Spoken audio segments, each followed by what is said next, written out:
Hey, what's going on, people? Welcome to the Tuesday night call-in show. Thank you so much for joining us. I saw we had some messages from Betty Aldridge saying that she was having a little bit of a medical issue. I want to go ahead and let's throw some hearts in the chat for Betty. Wishing her well. She's undergoing some procedures, and we're hoping that everything works out for her moving forward. So let's throw some hearts in the chat for Betty. If you guys can hear me and you can see me, maybe I should have started with this. Give me a 1 in the chat so that I know that you guys can hear me. You can see me. If you can't hear me or you can't see me, give me a 2 so we can try to work some things out because Brumman's system has been acting funny for at least about 2 weeks. So, all right, I see some chats in there. Love you back, Betty. Hopefully everything works out for you. I will get ready to drop the link in the chat. Yeah, that's Betty's OG, triple OG, special place in the hearts for Betty. Make sure that she's okay, her and her family. And that's the thing too, guys. When we talk about like things happening to people, we also have to recognize that when things, especially big things, happen to folks, it's not just the individuals, it's also their families. So we put hearts in the chat for Betty. We're not just putting hearts in the chat for Betty, we're also putting hearts in the chat for Betty and Betty's family and people who care about her, who are in her circle and are, you know what I mean? Because when things happen, especially when somebody is near and dear to you, when things happen to them, they happen to you too. And that's why it always kills me when you hear like, especially young folks, it's my life. What difference do it make if it happened to me? The difference is because if you're my child, every time you walk out in the street, you're taking me with you. And if something happens to you, then you know what I mean? Like if somebody do something to you, they're gonna have to do it to me too, because I'm sure as hell gonna get back and do it to them. So it's just understanding. I always said, like I joke around about like stuff like that, but when push comes down to shove, you know, when you talk to somebody who's young, and especially when it comes to parents, which kind of taps into the whole Cody thing with his kids. When you have kids and you are a parent, not just when you know, biologically you inseminate somebody or you are inseminated by someone and you carry a person to term and, you know, 9 months later, voila, you know, but when you are a parent, a present parent, and you're involved, being that type of parent is like you literally taking the heart out of your chest, giving it its own mind, wishes, intentions, and letting it walk around. Okay. So it's like I said, it can be a very difficult time for everybody involved. And that's why I think there's so many people who have opinions about Cody, especially the way he carries himself, particularly with his kids. Like if you want to break up, you like, look, and here's the crazy thing, and I'm gonna get right to the phone calls so I can give you guys your time. But here's the crazy thing: like if Cody just would have said, you know, after 15 years, 30 years, you know what? I'm tired of y'all. I'm out, and he would he'd have been an asshole, no question, right? You be a jerk, but if as long as he stayed involved with his kids and he was trying with his kids and he stayed present with his kids, how mad could we be? Just like if after 30 years, Mary said, you know what? I'm tired of this. I'm tired of sharing my husband. I'm tired of every other night. I'm just done. Janelle, Christine, the same thing. I'm just done. Nobody's going to say, as long as they keep up with their kids and stay with their kids, those relationships stay tight. Nobody's coming for your neck. I mean, you might get like, yeah, people going to talk shit about you, you know, depending on which side of the spectrum you're on. But you gonna get totally drugged if you call yourself leaving your wife and you stop messing with your kids. Then your name is dog shit after that. But let's get to it. Oh, I see we got Betty in the queue. Let's go right to Betty. Betty, what's Hey, happening? How you sweetie. doing? Girl, How's I'm exhausted. This has been a whole medical thing, but I like put it on your thingy. I love to do it as a sense of humor. I got my cup came in today. I told my husband because he's the one who's in the hospital because he Oh, lost okay. he lost his pinky toe and part of his foot. Could be worse. I'm grateful. I thank to God. But you know, he did. Sometimes he likes my sense of humor. Sometimes he don't because I gave him 9 out of 10 toes recommended. Oh wow. You know, uh, I mean, you got to have a sense of humor. yeah, yeah, that helps to I get mean, you you through. really do. Yeah. But it makes you wonder about like Cody and Robin. And it's like there may be times coming in the future because I've been married coming up on 41 years. Mhm. Everything's not always roses. Right. And Right. you can face a health crisis and where you have to step it up and Mhm. be that caregiver. I'm gonna make it quick because I know you got people waiting, baby doll. But Mm, uh the last 2 episodes, Janelle just got under my skin so bad. I love Janelle, please don't get me wrong. mhm. But it's just like, oh, you Robin. I'm like, bitch, you were the original Robin. You think about it all day. And it's like, and I was thinking about it today just because I went back to rewatch because I was at the hospital and had nothing to do. Right. And I'm like, she was pregnant at the same time Christine was pregnant. Would they have their babies like within a couple of days apart? Right. Right. At one point. Okay. Right. Yeah, I don't know which kids, but after 18, who the hell knows? But usually, I mean, I mean, with young mothers, I mean, I've had to work with them where they take maternity leave and they only get 6 weeks. I mean, Mhm. like, by then they're going into daycare. And I'm like, really? Because you bragged about getting out of the house and being out of the house and you'd rather go to work. And like, so y'all didn't have a nanny. So you've got two newborns somebody's taking care of. And then as they get older, you've got several toddlers they're taking care of. So Right. you're not dealing with the hard shit, the diaper changes, the spit ups, the temper tantrums, the terrible twos, all those things. You're going to work, you get to go in and you're actually eating a nice lunch, or you're able to sit down and enjoy that lunch and actually finish that lunch hot. You're right. Hot And dinners. How about that? yeah, Like, when I kids at a mean, certain age, because I cook in my house, and to be honest with you, like when kids are a certain age, it takes you a long time before you actually sit down and have a hot meal. You know what I mean? yes. Like fresh off the stove meal. Oh Like your yeah, stuff is it still takes a hot, but it's long not. time. I had 4 kids, so I Right. was like, I mean, my oldest at one point, I was finally sat down with my plate. I made a nice pot roast, carrots, potatoes. He's like, "Can I have some more?" I went to get up and get it. He just took my plate right off my lap and said, "Okay, thanks," and marched his happy ass back to the table. I'm like, I literally just sat down, Right. Right. which I mean, I didn't mind because I mean that's kids It are is what it kids. is. I get you, but it's I yeah, had that it's was a rough. compliment, but and I'm like, she was the original Robin, and then with the Mary thing where she said he like, Mary, we weren't gonna get along. I'm like, bitch, she was your sister-in-law for a year. Right. You Right. know damn good and well. You can't tell me in that year you didn't know what her personality was like. If you Yeah. found it abrasive as her sister-in-law, what the fuck you think you're gonna do when you're fucking her husband? Well, here's the thing though. Here's the thing. Because Mary might have been cool while she was her sister-in-law. But I guarantee you, if my buddy, like I have a good friend and I bring him around my wife, and then if me and my wife break up and a month later, a year later, all of a sudden the two of them start hooking up, my first question is always gonna be, how long this shit been going on? And mine too, it'd be like, You know? excuse me. Right, right. How long y'all been like? Because for Was a this whole the year, 4-year divorce? right, right.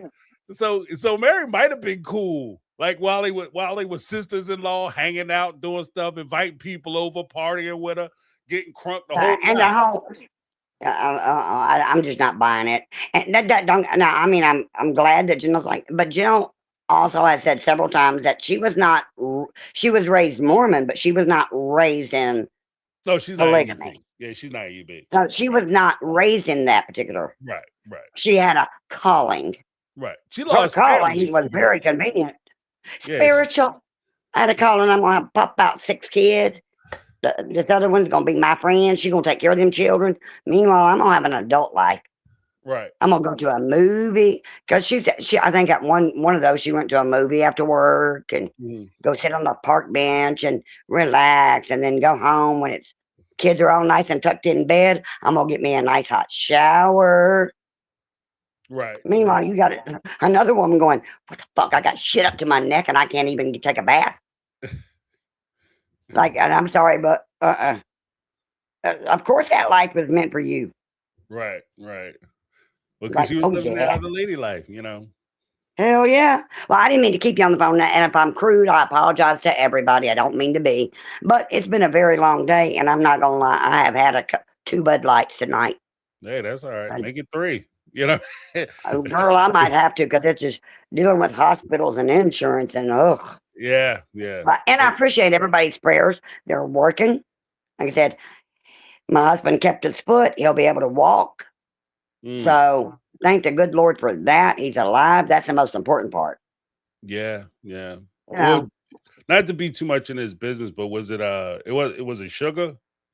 They call it sugar diabetes. yeah, he's a diabetic, Oh, but okay.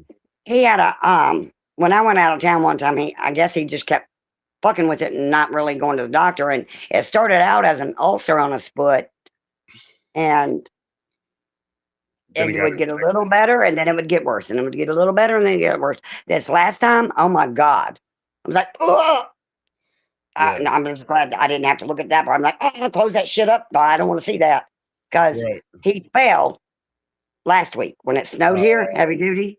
right, He right. fell because he's lost 140 pounds. Whoa, okay, He wasn't wearing the right size pants because the dumbass won't listen. And they dropped to his ankles and he fell. yeah. So I had to call the fire department because I can't. I mean, all I did was give him a wedgie trying to help him up the stairs. I'm like, Hmm.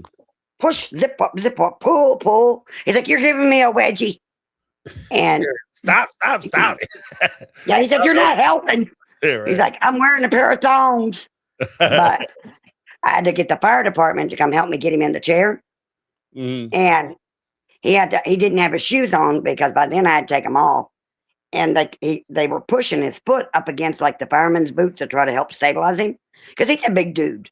Okay. And within 2 days, it had bruised so bad. And I took him to the doctor. I was like, no, we're going now. And by the next day, it was all that tissue was dead, just black. Mm. And they took him into emergency surgery, and they had to the bone that's on the whole side of the foot, the Hmm. outside foot. They took that bone out, the pinky toe, and then had to cut all that dead tissue away and pack it Okay. with antibiotic beads. Right. So Right. So but that- it could have been a lot worse. So I'm just look, he's alive. Like I told him, if something happens and he was to lose his foot, we'll just call him Stumpy right, right. or They'd IHOP be or here. Eileen. They'd be here. So I mean, I get it Right? though. Look, Like, I told him I'd rather have him alive with 1 foot than 2 feet in a coffin. right, Like, right, like, but now that don't mean I'm not gonna fuck with you because I will absolutely do it in a heartbeat. He knows I will. I'm like, right. come on, Stumpy. I told him I'm gonna call him Eileen. He's like, what? I'm like, because you're gonna be leaning one way. So he's like, you're just wrong. Something's wrong with you. I'm like, I know. That's all right. But Well, at least you guys can laugh about it. But I mean, call him. it's rough. It's rough. You It's gotta get hard, it. but I won't keep you, baby, because my daughter's trying to call me to check on her daddy. Uh, No, if you can't hear me, I apologize. I'm gonna let you go. no, it's Check no with way. my daughter, and I'll be listening. I love y'all. All right, you take it easy, Betty. Tell everybody I said hello and best wishes to I everybody will. in this. Mwah. Yeah. Thank you. All right, let You me take get it off of easy. here. Bye, baby. All right. Awesome. Betty's in the house. Yeah, yeah. Like I had grandparents who were amputees. Like my grandfather, he lost his foot. My grandmother, that's what wound up killing her. They cut her, and she just couldn't take it no more. She passed away. So I mean, I get I'm a little sensitive about like amputations and things of that nature. But I'm glad to hear Betty sounds like she's in good spirits. She's fighting. Her and her husband are fighting, which is always important, we have things going on. Uh we have Negla 3 coming up real quick, but before we do, let me drop the poll results so far. Just so you guys know, I have a poll that's running. And I'm about to give the results. The poll is, what was your reaction to this week's episode? 8% of you said loved it. All right. 22% of you said same recycled storyline. No, I think that's fair. 39% of you said infuriating but predictable. I get that too. And I think that some of that could even be because of the same recycled storyline. And 29% of you said, I watched out of obligation, right? Because you already in so deep, and it's what you do on Sunday or your Monday morning with your coffee. You sit there and watch Sister Wives, and that's what you do. So that was 29%. So we're rocking out at infuriating but predictable.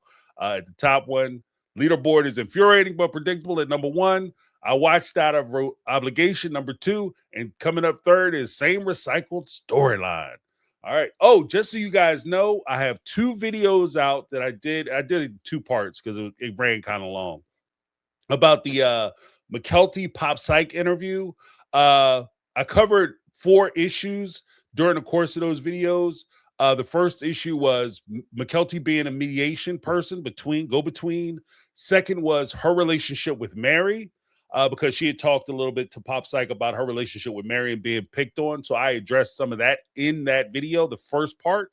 In the second part, it's all Cody, all Robin, their relationship and how it affects McKelty. I will be reviewing the Notes to Self, and I have some other videos to do. But just so you guys know, I'm going to have a Cody video coming out because I have some strong feelings about some of the stuff that he did during this last episode, some stuff he said, and I want to make sure I get that in. So keep an eye out for that video as well. But without further ado, we're going to bring Negla 3 up to the stage. Negla, what's going on? How you doing? Hey, James. Hey, my take family. Hey. Oh, before we get started, Negla, let's get some more hearts in the chat for Betty and her family. Absolutely. Just so that we keep it going. Oh, but Negla, what's going on? What's popping? Hey. It's a new week, new week, same Yeah, right. But you know same what? shovel, different stack, right? Right. And I went back and I watched it, and I thought to myself, you know how everybody's talking about, and I don't get it twisted. Yeah, the Mary stuff was kind of boring, but what I could have done without was that 5-minute workout montage BS. Okay. That's what the part that they could have cut out. Okay. I would have argued about eggs the whole damn episode. Cut out them chin ups and dude. Oh, you don't want to see his thirst trap? You know what? Rocky, like he doing a Rocky. Surprised they have music playing. You know what? She can have all of that in her little Ronald McDonald made over mansion. Okay. He doing a broke chicken wing lateral raises. Hey, come on now. Oh my God. I had to drink several 40 ounces to digest that. But anyway. He like, this how I be doing them in the room, boy. Oh my God. Now I'm gonna have to start drinking again. Damn it.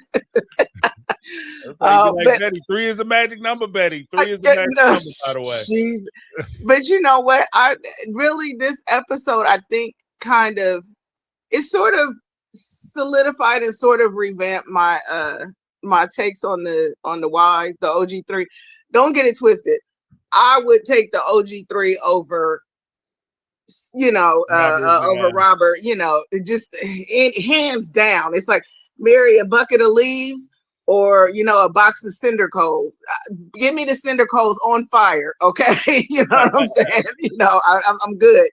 But the thing about Mary is, I think that, and I don't know if you've ever heard of this in like psychiatry. I'm not a psychologist or anything like that, but I've gone through a lot of therapy and counseling and things like that. But a lot of times when you have like major traumas or major life events or what have you, you kind of stop at that age.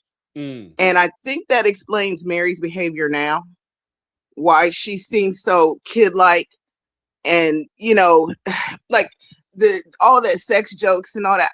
Literally, please just leave those out of the, leave those on the cutting room floor.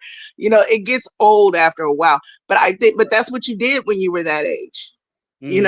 She got married at what, 17, 18, whatever, 19, 19, 18, 19. She's also in a pretty much more of an isolated community. So it wasn't really like her 19 is like for Right, was like 12. Yeah. right, You right. know what I mean?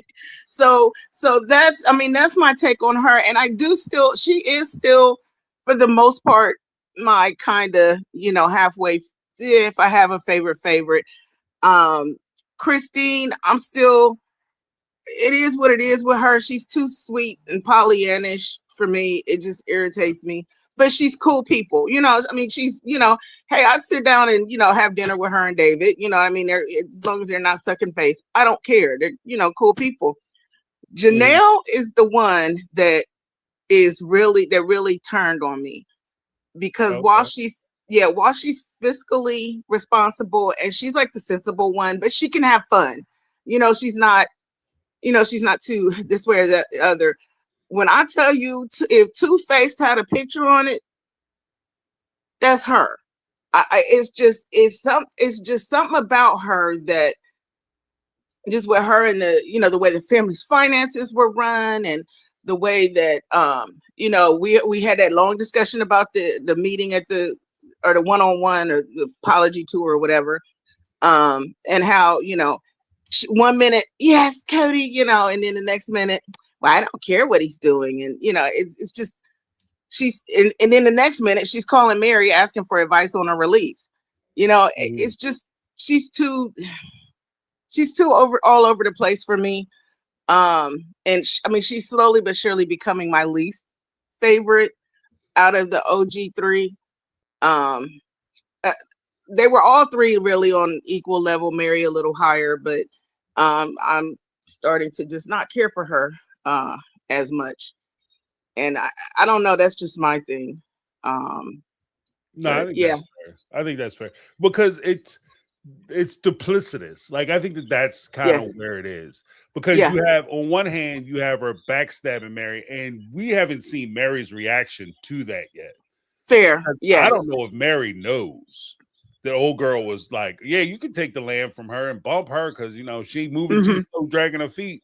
Right. And to Mary's credit, and I feel like this, like, whether you like Mary or not, one of the big things that the audience members, the fans, have been saying about the OG3 throughout, and this is one of the things I talked about, even directing a message to McKelty, about asking questions about the people that you with, standing up for yourself, even though you have a group of people telling you to go along to get along, bump all that if it's not in your best interest. Right. And Mary, for once, like, this is the one time she's found her backbone. She stood up for herself, and she was like, look, I'm not going to do dumb shit because you guys are in a rush to get shit done. I'm not doing dumb stuff. I'm not going to mess myself up. I'm not going to jam myself up, because that's exactly one of the things that's kills me is the fact that that's exactly why you guys are out on County Pass arguing, fussing and fighting and scraping and sacrificing and having to give up hundreds of thousands of dollars because you went along to get along. And she learned that lesson, and it just seems like Janelle didn't. You know what I mean? Absolutely. I couldn't agree more. And I'm glad that she's always been the assertive one. And remind me to talk just real quick about, because I saw I haven't seen the whole Pop Psych video yet, but I saw your take, part one. Okay. I saw it, but it's just, she's always been the one, how, like, okay, I can't stand up to you, so I find somebody else to pick on. You know what I mean? I only pick on the people that can stand up to, and she could never stand up to Cody or the other two. So she picked on the kids.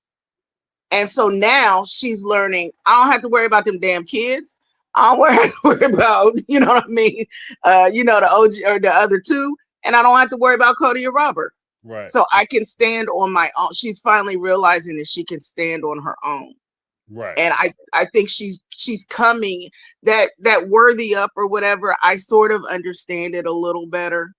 I still think it's a cheesy pyramid money making scheme, but you know what I mean? I think they all do that, you know. Well, at least she's coming more into form with it, though. Because before it was just like, what are we doing?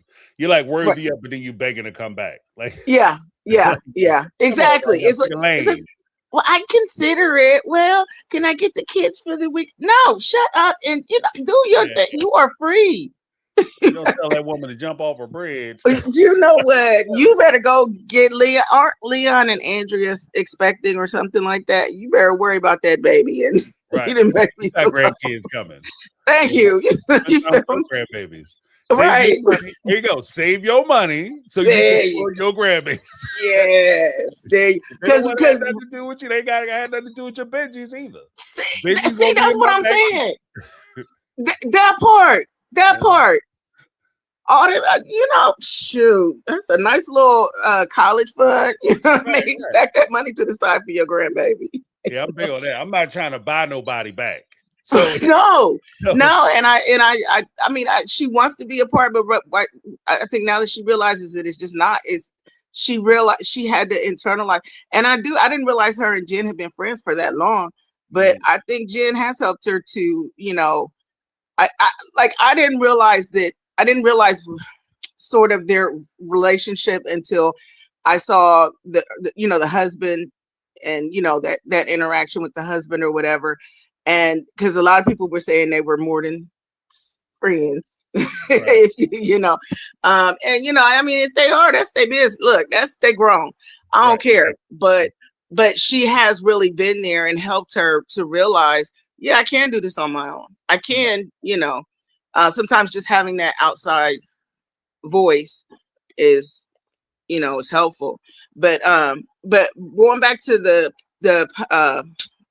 thing on the McKelty thing, that was just an interesting thing interesting observation that you had, was that she was able to quote unquote bully McKelty because she knew she could get away with it.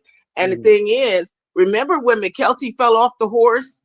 Right. And they had sort of, when they described, yeah, one of our kids, McKelty, she fell off, and she's always the one who we tell her don't do something, she gonna don't jump, and she gonna be like, she gonna jump 6 feet, Right. or or what have you. So because she was always the rebellious, she may have always been the rebellious one, but there was something about her that Mary knew could dig in there, Right. or could get to her core.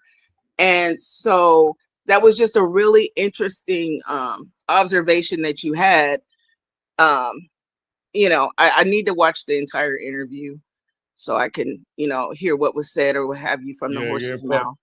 Pop Sykes' perspective. But the whole Yeah. thing is that when they talk about it, there's one point. Well, I don't like I said, I don't want to bash it. Yeah, don't give to it. Yeah. Mm-hmm. But when I look at it and I hear like the whole rebellion thing, one of the key things for me when I was listening to that is that if you have a child that has problems, and especially in grooming situations, like in was it Polyfamily, the one guy, the heavyset guy, was talking about the daughter. He's the guy who had the problem allegedly that he with children.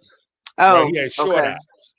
Oh, Allegedly. okay. Oh, wow. Short eyes. Jesus. So he Okay. like short Yeah. pants. That's They call them yeah. short Not pants. short.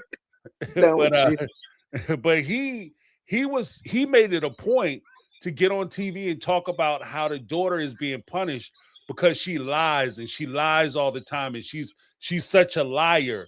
And it's one of those things where if you can turn the parents, like you see that the parents are always coming down on a child for this, that, and other, and they have a problem with it, that's a division or a crack in that relationship that can be exploited, not just so they can be groomed, but if you have a bully situation, if Christina's always talking about how McKelty's always getting on her nerves and she's such a rebellious child and she don't never know how to shut up and she's always talking back, etc., etc., etc. When Mary, somebody like Mary, so allegedly, if we accept everything that McKelty is saying, sees that, then that she's gonna pick up on it.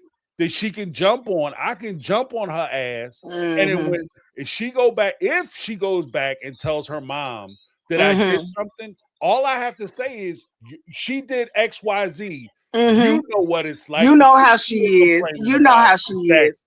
You know how she is. You know how she do. You know how she. You know what it is.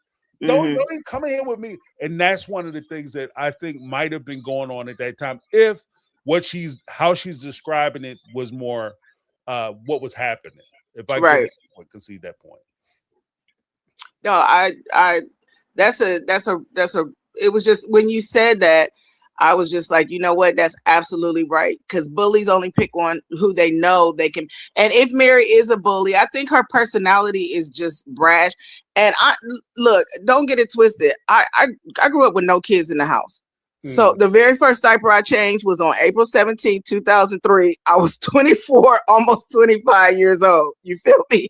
So that I had never, ever changed a diaper. I didn't know. I had to ask my mom. I was like, Mommy, how do you? And she was like, I don't know. Get the nurse. It was years ago. Get the nurse. You know what I'm saying? Right. You know, so I didn't grow up with kids like with the house.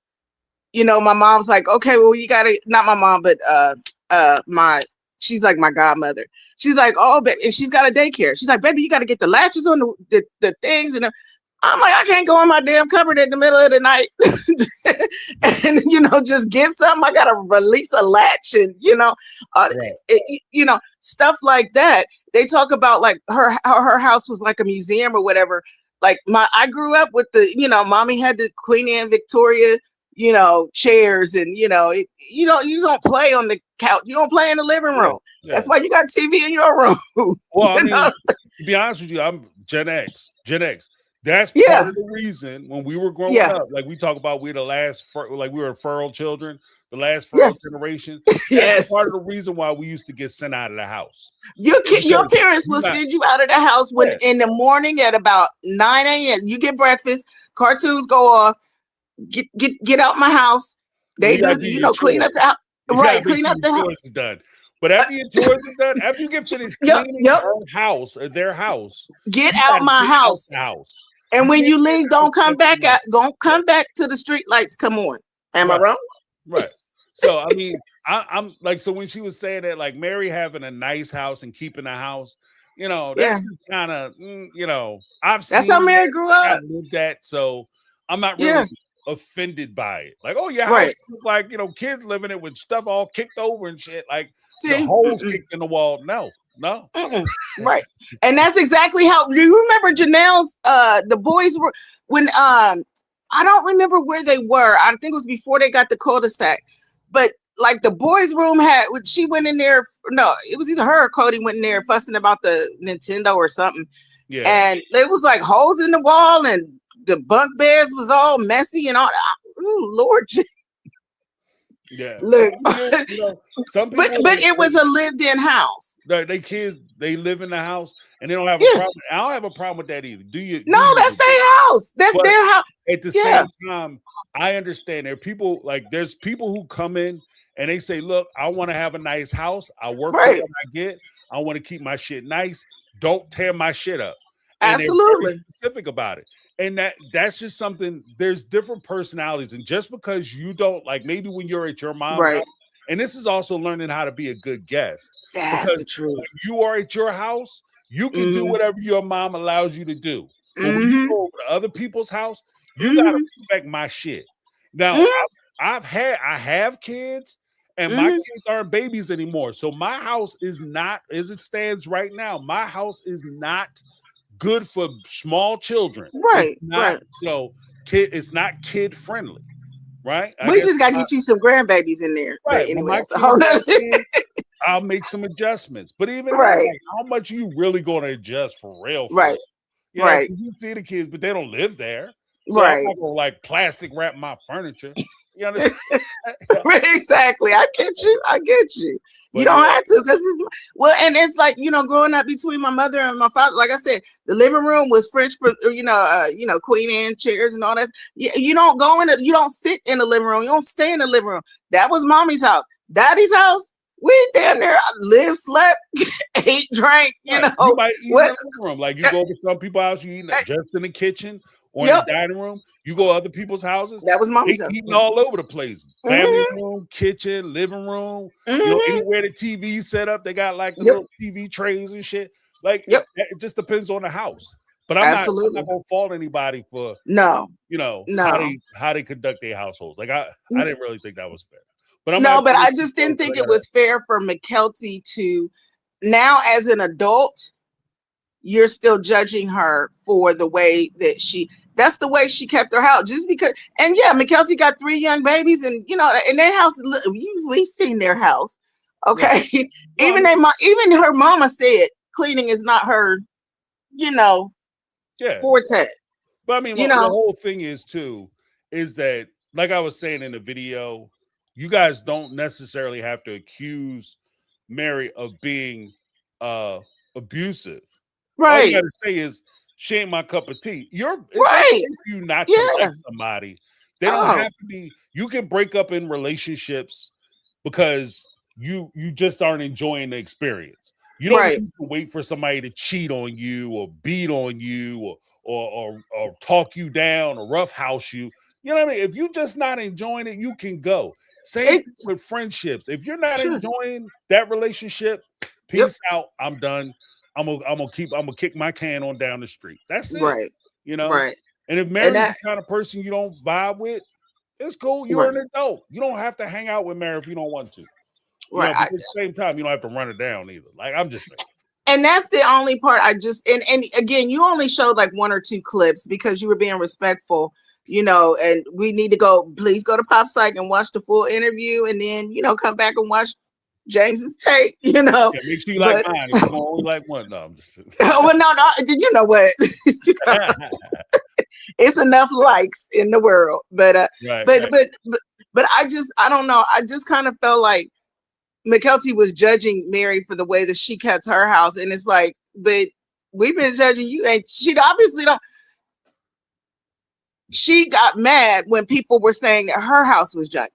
You get what I'm saying? It's like you're judging her for something that you didn't like being judged on, if that makes any sense. Mm.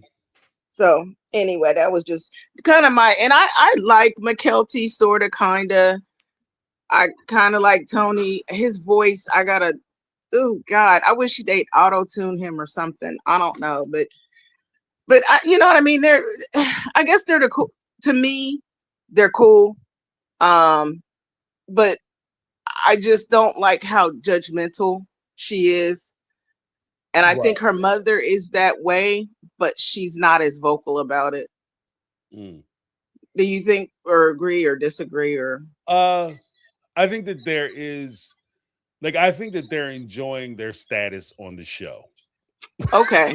Okay. Okay. Okay. Enjoying their status on the show. All right. That was very diplomatic of you, James. Yeah, I think they're definitely enjoying their status on the show. Because they realize, like, there is a power differential between how Mary is perceived versus how Christine and her kids are. Sure. So I appreciate that. But let me let you go. I gotta all right, dear. My people. Appreciate everybody. You, thank you so much. My Take fam, please have a blessed rest of your week. Stay safe.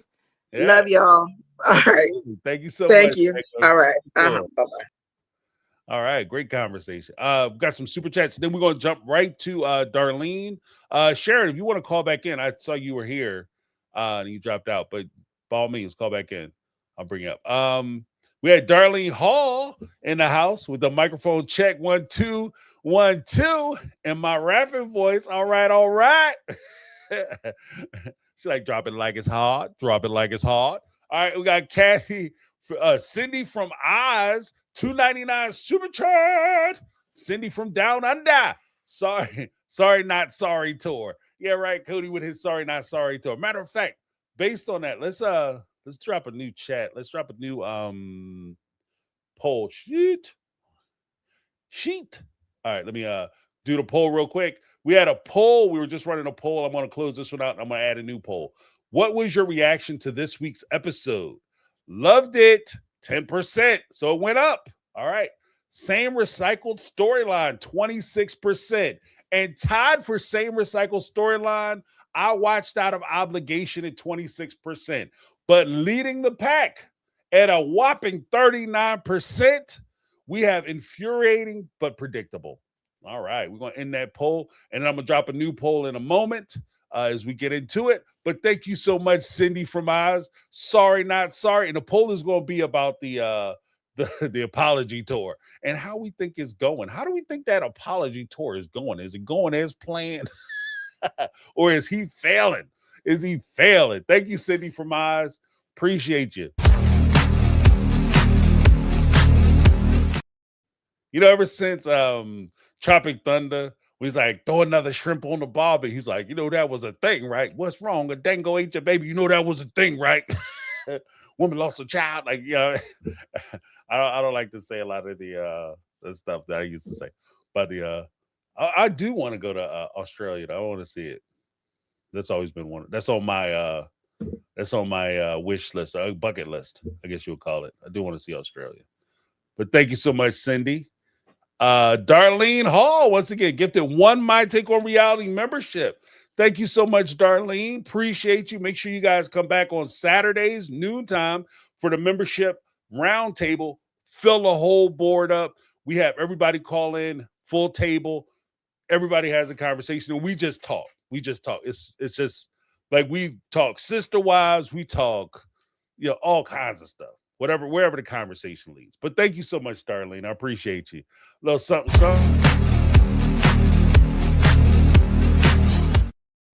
All right. Then we have. I'm sorry. I'm about to get to you.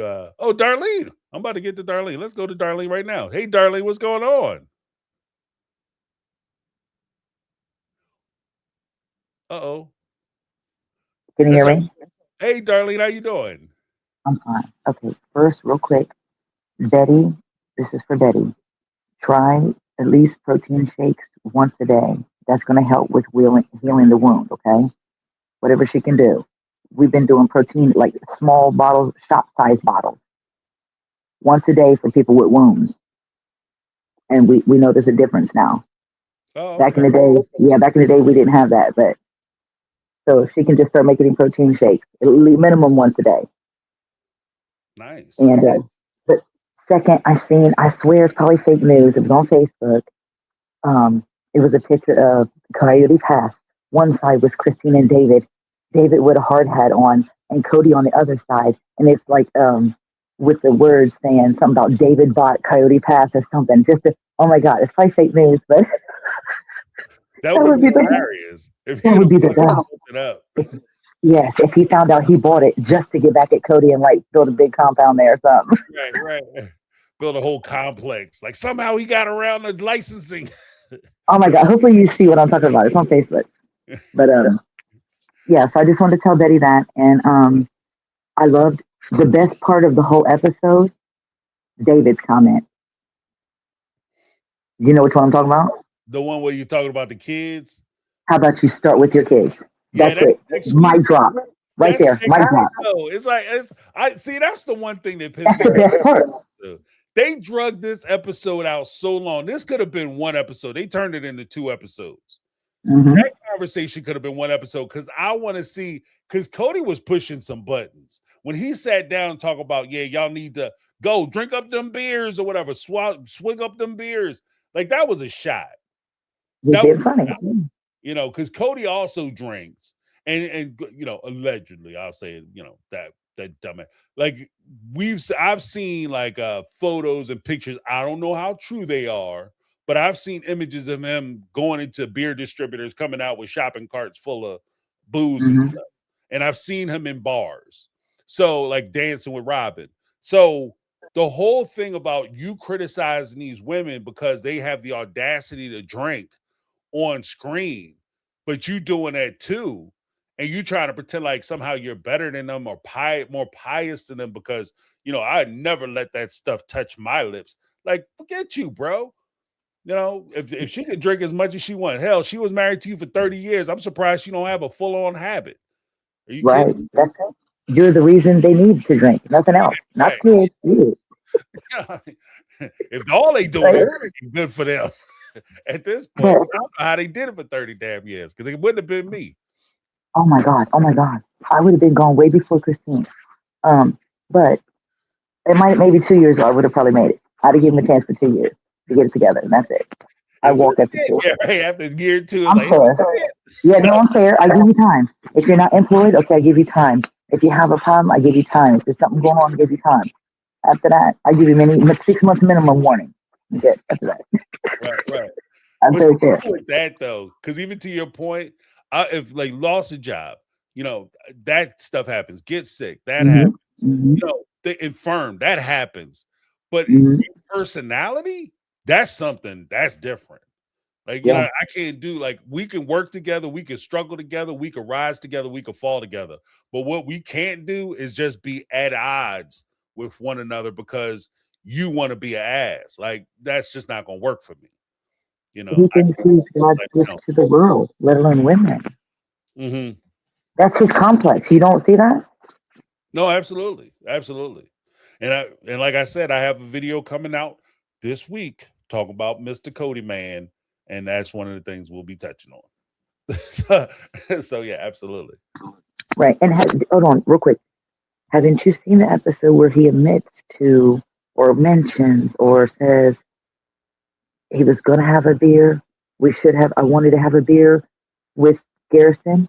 You don't remember what episode I'm talking about? Yeah. That He was, it came out in his own conversation. mm-hmm. He told on himself. Ding, ding, ding. Right. And that's the thing. If you're going to sit down and you see, and it's supposed to be a relaxed situation, get yourself something too. I'll take I'll take one too. And that way it kind of evens things out, mister. I'm gonna crack the ice by talking about the weather. Like, No, but he and his sacred cow, they feel like they're royalty and everyone else is beneath them. right. Like you all You work know? for me. Unfortunately, they act alike. But yeah, Mary, it's not the worst episode, her info. But his working out, barf, vomit more bull, vomit more. I can't. I don't want to see anything of them. Neither one of them. This fake conversations. Well, hello. Are you kidding me? Like y'all really talk to each other like that?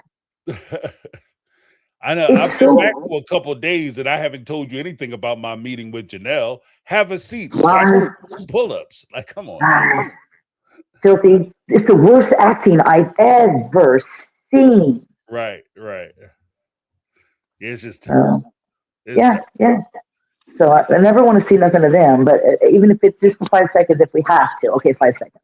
Right. Get them off there. I'll take Mary's crowd. I'll take dating.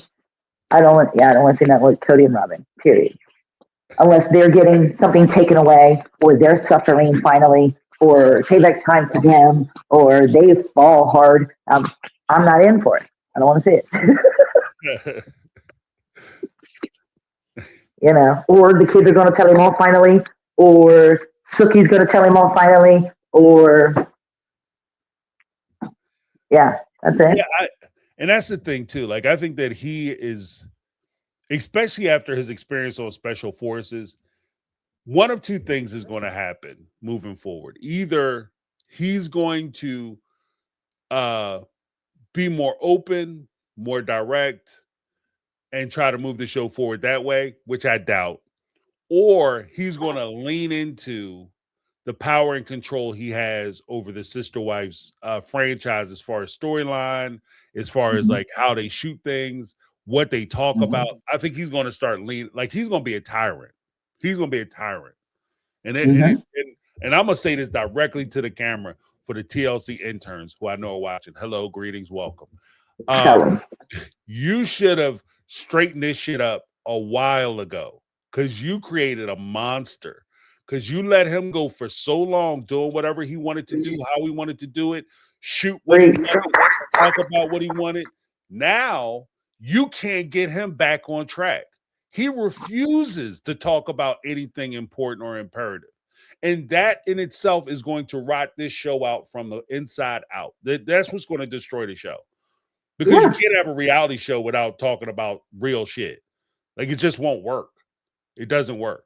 And that's what we're watching. I think that's why the seasons are failing. I'm going to say in a medical term, I'm going to teach you something if you never heard it.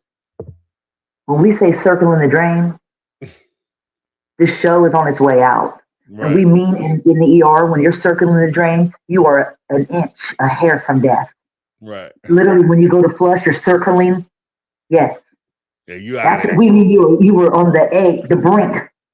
You somebody blow on you and you're gonna die. Like Right. you're on the brink. This show is circling the drain.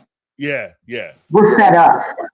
We're Or they bored. say back in the day, one foot in the grave, other foot on a banana peel, and the strong wind is coming. Like, Right. Yeah. And somebody's about to shove you. yeah, you out of here. Mhm. This is the point We where had you might want to get there and talk to your daddy. Like, you know, he might want no, to get there and seriously. talk to him. Whatever you got to Seriously. say, you need to say it now. Don't wait for tomorrow, because All jokes aside, I do that to this day. I did it last week on a patient. To this day, I say that y'all get your visits in with such and such. I had 2 days off. I come back because we do 312s. We don't have to work 7 days a week. I right, come back after 2 days off. She's in the hospital. right.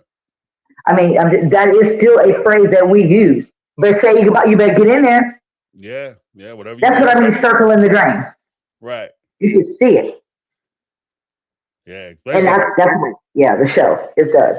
Yeah, they start losing their appetite. All of a sudden, they're not Yeah. eating no more. Yeah. Yep. Get in there. Get in there and talk to Yeah. somebody. Yep. Anything you need to get off your chest? Right. Or if you need to ask them something, where the bank account set, what's the passwords? Now's the time. Anything I need to do in the event, any Right. calls I need to make. But by this point, everybody's, for me, it's all set in motion. They're seniors by this point. But yeah, the show. But somebody said it's already confirmed. Somebody said they're filming. One of the OG3, we're filming already for the next season. Have you heard anything about that? Like that? I had heard whispers around the campfire. Nothing I can confirm. Right. So I did hear that rumor that they had already started shooting it. So yeah. But I tell you, something better happened. And this old Hollywood rule. You're only as good as your last project. So they don't do resume building in show business. So if you have 20 seasons, 20 successful seasons, if your last 3 seasons suck ass and the numbers are going the wrong way, you might get bounced. And that's where I think, that's where I would be if I was relying on this check, I would be thinking about that. Like, you guys have to start looking beyond the show, because this is not going well. Because now they're not like, and I ask this genuinely, what's happened this season? You know what I mean? Like, if you think about it, like, what stood out this season as a landmark moment where you could be like, oh yeah, in season 20, XYZ happened. We talk all the time about the catfish. We talk over and over. They don't have those moments in these recent episodes or these recent seasons. You know what I mean? And I said this last year, caught a little static from some of my contemporaries. But the truth of the matter is that when this season ends, nobody is going back doing a recap of season 20. They're not starting from episode 1, season 20, episode 1. Let's go through it and we're going to dissect it. It's not happening. We're barely getting through talking about these episodes now, because nothing is happening during episodes, nothing of consequence. So, right. It's just not there anymore. No. Sorry, not sorry. James, honestly, I'm going to ask this genuine question too. I need your man's point of view. At least you're an educated man. You are 10,000 times already better than Cody. Well, thank you. Just on the day-to-day basis on a microphone, you ain't even got to get up, go nowhere. He can't do anything right. Does he really think that he made this show what it was? Does he really think he is the shit? Yeah. The crazy part is, I've said this from the beginning. I think when this show started, and again, this is something I'm gonna be covering in my video coming up. What drugs is he on? But yeah, when this show started, I firmly believe that this show was pitched to the family as, we're going to talk about polygamy, sister wives, But I think hidden conversations, secret conversations between Cody and the production team. I believe, I can't prove it either way, but I believe Right. that this show was supposed to be about Cody and Robin's love affair. Yes. Royals Yes. were supposed to be the OG3. They were supposed to be the antagonists. A Yep. lot of, Yep. poor planning on their part, because a huge majority of the audience that they were watching are more closely identified with the OG3 than they are with the 10-year younger mistress who come in and bust the family up. Like, so I think it was Yes, sir. misdirection as far as, like, they made poor planning. But I think Uh-huh. the original plan was, especially if you watch the first couple seasons, they were always talking to Robin. They were always asking her perspective. What do you think about polygamy? What's this like to be a polygamist? She don't know. She's not even married into the family yet.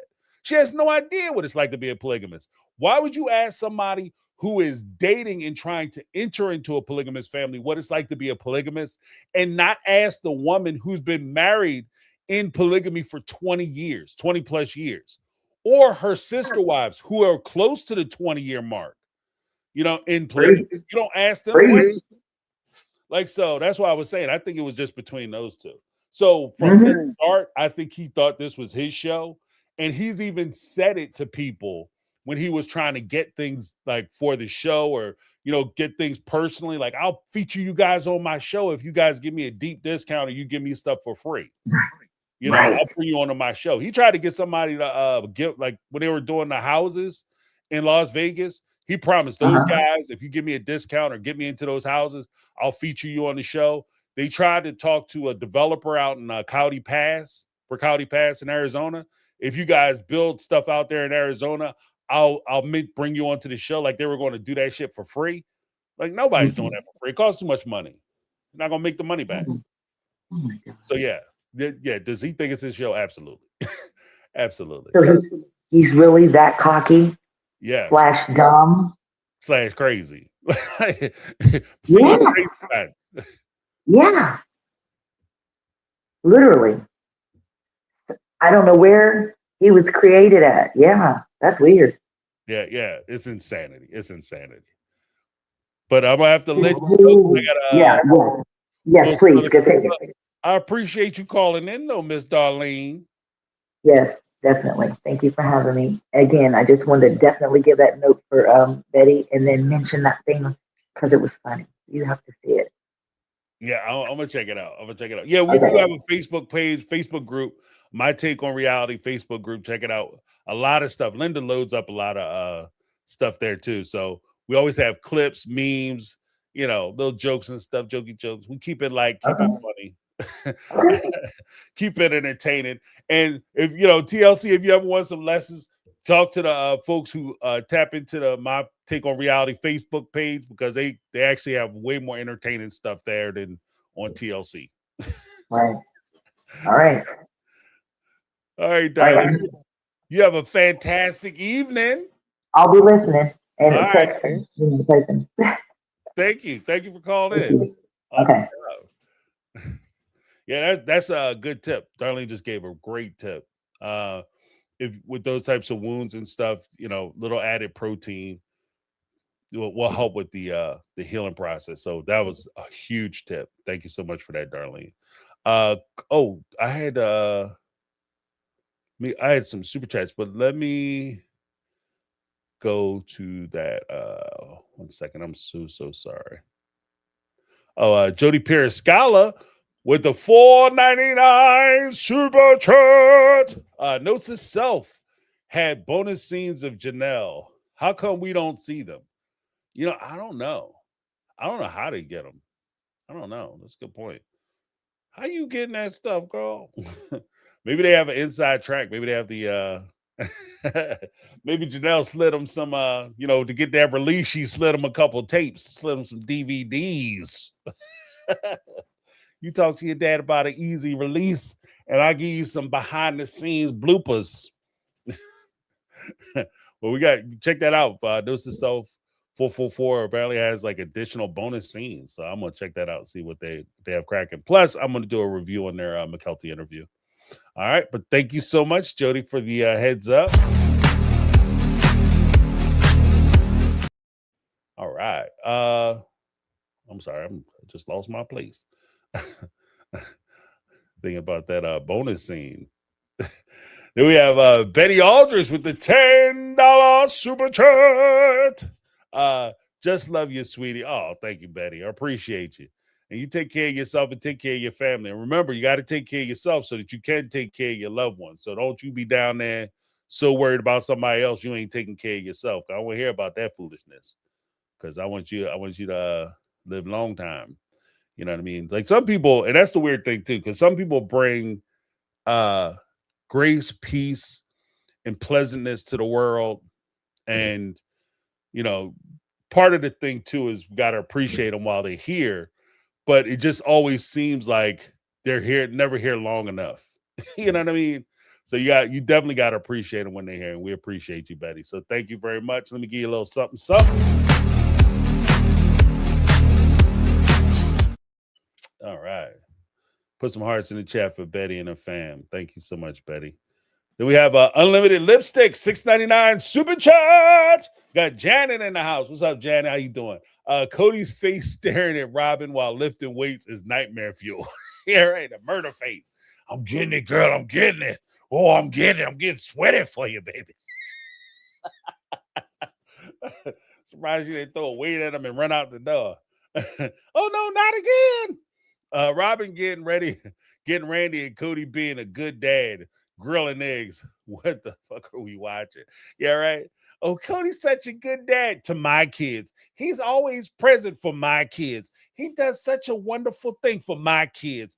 What about those other kids he got? Those strangers, I mean, they bring so much. They're always piling on him and blaming him and trying to hold him accountable for things that aren't his responsibility because it's up to the other mothers to brainwash their kids like I brainwashed mine. That's what I'm waiting for her to just crack. One day Robin's going to crack, and that's what we're going to hear. These other women need to brainwash their kids like I brainwashed mine. You know what I mean? They call me the puppeteer. And she put on a little hat and start doing a dance. It'll be incredible. That'll be the episode. That'll be the bonus seasons. You know, where they have the look back, talk back, and they'll have puppeteer, and then Robin jump out with a little hat on. It'll be incredible.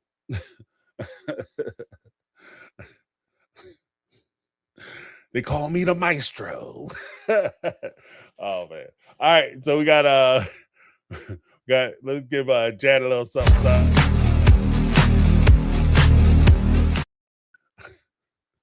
Cindy from Oz, $7.99 super chat. Cindy from Down Under.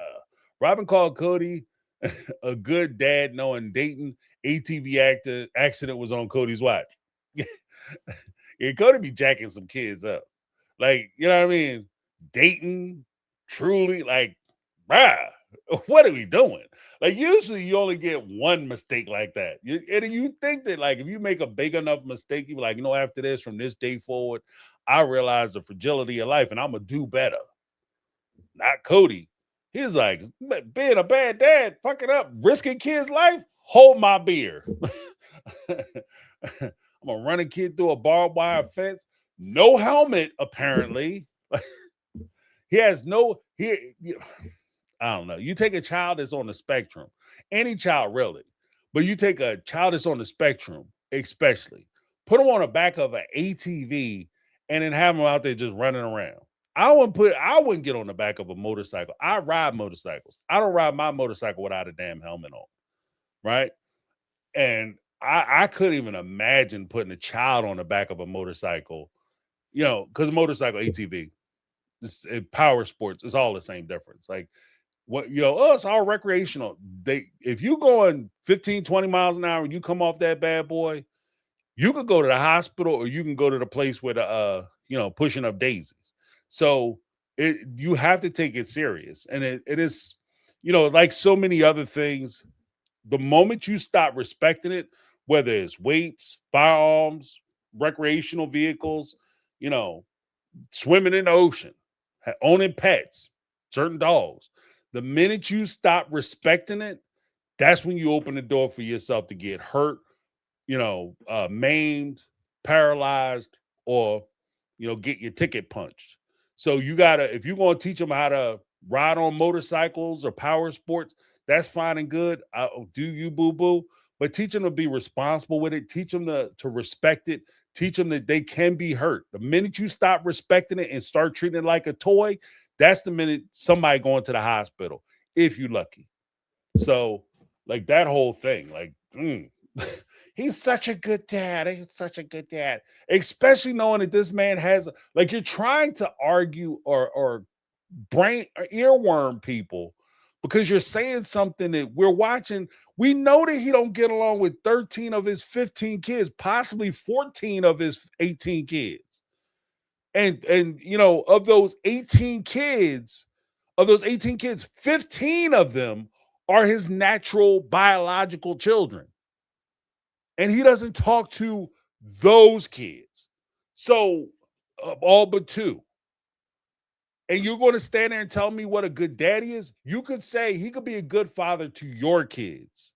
But it's very hard for me, in my opinion, for you to argue that he's a good father if he have kids that he don't talk to and kids he don't deal with, especially if those kids want to deal with him. Let me jump off my soapbox because I got to get to some of these phone calls. But thank you so much, Cindy, for mine. Appreciate you. Give you a little something. Then we'll do one more super chat. We have Sassy Experience, $5 super chat. Sassy Experience in the house. What's up, Sassy? I think Cody had a secret deal to be the center. 4 Wives be the supporting cast, but he tapped in on the aesthetic of having a young, pretty, shy wife. Not. I think that's how he saw it, you know, because it was about him and his pimpdom. Like, you know what I mean? It's about my pimpdom. Because he thought, because even though they try to make and that's why it's so weird, because on one hand, if I criticize polygamy, then I'm not taking seriously this sacred sacrament that they have to their religion is so important to them. But at the same time, they lean into the very stereotype of being a man who has 4 wives or 4 women who know about each other. They lean into that negative stereotype like it's a positive thing up until the point somebody criticizes them about it or calls them out for it. Then all of a sudden it's, oh no, you can't say that. What do you mean? I love them all individually. But that's not what you represent when you show up to a place and you try to do the shock value of, yeah, these are all my wives. These are my women's. These are my lady folks. They got their lady bits. They all know about each other. That's my wife. That's my wife. That's my wife. You're not saying, because if it was that important to you, you'd be like, yeah, this is my family. And you wouldn't have to pronounce or announce who they are individually to try to impress somebody else, because you wouldn't give a shit what they thought. It's good enough for you to know. It's like somebody who's confident and has a really, really, really nice car. If you're insecure and you need that car as a prop so that you can get popularity or, you know, you can impress somebody, then everybody who you know have to see you in your car. You driving around in the wintertime with all the windows down so everybody can see you in the shit. But if you're confident in yourself, you don't care if anybody ever sees you in your car, because it's enough that you like it and you driving it and you enjoy yourself. And that's the difference. Like when he looks at these women, if he's proud of his relationships, he don't have to go out and announce to the world that he has 4 wives. It's enough for him to love his wives and know who his people are. Who are all these ladies? Oh, this is my family. And if necessary, you may get into it like, this is my wives, these are my wives, et cetera, et cetera, et cetera. But how many people on the street actually have to know? We used to watch that shit all the time, especially early on. But thank you so much, Sassy Experience. I know I feel somebody saying like, James, shut up. But thank you so much, Sassy Experience. Let me give you a little something. All right. Then we have Alexandra in the house. What's going on, Alexandra? How you doing? Good. How are you, James? Doing very well. How's life treating you? We're hanging in, you know. Kids are excited about the holidays, so. Yeah, it's coming up quick. Yeah, too quick. I was going to say, Jody was mentioning about the bonus scenes of Janelle. Those are usually on TLC's More to Love clips that they have on like a rewatch that you can, if you have cable, you rewatch it, and it's the More to Love, I think. Oh, okay. So it's like a couple minutes of extra footage that I think it might show on like in the UK or in Australia, but it's cut down here in North America. But you can see them on the More to Love clips. So awesome. Thank you for yeah, the heads up. yeah, I think that's what it is. So another thing is I watched your video on Janelle and the whole being a side chick thing, which I think is totally spot on. Okay. And I think what floored them is like usually when there are side chicks involved, no one is usually elevated to main chick status, right? So Right. I think that's as again with Christine too. It's like, wait a second, you can move from side chick to main chick. Like I didn't think this was possible. Wait, hold up. That was all right. They giving out promotions? Yeah. Or even worse, you getting paid? Volunteer work. That's right. That's right. Yeah. So I think it you know, it wasn't even on their radar that this could even be a possibility. Right. So, but the main reason why I was calling today is I think what we're forgetting in watching this season back is that Christine has taken him to court at this point, and they've probably settled by the time they're meeting to have this drink. And so the reason like she's all so nervous is because yeah, she was in litigation with him. So I'm 100% positive her lawyer would have said don't meet with him until after things were settled. Oh yeah, absolutely. All right, Absolutely. I can see a lawyer. And this is one of the weird things too, is that especially because your job is shooting reality shows. There's so many things that Cody's said and done, and like people have done on these shows. I'm sure any lawyer would be pulling their hair out at the root for half the stuff that falls out of his mouth. Like, are you serious? Did I tell you to go on TV and say that dumb shit? I never said. What are you doing? Like, do you just want to make this harder, or you don't want to see your kid at all? Yeah. And, yeah. So I think for sure they've already settled their legal case. And of course, she's a bundle of nerves going to see someone she's had litigation against.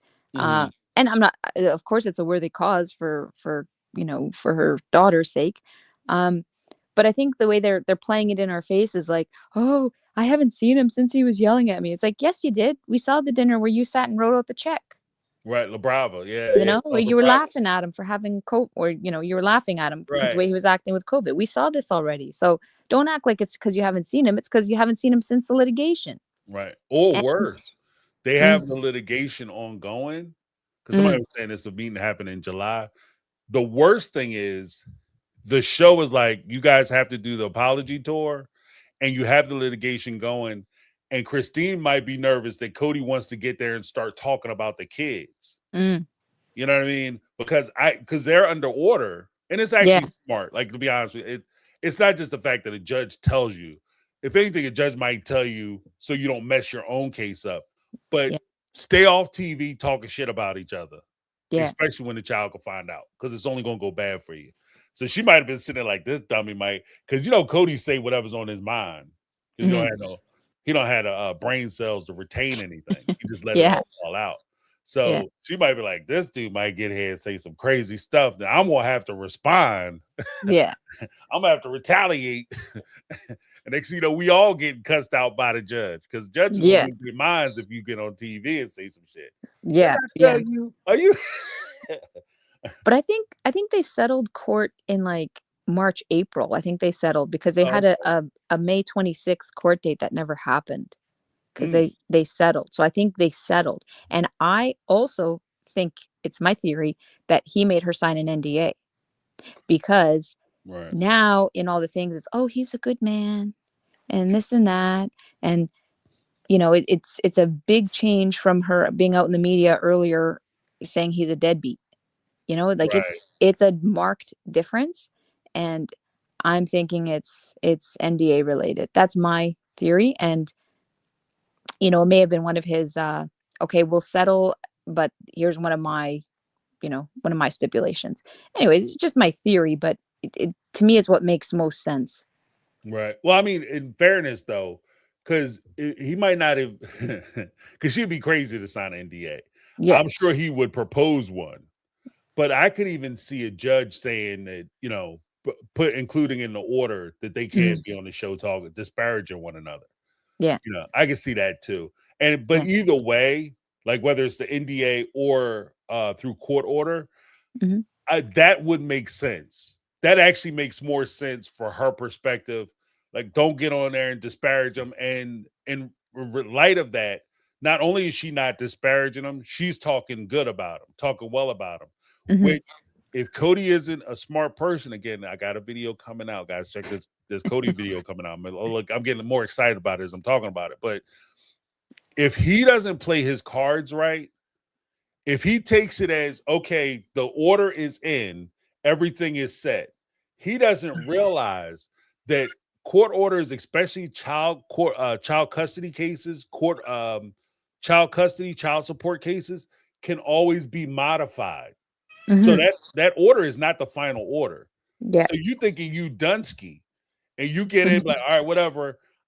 She's not going to talk bad about me. Cool. I got what I want. I know I'm going to pay X amount of dollars a month. Cool. I know I promised to see her so many days, and that helped to mitigate. So I'm not even going to worry about seeing her because I got what I want. And she can, as long as she plays this out, she could be setting it up where she's saying, I did everything the court told me to do. I never talked bad about him on screen. You have the tapes. So he can't say I was disparaging him. And a lot of the accusations he probably brought up during the course of the hearing, because that's probably something he brought up during the hearing. And she always talked bad about me. She talked bad about me to the kids, because he even said it on the show. And so she's diffusing a lot of that by talking good about him. So I don't know. Like, I don't know. Yeah. I don't know. Yeah. I'm having a toddler meltdown here. I hope it's not being picked up, but I should probably go deal with that. Well, that's okay. You deal with your tenders. I appreciate you calling in. Thank you so much. And thanks for giving us the angle. And I think you might be right. I think you might be right, because that does make more sense to me. Like, all of a sudden she talking good about his ass. He's a good man. Yeah, that makes more sense. Yeah. And I also think it's after the litigation, because why be so nervous when you've already seen him after you split and you left? And right. What's with all the nerves all of a sudden? Yeah. Why you can't now? Yeah. Why do you can't now? Exactly. Yeah. But thank you so much for calling in, Alexandra. Appreciate you. Good talking to you. Talk to you again. All right. Have a great night. Thanks. Awesomeness. I want to bring Sharon up, then I want to bring Brittany up, just because Sharon had dropped out earlier. But Sharon, welcome to the show. Hey, James. Hope everybody's doing well this evening. So she's right about the More to Love. Eastern Standard Time. It comes on at 11 o'clock on Tuesday nights. And that's where they're getting those from, kind of thing, is because you get to see a few more little clips and stuff. While we're on the subject of TLC, I don't understand for the life of me, and I know it's probably one or the other of them saying, specifically Robin and Cody kind of thing, saying that it's not showing certain things. It's like, oh, I would have loved to seen the conversation with them and Mary about the NDA. I would have loved to seen the conversation about Janelle telling him, yeah, if you bring in Robin, don't come, because I'm not meeting with you and Robin. Yeah, right. Fire. That would have been fire. I'm telling you. And you talk about bringing up your ratings, man. If somebody could say, I mean, having to suck that up and swallow that, because that's what he had to do to me, have this meeting. Right. You know what I'm saying? I think, yeah, bring Robin along. Excuse me, waitress, can you bring this bitch a cup of shut the hell up? Please bring her a cup of shut the hell up, because I don't want to hear nothing else she got to say. Like, Robin can come, but I'm just letting you know I'm showing up with my t-shirt, my rusty jeans, some sneakers, and some Vaseline.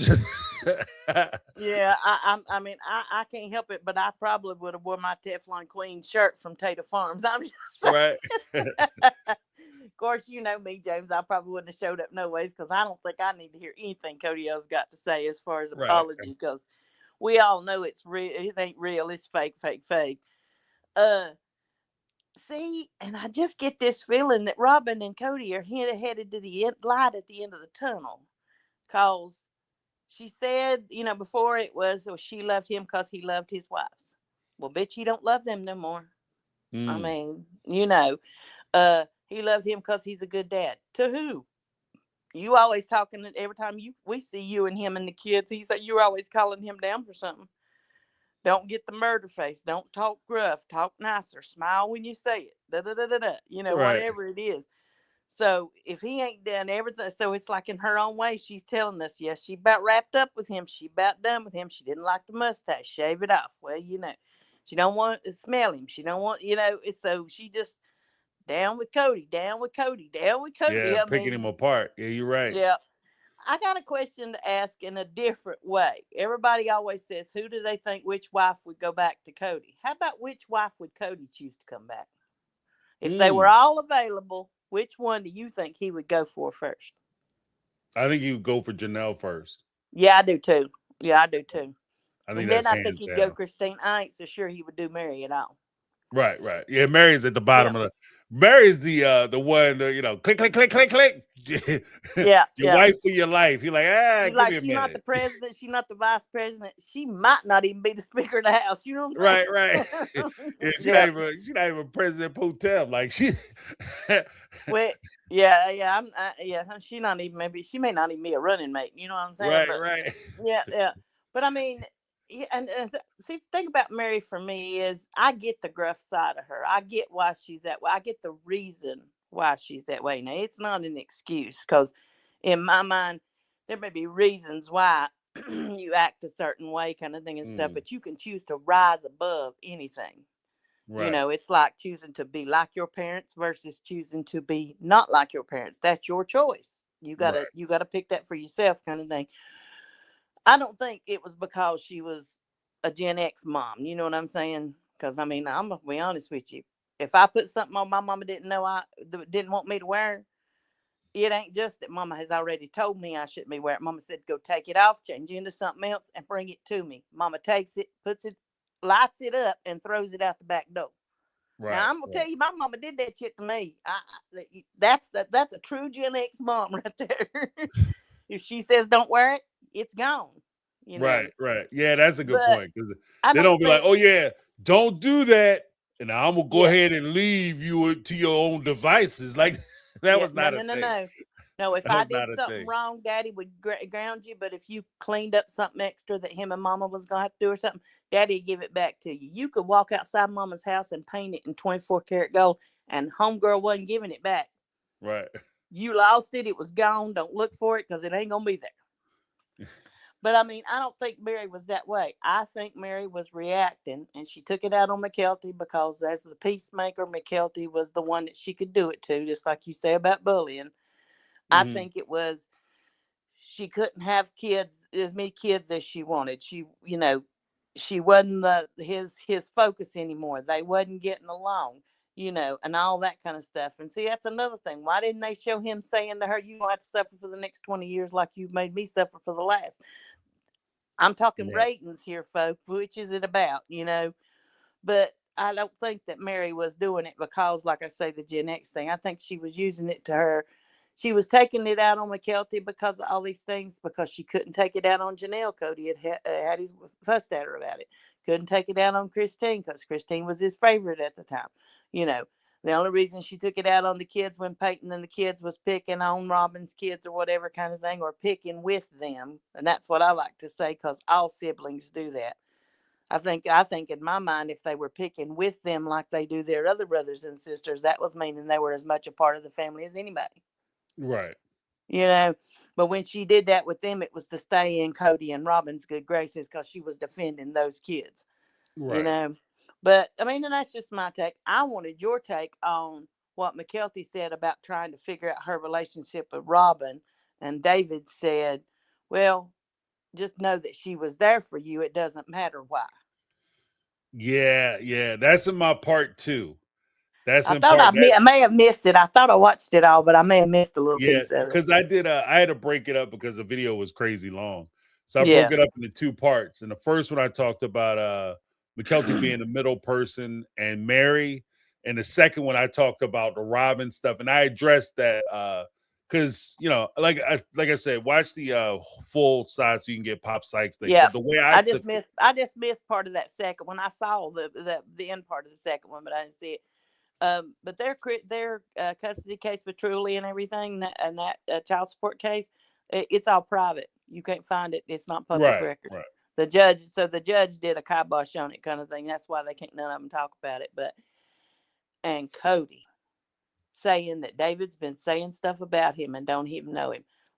Let's see, wasn't it Cody talking shit about Preston Jessup and didn't know him? Right. Yeah, Right. I believe that was. I believe it was Cody said he was willing to make war, go rain fire down to get the kids and all this stuff, and this guy, this, and this guy, that. Yeah, see, I'm just afraid he don't want to go there with David because I don't think David's the one. Yeah. No, I don't. I don't think he wants to stir that pot now because I think today's not the good day to do that to David, and tomorrow's not looking any better.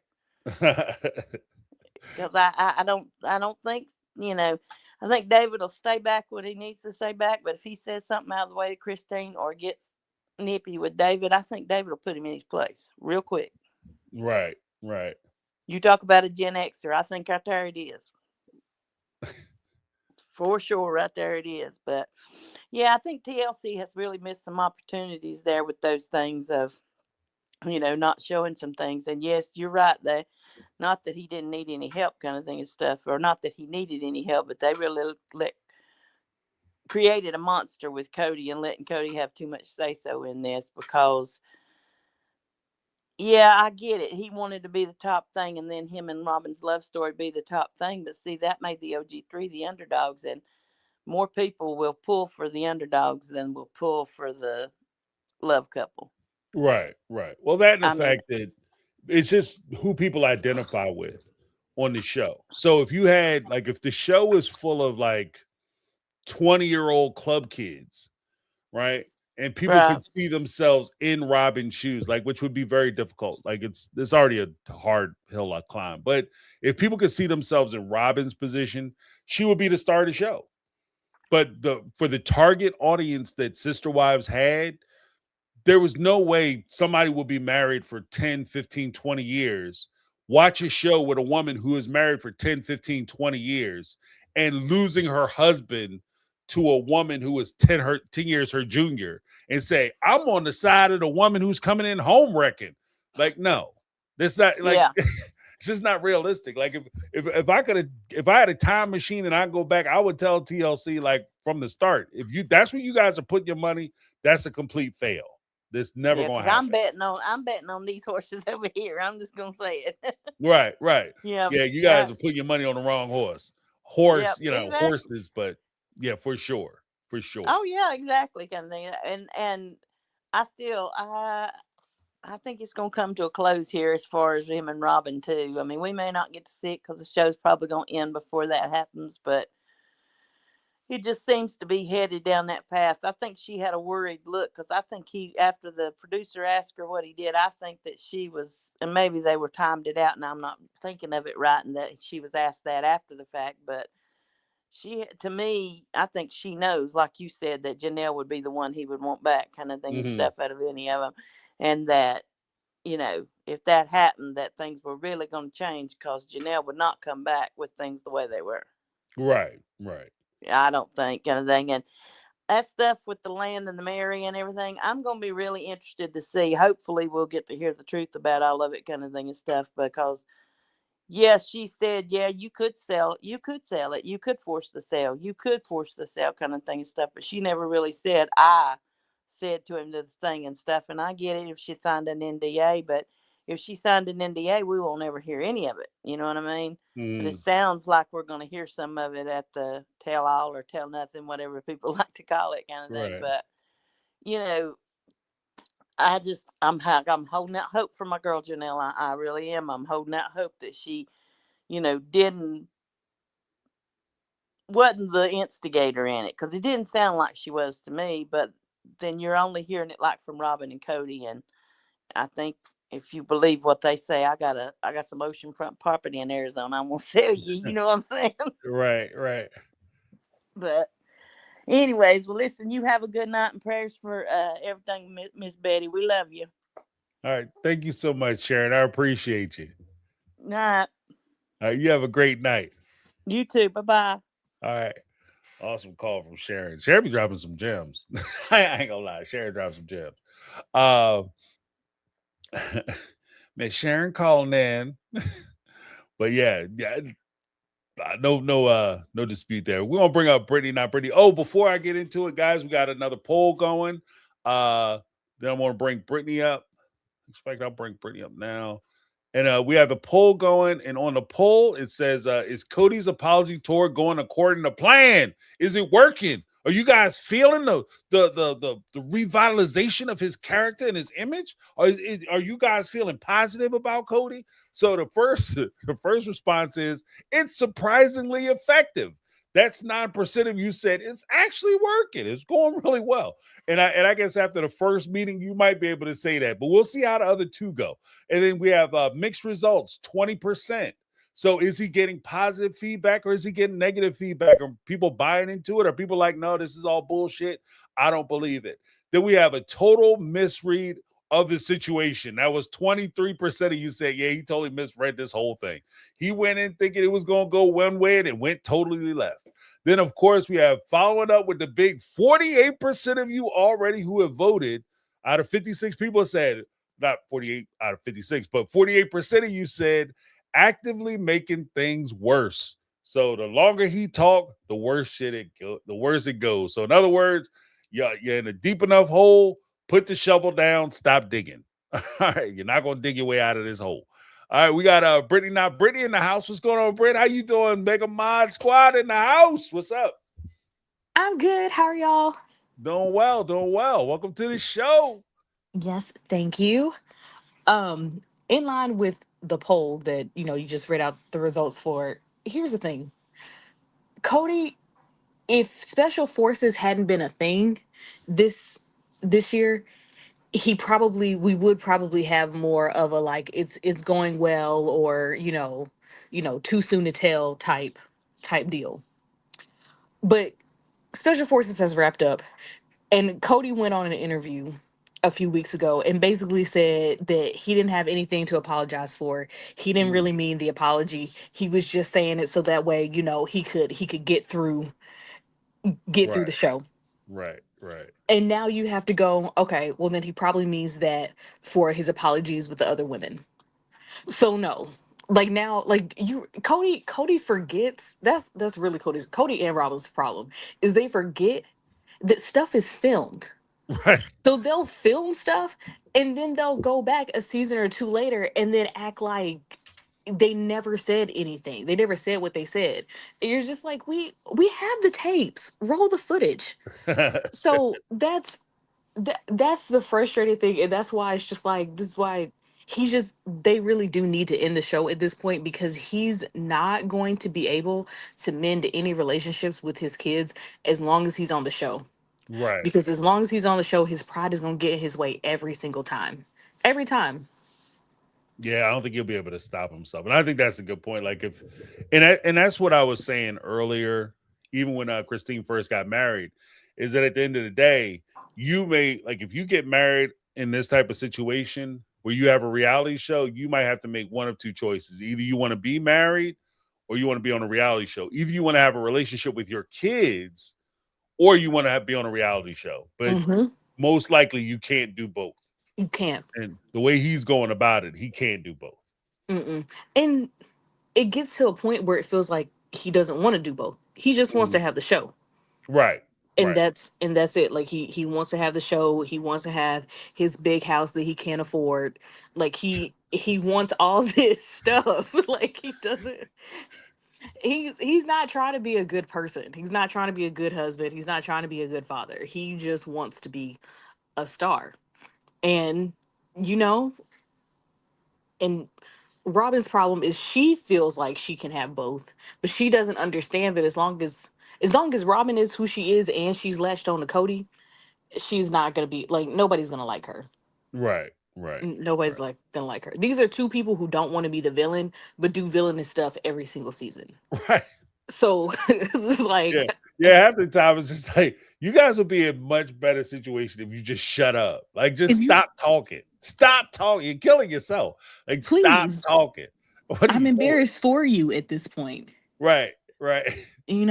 And like Robin getting on talking about some Cody, he takes really good care of himself and it's such a turn on to see him be so physically fit and be a good dad. And you just like, To who?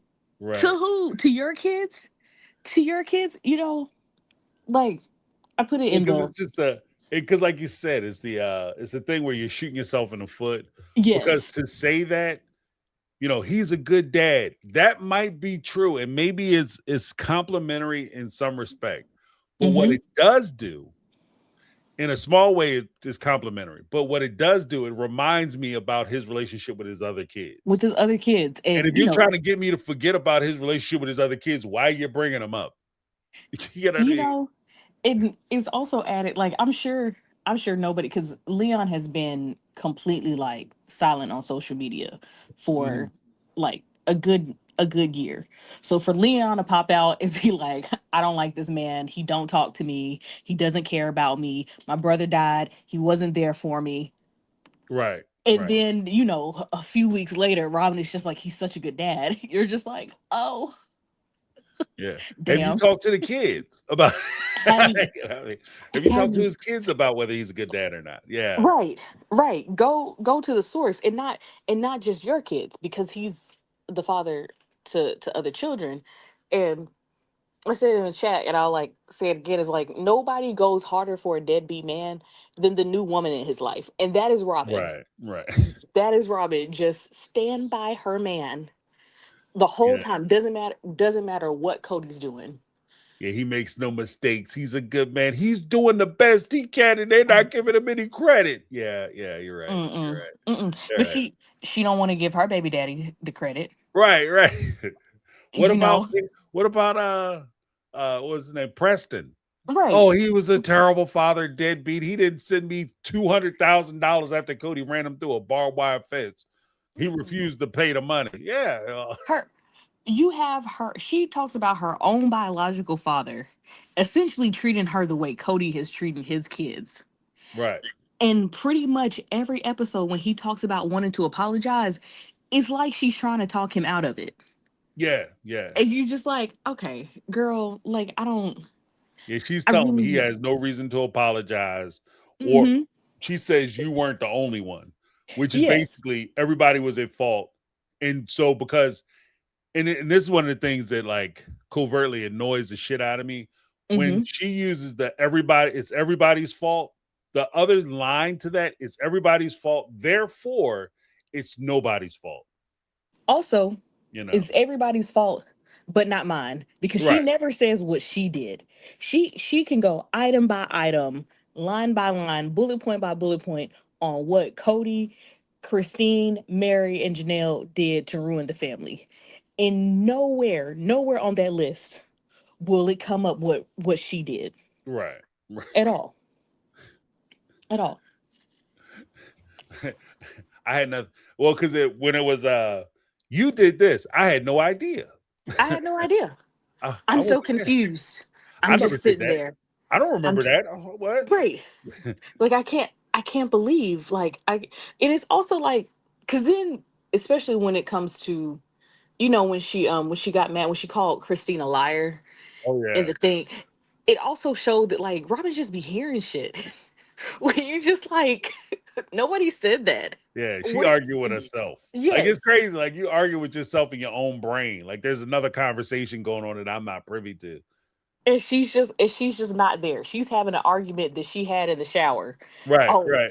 oh, if this person says this, I'ma say this. I And then know it's what just they like, thinking. See, because I know, and this is what they hmm thinking, and they probably like, and that's why I'm gonna be like, and then they then they stand there right, talking to you. All of a sudden, they're recapping the argument that they had with themselves on the way there, right. and And you're so just like, okay, this is crazy. I'm arguing with a crazy person. yeah, And that's why Janelle didn't want you to come, because she's like, I'm not gonna have an argument with two delusional people. right, right. Well, Like, y'all that and not the gonna fact that gang up on me. I let me know what you think, because I Mm-hmm. think there's also a point too where if Cody comes by himself, he's one person. But Mm-hmm. if Cody is sitting there with Robin, because he has to show out for Robin and posture for Robin, he's a different person. And so she wanted to have the conversation with without, Robin like Cody, as opposed to the Hmm. full Robin Cody. Yes, You know what I mean? Because I think that's a different conversation a different altogether. conversation, and they have for like for them they have years of watching Robin twist Cody's words or Right. insert herself in conversations. So it was like, okay, well, there's no point for me to go back to that. Hmm. I don't have to do that. And Right. then last thing, and I'll let you go. I did watch your videos with about Pop Psych and McKelty and Tony, and I'm just gonna reiterate. I need them to give us some better stories about how terrible Mary was. I just That part. Yeah. I need something more than this, because here's the thing. I Emotional abuse is terrible. Mental abuse is terrible. And in that case, like, I understand you not wanting to be around him, because oftentimes emotional abuse is very when you like try to explain it to people, it does sound like, okay, you just mad about petty stuff. Right. Like Right. it can come across that way. So at this point it's just like, just say you don't like her and you don't want to be around her. That's And yeah. we That's could my point. Yep. and we 'Cause- could just go past it. Like, I personally wouldn't need any other explanation other than that, because there's plenty of people that I don't like that I'm just like, mm, it's just something about them. Yeah. I don't Which have is any fine, specifics for you. I and don't want that's to. fine. Like that's You're right. perfectly And acceptable. that's great. Right. But them, especially because, like, what was it, like, Payton going like, oh, if I told the stuff that Mary did, they'd have to cancel the whole show. Yeah. I've And ruined I'm her life. thinking, Like what? right, Whoa. I'm thinking it's some like Ruby Frankie type stuff. And Yeah. you Yeah. telling me that she like told you to go up to your room because you were being disrespectful at the dinner table. I'd have sent you to your room too. I just like Right. I'm Right. it Well, was because just it like I sounded like really the way they made it sound, it was like there was a what's that mommy dearest, no wire hangers. yes. You know what I mean? Like Right. that type stuff. Like, oh shit, like what is she doing to these Like kids? You bless know? their hearts. And then they start sneakily, not sneakily, but they start like letting little tidbits go, and you're just like, okay, well, never mind. Because Gwen and Peyton, the stuff that they said, that like the way like Cody disciplined them was Mhm. way worse than anything that they've said that Mary has done to them. And I'm not Right. saying that, like, physical abuse is worse than mental. It's all the same to me. Like, it's all terrible. However, I'm watching y'all fight for this man's attention, and you Mhm. have Mary over here who is actively trying to be a better person, and we can see that, like, from the show. Now, her in real life, I don't know so much, but Right. Cody on the show is the same like dickhead that he's always been. So I don't. Well, because it's the we want our dad's attention, Mm-hmm. but Mary is a horrible person because she told me I couldn't mess around at the dinner table. Like and it's the It just stories. It's yes. that's what I was saying during the video. Like there's macro and micro. Like if Mm-hmm. if it's like a big thing and you tell this story, you know, I agree with you in the sense that the build up to it was crazy, Mm-hmm. and then the reveal, the prestige of Mm-hmm. here it is. She's a terrible person. She was so abusive. She was so mistreating us. Oh my goodness, she's a horrible person. If I tell these stories, it's gonna blow the internet up. You ready? Mm-hmm. Well, I was cutting up at the dinner table one night. She asked me to stop. I looked in her face, said, F you, shot at a bird, and I kept doing it. And then she had the audacity to tell me to go to my room and I couldn't finish dinner. Ain't that terrible? Like, oh, girl, No, I'm trying to be on your side, but that's not the one. it's really But you gotta reach it's in really you not. gotta pull another arrow from the quiver because that one ain't on point. Wasn't it? You Wasn't know? it at all? Because like you said, you talk about um you and another caller were talking about, in when you're younger, like you have parents that just didn't play that. Yeah. I also come from like a family that's like, like, yeah, we can like be silly and everything, but you also have to be respectful. Right, You right. have to be respectful, and we not like playing with this food. Like, we're not gonna Yeah. be wasteful. Yeah, you can So, enjoy each other's company. You could laugh, you could joke at the hmm table, but you couldn't be like, eating food and then like laughing and the food falling out your mouth onto the floor, onto the table, like that type shit. Like we Couldn't can't be have that. put it in your mouth and then like showing people and making faces and stuff like that. Mm-hmm. You didn't play at the table. Like that was the whole thing. Yes, Like you just teaching them table manners. table So, manners. Mm-hmm. you know, And then go ahead. Yeah, right. I'm And then just you're saying, just like, like, I don't know. Then you add to that. There's like, I don't know. I think she said there was like 4 or 5 kids at that point. and none of them All of marries. none of Let's them. call it what it is. Not And even. none of them was marries. Not even I'm like watching somebody else's kids over at my house fucking up. Yeah. and it's I'm overstimulated. I've been with these kids all day. Right. I just want them to eat. You know, they've been loud all day. They've been yelling. They've been screaming and everything. Like that's at a certain point. I'm tired. You gotta get your ass upstairs. I can't. Right. I just can't. I can't take it. And so it's that, you know, I don't want to say it's because if Mary being mean and punitive for no reason, that's all terrible. And at the same time, both can be true. Right. Mary is also in this world for the first time herself. Right. She's also learning how to be a parent herself. And all the grace that they want to give to Cody for having, like, you know, oh, Cody had 18 kids. Okay, well, But he wasn't Mary dealing also with got them. 18 kids. So He wasn't dealing with them. According to him, he wasn't according dealing to with him, them. he wasn't So, there. So, you know, if you gonna give grace to the guy who fathered 18 kids, you got to give grace to the people who actually took care of those 18 kids. yes, I'm just saying, like, that's let's be fair about it. exactly. But yes, that's all I had to say. All I'll right, let you go. I know Brittany, you got other callers. appreciate you. No problem. Have a great night. Y'all too. All Bye. right, bye. All right, we have Linda. What's going on, Linda? How you doing? Hey, good and you. Can you hear Doing me? very well. Yes, we can. Yeah, you sounding super low on my phone. I don't know. I think Oh, there's something. I don't know if it's my phone or your stuff. So anyway, I hope the TLC interns are on. Maybe they could put a 2 or 3 in the chat. Cause like right about now, I'm directing my stuff at them. I don't know if if they want to show this show as bipolar, because we get one view of Janelle with Cody, and it looks like she's ready to drop her drawers. And Mhm. then in the More to Love, which I'm sorry I didn't post it. I thought it was part of the episode because I'm not watching, so I'm getting tidbits. Otherwise, I would have put it on the Facebook page. Then you see I guess that More to Love where she said, I made it clear Robin couldn't be there. I made it clear I'm not going back. A totally like 2 totally different persons. I'm like, Right. is everyone here a Gemini? Because like I'm getting both sides of the story and no one is making sense. Aside from the fact we have to remember that this was like filmed over a year ago. Right. So, Christine didn't sign no NDA because she would have never been able to do that half-ass book, because that's another one that held back because she has another book coming out, right? Oh, does she? Oh, Yeah, yeah. Remember, I told you she had said that in one of the interviews. Oh, there's another book with more stuff. Why didn't you write it the first time? I couldn't even finish a book on audio.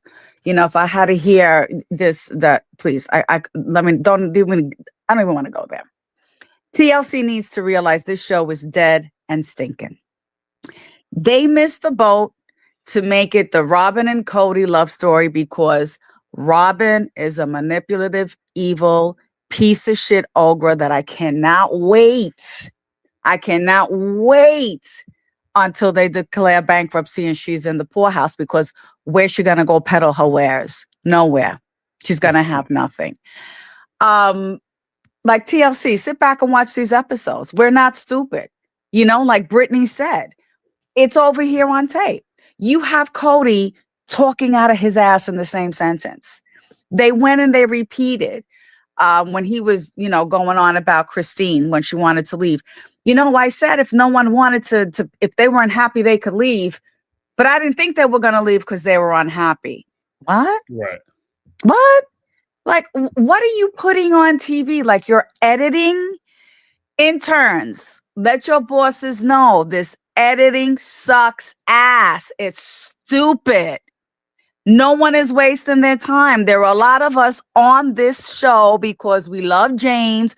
We love each other. There are, we have members from different walks of life, and we have our little talks that has nothing to do with your stupid ass show. We're a community.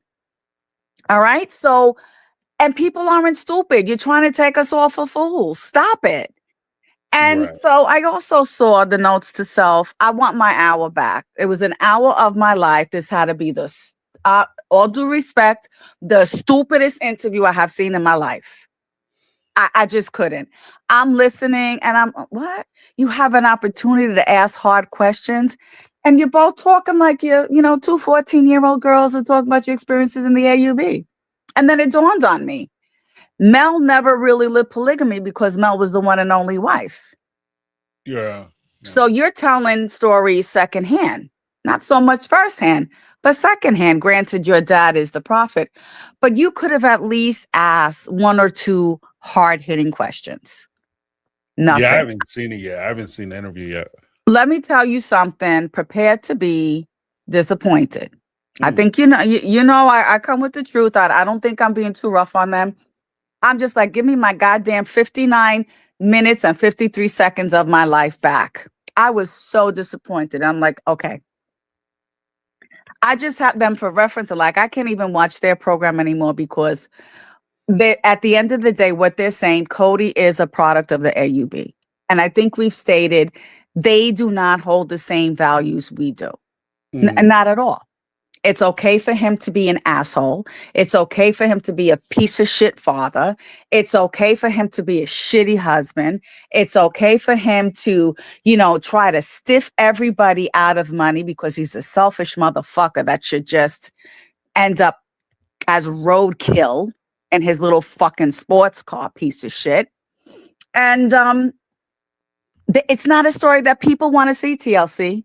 You've made your money on looking for the most extreme, but now it's gone beyond extreme because usually when you have extreme, there's redemption. There is no redemption for Cody and Robin Brown. It's just never going to happen. If you were to do a poll right now, TLC, they would be the most hated people on television. Seriously. And they would be hated because, like me, a lot of people feel that Cody showed no emotion when his son passed. Like, it's like, like his dog died. Meanwhile, I was crying tears, snots, and boogers when my dog died. He could care less. Robin the relief on the look of relief on Robin's face was palpable. I don't think I was the only person who saw that. And, they're rehashing and rehashing. Mary is not an ogre. Mary is not abusive. If you sit back and you look, it was the three biggest troublemakers out of all of the kids that have something to say about Mary. As much as we like and admire Maddie was real quick and fresh with the mouth. There's a way to voice your opinions to adults. And a lot of the time she liked to teeter on the line, whether she was telling Robin off and we loved it, or where she was trying to make her point clear. She was a little on that edge, right? We know McKelty. Listen, if McKelty was in my family, no word of a lie, she would have gotten the ass whippings of life. And my grandmother did not like if my father went to put his hand on me, she rarely had to put her hands on me. But the way all of these things that we're hearing now about McKelty, her ass would have been whooped. You hear me? And that would have been a Puerto Rican ass whipping. All right, we're talking kneeling on that rice, getting your ass beat. Them clothes would have been ripped. You would have been wearing a freaking uniform. The things that she did, like she pushed the line. And then Peyton. We know Peyton. Peyton was a fresh mouth. Because the other one, not the one that had complained about the fishing. Remember, I forgot which son that was. I see his face and his name escapes me. The wrestler. Wait, which one? The wrestler, the one that was winning the wrestling championships. You talking about The Rock or John Cena? No, Cody's sons. I'm talking about Cody's sons. Remember the son that was upset when they went camping and Oh, Hunter. Hunter, yes, I Yeah, forgot yeah, yeah. Hunter's. Yes, Hunter. Like Hunter would get mad and speak up for himself, Right. but he might go a little bit, but then he would stop. You pulled his attention and he immediately was respectful. Like he would catch himself. So let's look at it this way. Mary was strict. Mary came when your home had to be a certain way. You had to behave a certain way. I mean, just because she yelled at them in public because they were teasing Robin's kids, that's not bad. That's what you're Mm, supposed to do. Hell, I'm the aunt and I do that I did that to my nieces and nephews. Didn't make me mean. mhm. Stop it. They're rehashing TLC. We don't want to see this shit. And the one thing is, I hope you get to interview McKelty. Like, I have like 2 or 3 just clean questions. Did you watch the show? And did you see how Robin manipulated the destruction of your family? That would be Right. question number 1. And I think that would be a respectful question to ask. Like, we don't, much as we want to bash the hell out of her dad, you don't want to make the kid uncomfortable. Right? That's Mm, for her. It's one thing for you to bash your family. It's another for someone on the outside bashing your family in your face. Right? right. Right. So I get that. Did you watch the show? Did you see how strategically manipulative she was in destroying your family? Right? That's number 1. Number 2, did you see how your father treated each of the mothers and then would pit them against each other? Did you see that? Did you experience it? Right. Right. Like we could just questions, because I would love to know, because McKelty is rewriting history. All of a sudden, why are you questioning your relationship with Robin now? Because your mother's book came out? Girl, please. You enjoyed, and I would tell her to her face, you enjoyed making your mother feel bad by putting Robin before her. Right. When she said, I told Robin first about the kids, I felt that in my heart, and they ain't shit to me. Mhm. And I'm like, that's why I'm away from it. I'm not as invested. I don't care. But I was just like, I got curious. My ass is nosy. Let's call a spade a spade. And when I saw that Notes to Self got the interview, I was like, okay, what is she gonna ask? I swear to God, I'm like, why? What did you have this for? You were worse than Pop Psych. The Pop Psych was like, dude, I don't know what happened to us, to how you used to do your program before, because I used to see him talk about other things. So he seemed like a professional. He fanboyed so hard, like he couldn't ask anything. And there's his wife asking. I don't know if his wife is a psychologist or what she is. And I'm looking at these 2 grown ass adults acting like goofballs because they're talking to this kid. Like, Mm. are you for real? No. So TLC, take note. Collectively, we are tired of the bullshit. You know why we're hanging on TLC? Because we want to see Cody get his karma. We want to see the IRS take him to the cleaners. We want to see Robin trying to sell her ass someplace else and no one's buying her grandma ass. Okay? We are done with it. Put the nail in the coffin and move on. There is absolutely nothing you could do for the world to see Cody Brown as a decent man. He put the old nail in his coffin with Special Forces. Right. Right. So Special Forces was this year in June.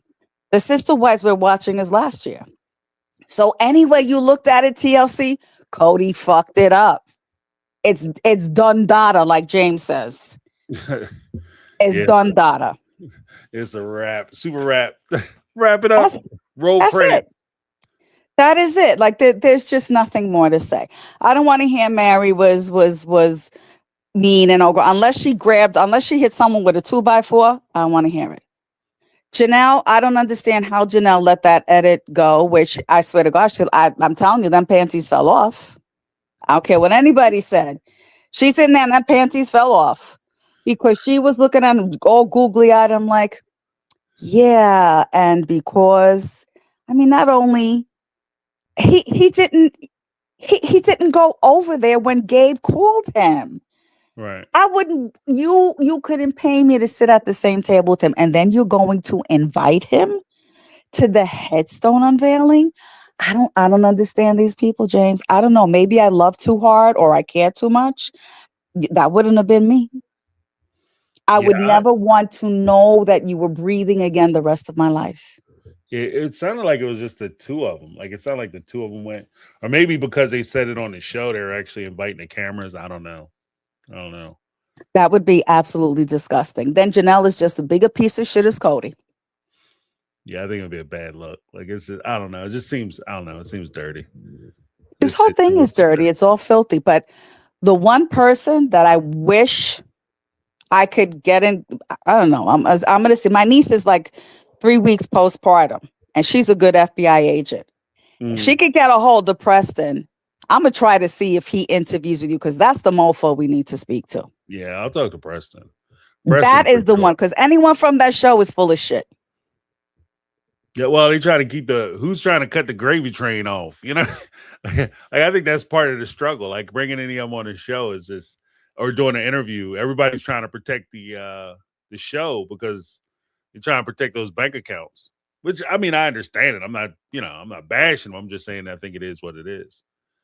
You know. No, I don't know. I mean, I agree with you, but why would you want to save the bank account for this disgusting human being? Yeah. Well, they draw from the trough too, so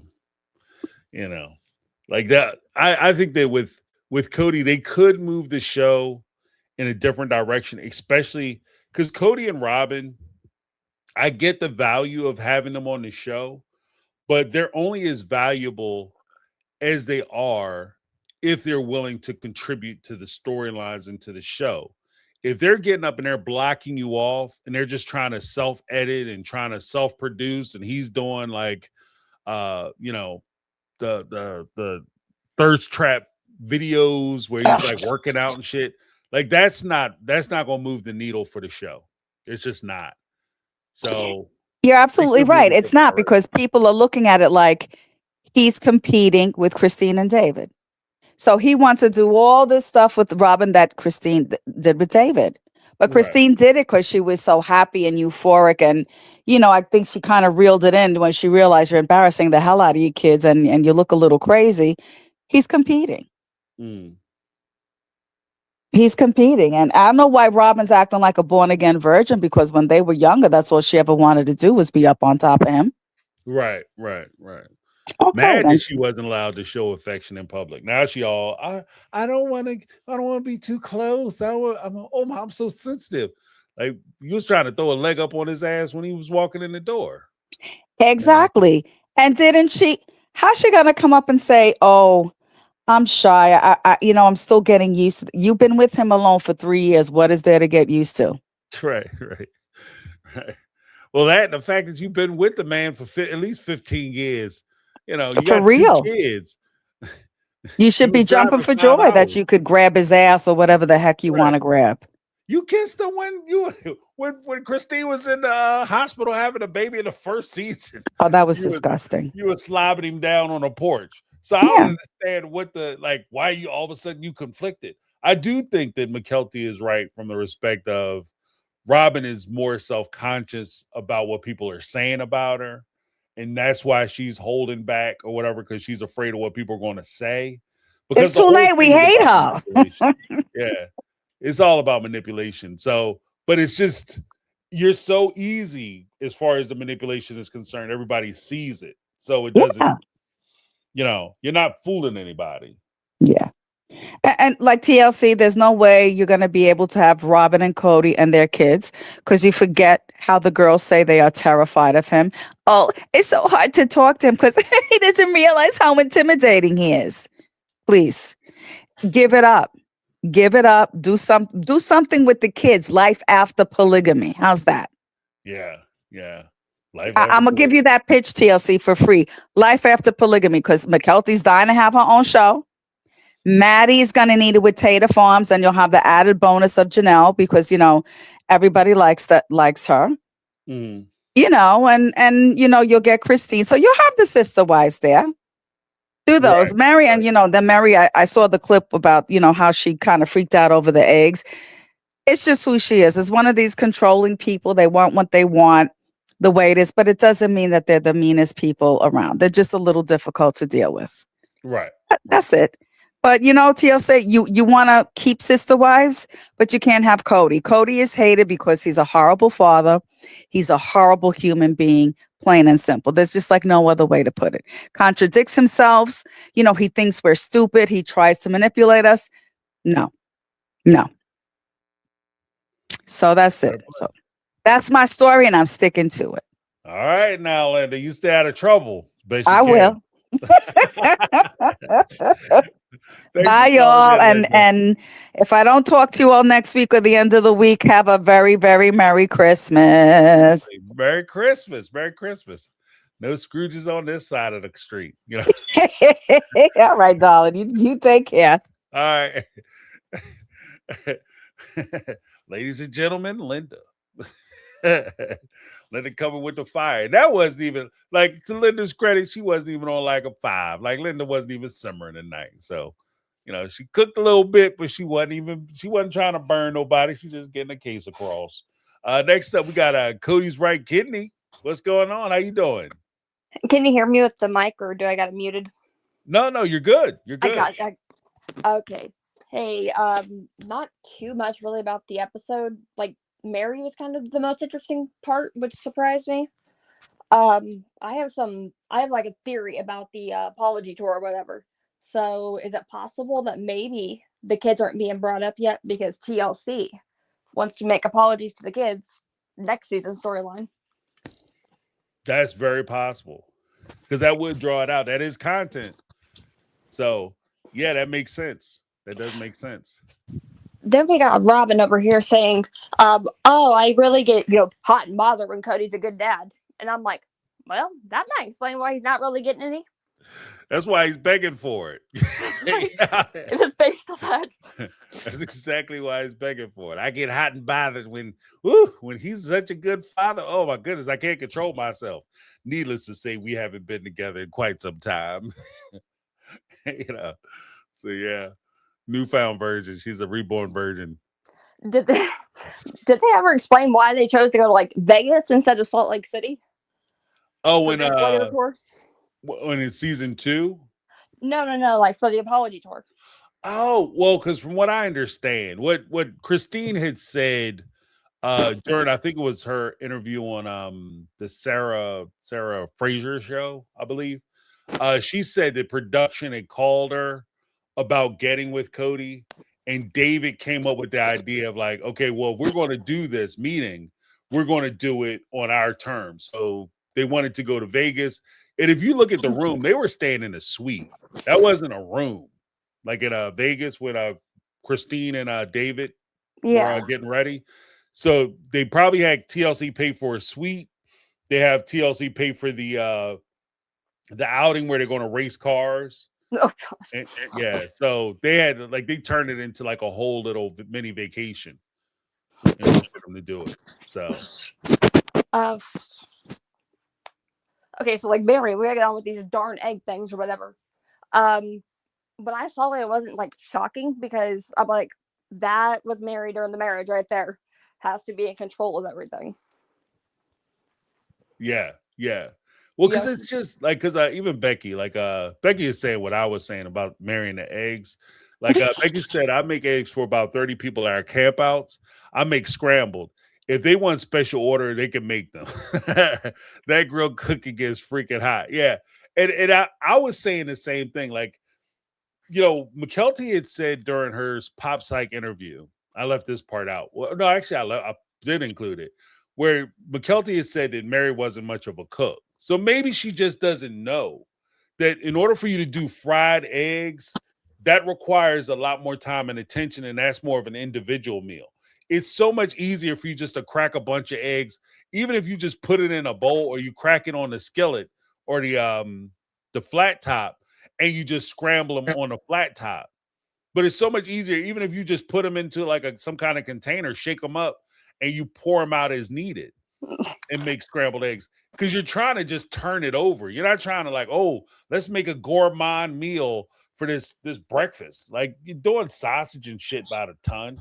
Like, why would you do eggs individually? Would you guys like an omelet? What would you love in your omelet?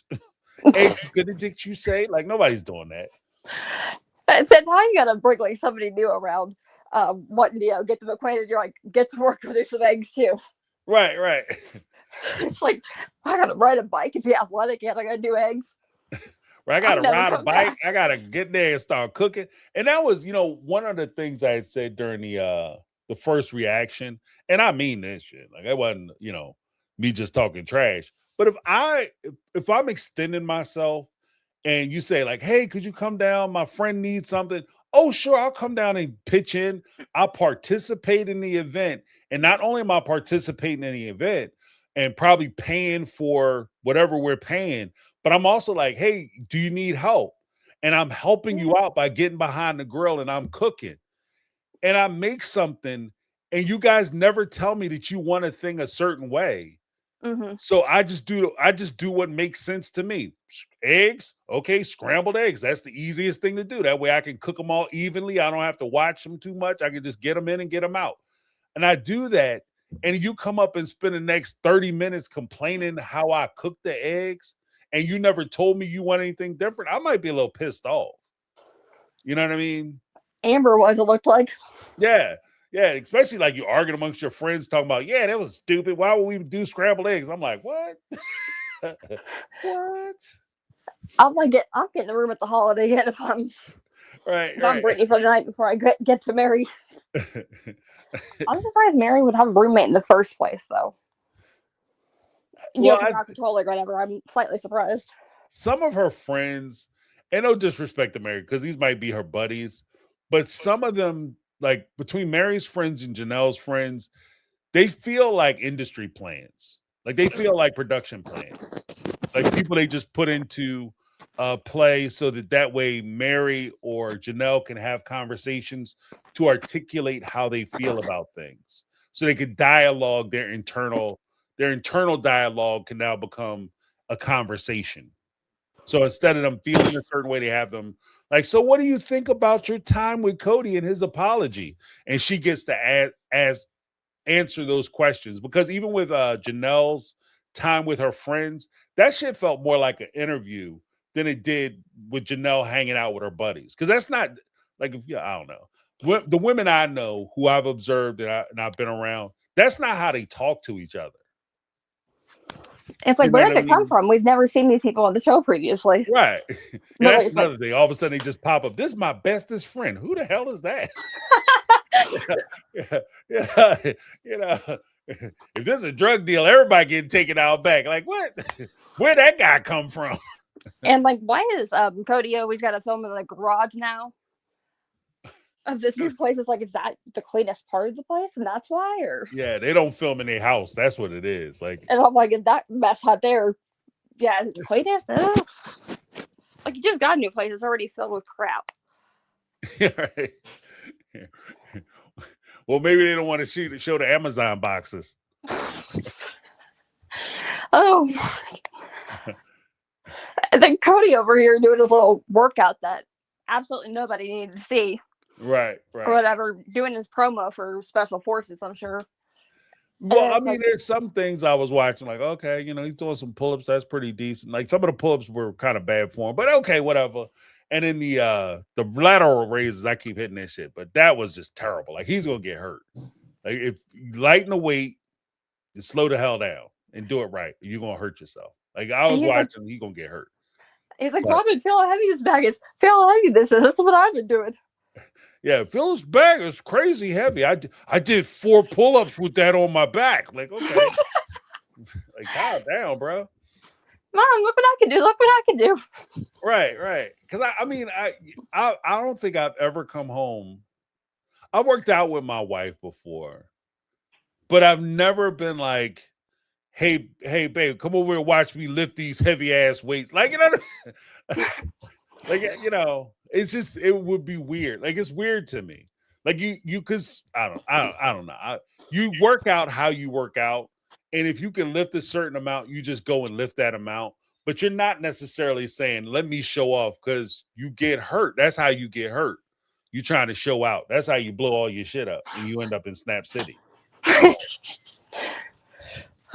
God. Oh, and then like that meetup or with Christine and David and whatever over in Vegas. And it's like this big old table, right? And I'm like, what's the point in this? Like this is looking like the Last Supper or something. Yeah. Did you see? And I didn't pick it up the first time I watched it. But when they brought that big table and Christine said, who else is coming? No, seriously, who else is coming? I think that she legitimately thought that like either Robin was coming or it was going to be like all the other sister wives. And she wasn't ready. Like, I think that because the way she reacted, like, who else? No, seriously, who else is coming? Because she looked like she was ready to run.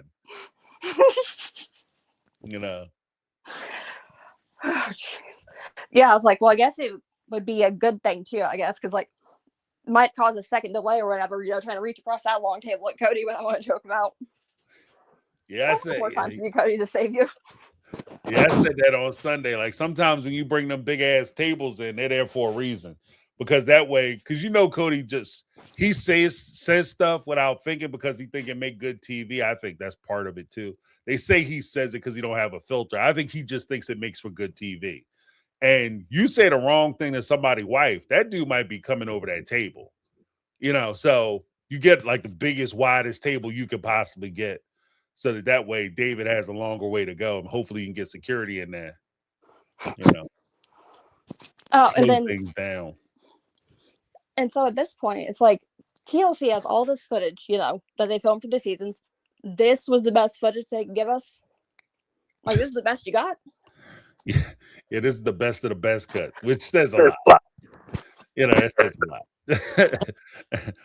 When your greatest hits are the biggest misses, like that says it might be time to go ahead and circle the wagons up, I swear, if I did not have like my ex-husband's cable login still, I would not be watching this. I'm not paying for it. Right. Or I do YouTube bootleg the next day. But yeah, I'm not paying for this. I'm like, apology, Torque. I apologize to us for this craptastic season, but that's just me. Yeah, right. The real apology there. The executives should come out and just start apologizing for their program. That's about all I had. There wasn't too much going on, so y'all enjoy the rest of your night, and I'll keep up with the chats as well. All right. Thank you so much for calling in. Appreciate You're welcome. you. Bye. Awesome. We had a super chat come through. We have Brittany, not Brittany, dropped a $4.99 super chat. She says, as someone who can't do a pull-up, I was like, that looks like trash.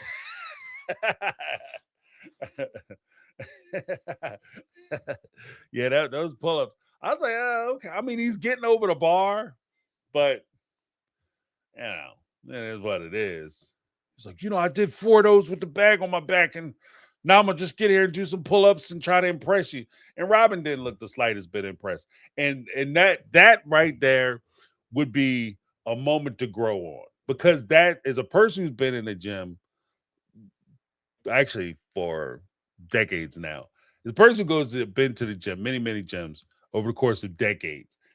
The one true thing that I've always discovered, hands down, especially when there are young ladies present, young men, young ladies, the fellas will start doing crazy shit in the gym that they ain't got no business doing, right? Start trying to load weight up that they shouldn't even be trying to attempt to lift, all kinds of dumb shit, trying to impress these women. And the one thing that I've always seen in the gym, when the guys do that dumb shit, these women are not even kind of paying attention. They don't care. They don't care that you're doing all this crazy stuff, risking yourself, going to snap your shit all up. They don't care. Not even a little bit. I remember there was one time, I tell a quick version of the story. Story time. There was a guy, I was working at like a meat house. Like there's a lot of bodybuilders working out there. But there was this guy who was like, working out. He's doing a leg press. He loaded the machine up, had pretty good weight on the machine, and he's doing a leg press. And then there was a woman who came in who was a fitness model, right? She was outstanding. She looked very good, right? In great shape. He starts loading this damn thing up. This dude must have like he had a shit ton of weight on this thing. He, for some reason, this is the way it works too. He was just strong enough to get the weight off the safety. He opened that thing up. That whole weight came down when he tried to lower it so that he could press it back up. That whole thing, that whole sled came down on top of his ass, right? Snapped his whole shit up. I'm talking about knees just like, what hell? It was over. He did, right? And needless to say, when the ambulance came to get his ass and take him out of there, that woman didn't even stop working out. Everybody looked when it happened because I saw the whole shit going down because I be paying attention. I'm nosy. I saw the whole thing go down. And when he screamed, oh, she looked over and everybody's like, ugh. You know, people ran over to get the machine off of him. She kept working out. She ain't care. She ain't care. She was there for her mission and she was staying on point. And that's what I see. Like when Cody was in there doing the pull-ups and he's working out, lift this bag up and see all this shit I'm doing. She don't care. Robin don't care. Especially if she don't work out. She don't know what it takes to pick that bag up, put it on your back and do a pull-up. She don't care. You're not impressing her. That's why, I mean, I actually believe when she said, that's something that I think she heard, like, oh, it's more sexy that he takes care of the kids. That's in tandem to a woman say that it's sexy for when her husband come home and does some housework, or he fold up the, does the laundry and fold the laundry up good or whatever. He might get some. Like, that's what that is actually in line for me for. But thank you so much, Brittany. Now, Brittany, let me give you a little something up in the house.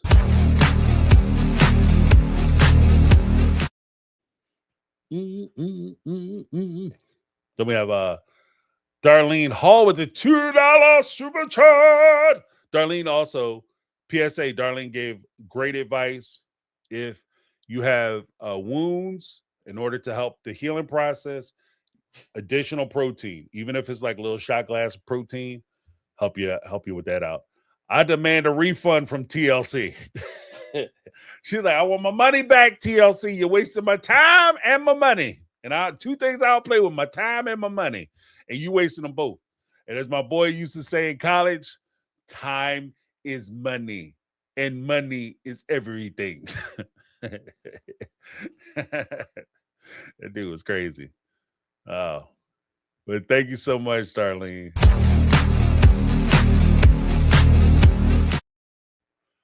That's awesome. Then we have Brittany. Now, Brittany with the $4.99 super chat. Said, I never prioritized doing pull-ups, LOL, but I dabbled in powerlifting when I was younger. I'm not impressed by ego lifting with shit form. Yeah, nobody is. Nobody is. Wow, he's lifted a ton of weight and he's probably going to cut his head off. Like, nobody does that in the gym. Nobody. I'm more impressed. Actually, as crazy as it is, the people who used to impress me the most in the gym were actually a lot of times older guys and women, for the most part. Not because they're in the gym, but when it came time to do exercises right, like strict form, a lot of times women who were very serious about lifting weight had better form than a lot of the guys who were in there lifting. A lot of the guys were kind of muscling through exercises. They were basically saving their life. That's what I call it, survival lifting. So you just put a bunch of weight on and you do everything you can to get that weight up off the ground. The women were coming in there being very targeted and very intentional with a lot of the weight that they were lifting. Not to mention, I remember I was a part of a men's spinning group. We used to spin in the morning, and then some ladies used to come and join us, and we would all spin and we would take turns like instructing the class, whatever. And after we finished spinning, the guys would go lift weights, and the ladies would go down and do aerobics. A couple times we used to watch the ladies do the aerobics, not like out of creepiness, but it's like that shit'll kill you. They just got finished doing spinning, and they gonna come down here and start doing jumping around and shit. I went in for a couple of them classes, jacked they wore my ass out. They wore my ass out. I was like, if a fight break out, y'all on my side because this shit is crazy.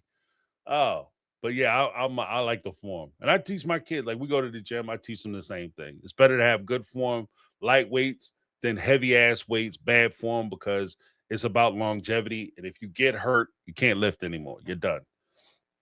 I mean, you might be done walking too if you do it the wrong way. Like my boy, like I said, with that that leg press.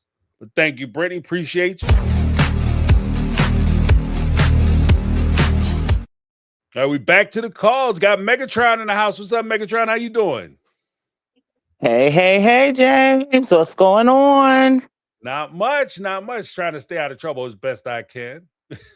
Listen, that's all of us. But look, I've been listening and I've been in and out. People been calling and getting on my nerves, and I'm like, Lord, I'm losing track. But I think it was, I'm trying to remember. Oh yeah. The apology tour. Does the apology tour line up with the child support settlement case? Because I was thinking this tour was kind of a way for him to like, see, Your Honor, I'm trying to make nice with her, and she's just wanting to be a bitch and not want to get along with me and trash talking me. I think that was because Cody is a transactional being. He does nothing without gaining something from it.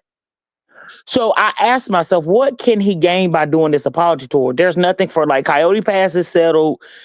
I'm guessing the estate stuff is like, what is he gaining? Oh, the court case. That's it's running simultaneously with this tour. Mm-hmm. Yeah. And he's just doing this to show like Christine, because she says, I don't want to talk to him ever again.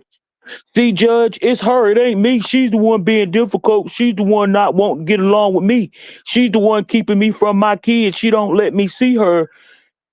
So let me get this shit on tape so the judge can see it. Right. Bob. Because he's a transactional person. So what is he gaining by doing this tour? He damn sure ain't gaining favor from them because they don't care. Well, it could have He gained he gained some draws from Janelle, but I mean, other than that, what is he gaining? Well, because he could have been getting the anticipating his participation in special forces, and so you try to mend these bridges, or at least I don't even think it's so much mend the bridges as much as it is you try to put them in a position where they got to shut up and stop talking about you, so that when you go on, man, he said that, and you reveal yourself to the world, they can't talk shit about you anymore. You know, I think it was like one of those things where he wanted, see, guys, it's not me. That's why Robin is running with this. You have nothing to apologize for, Cody. It's not just you. Like, she's running with the narrative. He's running with it because both of them are transactional. Mm-hmm. What is it that they want out of this tour? Because it's not forgiveness. You don't give a damn if they forgive you or not. Right. Because if that was the case, this tour would have happened off camera and years ago. And you're not even apologizing for the actual shit you did. You're apologizing for some shit you and Robin done debated and discussed and figured out and made up. Right. Well, I apologize for saying I didn't love Cody. You have shown these women for decades you don't love them. You not apologizing for that.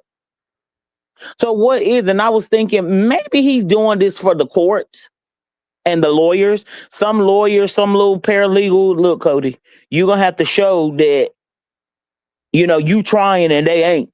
Like, that's the only way you going to get any, you know, we call saving face, which I feel like production cut to, like Christine said it was like 2 episodes. She was like, I don't want to meet with Cody. I don't want to meet with Cody. I don't want to meet with Cody. And I'm thinking she was not wanting to meet with him because of her lawyer's advice. Probably was telling her, no, don't do it, girl.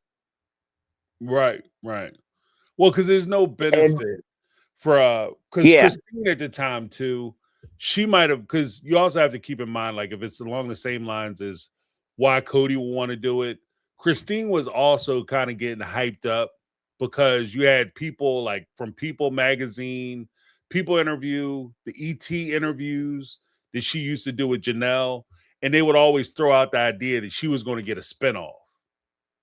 And so one of the ways that she could establish getting that spinoff or support that spinoff is by separating herself from Cody and Robin.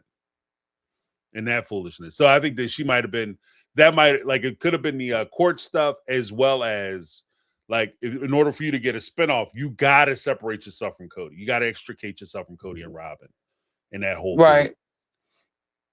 Yeah. And then I'm just thinking like, and then David, because at first David was pissing me off while he was like, yo, this dude is throwing hella shade at both of y'all at this point. Oh, Right. well, if I didn't mess it up, you wouldn't have what you have. And I'm thinking to myself, why ain't nothing flying at this point? No furniture is moving. And you sitting there, well, I think about it from a guy's perspective, so I understand. I'm like, okay, you bitching up over there on me, David. I had hopes. You're not giving what it needs to give. But then I think Cody is the kind of person, he don't know when to stop or he don't know when to shut his ass up because, oh, well, I got this far, I'm gonna take it another. Like he shaded the hell out of both of them. He was shading them the whole time. Drink up your beers and da da da. Then now see, you can see the shift in David's body language. That's when he was like, well, you need to start with your kids. Right. Well, we don't because you ain't the only one that can throw shots. Yeah, we don't see that till next week. That was actually in the coming up soon or coming next week. Yeah. But you see his body. Did you see David's body language shift? Yeah, he got tight. I got tight too. Listen, would have been tight. Well, you might want to punch me later, but you're thanking me now because if I didn't, like, bro, hold up, wait a minute. Right. My ex-husband is currently remarried. If that heifer would have fixed her mouth to say some crap like that to me, or if I would have said some crap like that to her, well, if I didn't dump his ass, you should think, well, you know what, I take that back. I did say that to that heifer. She didn't do nothing. I did say that to her. But anyway, I digress. Well, let's explore. But yeah, David. Hold on, let's explore that for a second. Because let's be honest. Let's keep it all the way a buck, like we do on the show. When you said that to her, that was the jump off point. Because you was giving her just enough. You was giving her some rope, and you were giving her some road that if you want to come ride this train, I'm gonna give you a path to come ride this train. It was an invitation. Let's keep it all the way a buck. When you said that's exactly what it was. That's exactly what it was. Right. So, but you know what, too, James? But you know what, too? Okay, so in my scenario, it was said because she was the quote unquote Robin in the situation where she was always inserting herself. His thoughts are now her thought. And it was at that point where I was like, you know what? Well, if everything that comes out of your this is me talking to my ex-husband. If everything that comes out of your damn mouth is gonna be what she wants, I want to talk directly to this heifer. Okay, since you want to be the stepmom and you want to be his turn or whatever, that's fine. Okay, now I'm talking directly to you. Why is it that he's not doing what he's supposed to do? You know what I'm saying? And she was the Robin, counselor, and it's because and he doesn't want, and he had no voice. My ex-husband, he had no voice. I would say Robin, but she did all the talking for him. And so then when I hit her with you only really with him because I chose not to be with him anymore, right? Like, you do realize if I tell him right now, we're going to work this out, he leaving here with me. And that became like I don't believe that. And that's not true. And then a week later, she called me, is he at your house? Girl, no. No, absolutely not. I was just saying that to get a reaction out of you because I ain't even going to lie. I wanted to fight. At this point by now, I wanted to fight you. And I was trying to get you to react and you didn't. And so I just left it alone. But see, Cody don't know how to leave stuff alone. He's still picking and picking and picking and picking. But then they go and drive cars afterwards. So obviously David didn't react to it. But then if you peek Cody's reaction. No, I was just going to say. When David said that, did you see Cody's reaction? Like he kind of like snapped back like this motherfucker. No, you didn't. Oh, well, because that's the preview. But the whole thing is that Cody could have gone in like if it's what you think, what you saying it is, like he's trying to pad it for his court case, he will go in and make little subtle remarks to get them to react. Because if he can get them that's what I'm saying. Then you get to pull. Well, I call it the Becky, but you get to throw your hands up, like throw stones and hide your hands. You get to pretend like, Yeah, oh yeah, yeah, shit, yeah, I don't yeah. know why he flipped out. I just said, guys, drink up your Right. beers. They were drinking. I don't know what was the why were they attacking you? You get to do that whole shit. Yes.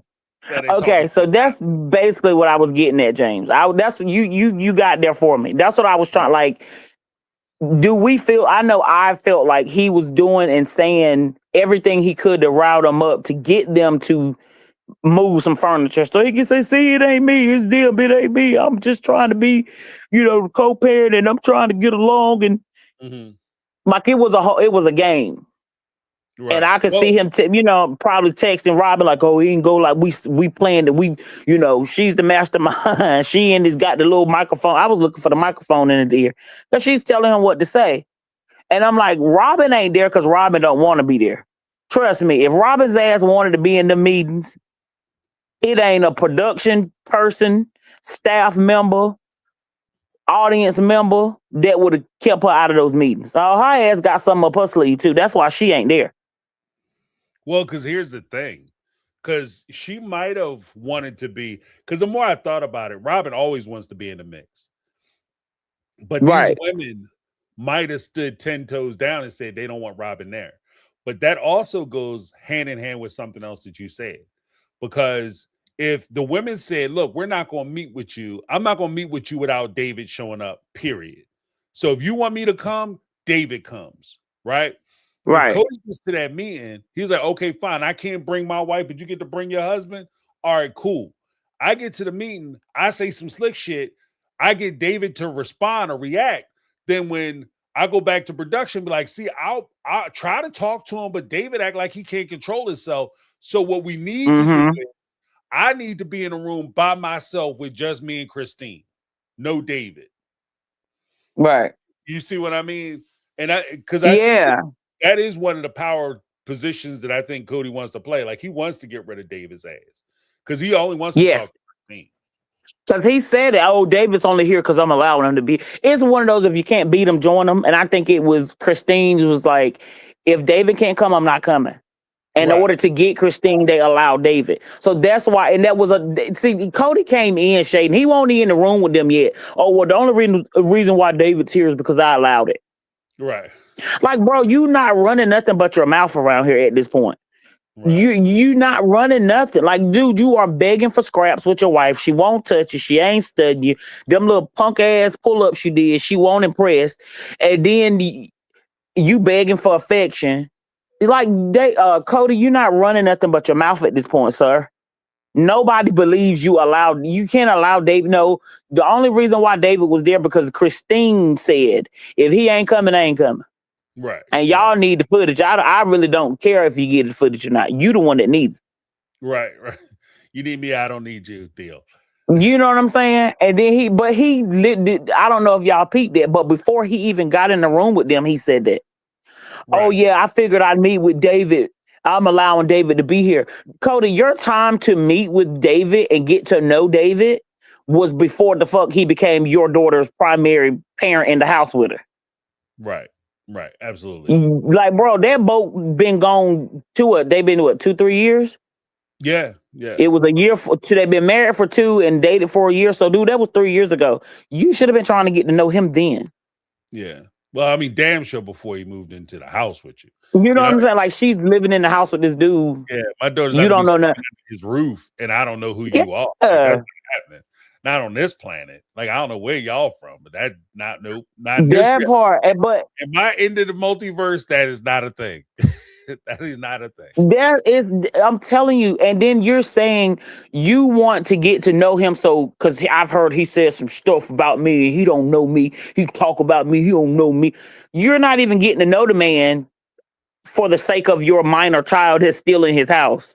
Right. You want him to know you so he quit talking shit about. What is the big deal? People talked about Jesus Christ, Cody, and he was perfect.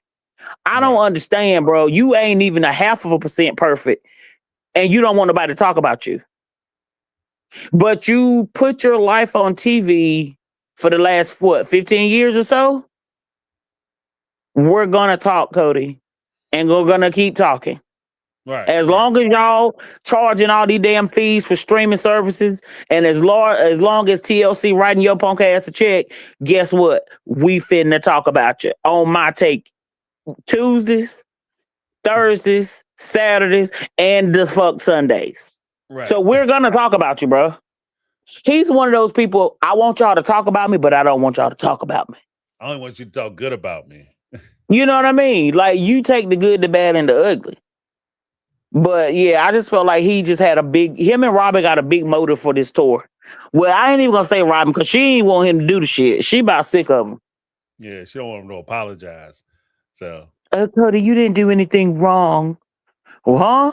And then Robin throwed a little shady. She's been throwing little shady comments because her keep mentioning those kids, knowing he's a shit ass dad to the 12 now. Again, this is some shit that my ex-husband's current wife would do. Like he would miss, like for instance, like the graduation, you got the pre-K graduations and the kindergarten graduations and all that stuff happening and going on in June, end of May, beginning of June. Now he wouldn't show up for his kids. They graduated pre-K the same year one of her kids graduated to like middle school or something. You knew for a fact that he did not come to the twins graduation thing. Why would you get on a platform where you know it's a shared platform that all of us are on? Why would you get up there and oh, I'm so happy that he stepped in and he was there for my kids? You knew that was going to hurt me and you knew that was going to hurt my kids. So Robin does things like that to get a rise out of the children and the OG3. Right. Because Maddie just broke down 2-3 episodes and talking about how she wanted her dad, she missed her dad, and every episode since then, that's he's such a good dad, he's such a good father. And you got 12 of this man kids literally crying every dang on interview episode about how they wish they had a relationship with their dad. Right. So there is some. I don't even know the word facetious, insidious stuff on her part to sit there and keep it's like she's rubbing salt in their wounds. Like why you keep harping on he's a good dad, he's a good dad, he's a good dad. Yeah, we know you're talking about your children, but what about the other children that are watching you say this and you are watching them cry about needing a dad? But you also saying, oh, well, he's a perfect father. He's a good dad. They're going to see it. They're going to see the stuff that you're saying. So that's why I was just like, she just don't care. Yeah, Robin is a piece of work. Her mama got her hooks into Robin and Robin got her hooks into her girls. Yeah. It's a vicious cycle and I don't see it ending. Like, I really don't see that cycle ending until something, and I hate to say it, something tragic has happened. Big G was very tragic. But I really can foresee something else happening to the point where the OG 13 kids really gonna get sick of her and her kids, and it's gonna be a brawl. It's gonna be a big brawl. Something else gonna come up, something else gonna happen, and it's gonna be no holds barred. They finna get it in. Right.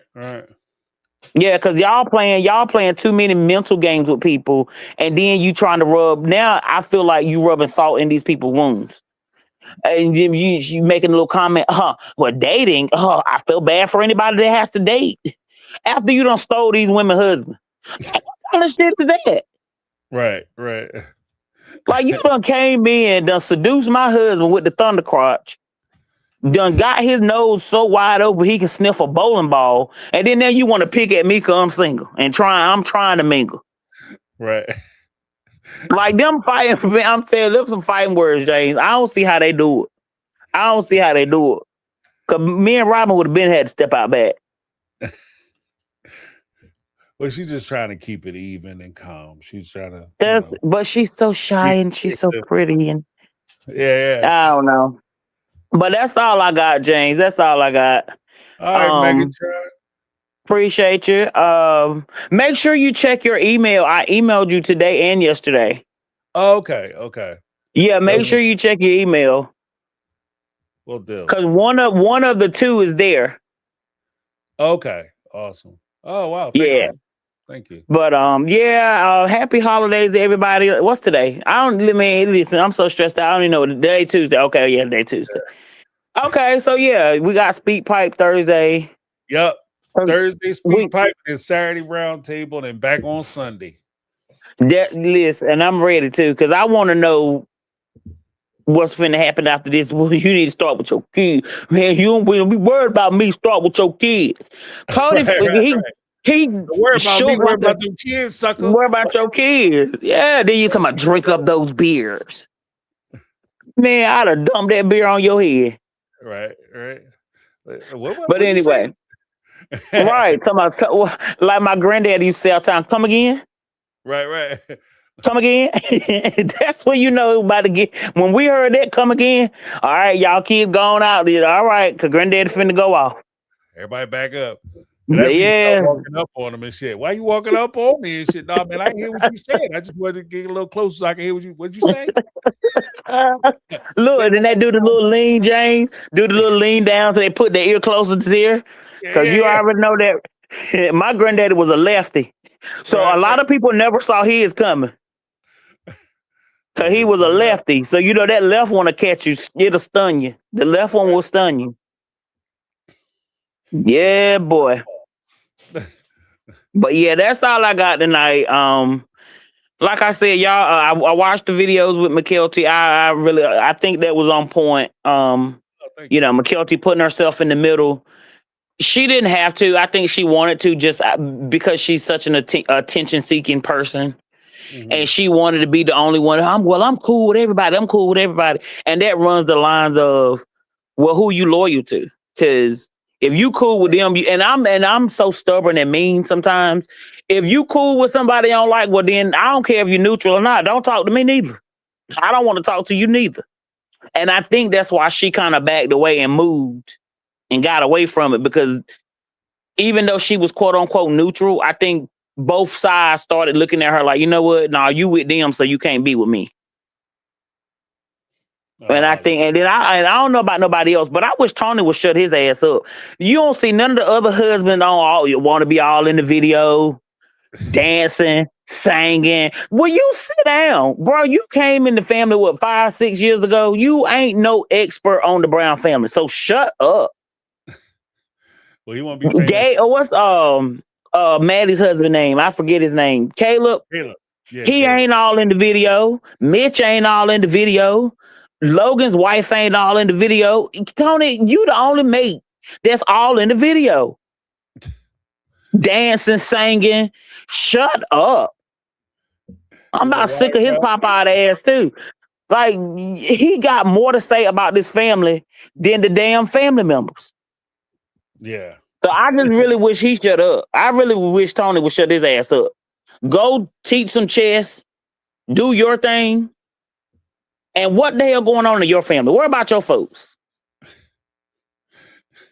Well, his folks ain't on TV, so there's that. Yeah, like go get the Pitch Dimmer show. I'm pretty sure, Lord, and I hate this. Never mind. I ain't gonna say it. That's too political. I ain't gonna say it. But yeah, your family's Mexican American. I'm pretty sure they got some drama going on in their life right now too. So go figure that shit out and leave these. Like, quit talking about these, bro. He talk about these people more than any of the other children. Right. Like, bro, you new to this. You new to this too. You just here just like we is from the outside looking in. Sit your ass down. You just on first name basis with them. Yeah, like you got their phone numbers. We don't have their phone numbers. You got their phone numbers. Right. But you don't like. I just need him to sit down. Tony's starting to make my ass itch too. Cause he talk more than McKelty. Yeah. Yeah, because him and McKelty is starting to give me the Cody Robin ick. He's the Robin because she parrots a lot of his thoughts and feelings. Mm-hmm. And like she'll say something and then he'll reword. Like, you're doing the same thing Robin is doing. Shut up. Let her talk. Like she's telling something from her childhood. Bro, you won't even dare. Like that boy say, you didn't even go here. You Right. weren't there. Let her tell it her way, and he'll respin it, and then she'll change what she originally said to what he wanted to be. Like, they get on my nerves too. Well, they all over, so you never know. Yeah, he in it for the money, just like Robin's ass. He in it for the money too. Well, I guess they were looking at why they the only ones getting paid. Yeah, I mean, I respect the hustle. I do. I respect it, but you're getting on my nerves. We don't want to hear from you, Tony. Sit down. Ain't nobody coming to see you neither, Tony. You take a seat on the bench with Robin. Nobody coming to see you neither. Yeah, right. But that's all I got, James. Everybody, I hope y'all are staying warm. Be blessed. Miss Betty, sending love, prayers, and kisses to your family. Hugs, speedy healing. And that's all I got. All right. Thank you so much, Megatron. I appreciate you. All right. And make sure you go pick it up. I'm excited. I'm ready to see your reaction. I will. I'll get it. I'll open it on the live on Thursday. All right. All right now. All right. Thank you. Have a great night. Bye. Oh shit. Sorry about that. It was like 2. Next up we got Zuzu. Zuzu, what's going on? Hey, how are you? Doing well. I'm doing good. I actually caught the show this week. There you go. On Monday, not on Sunday. But I'm for the life of me, I can't understand Janelle.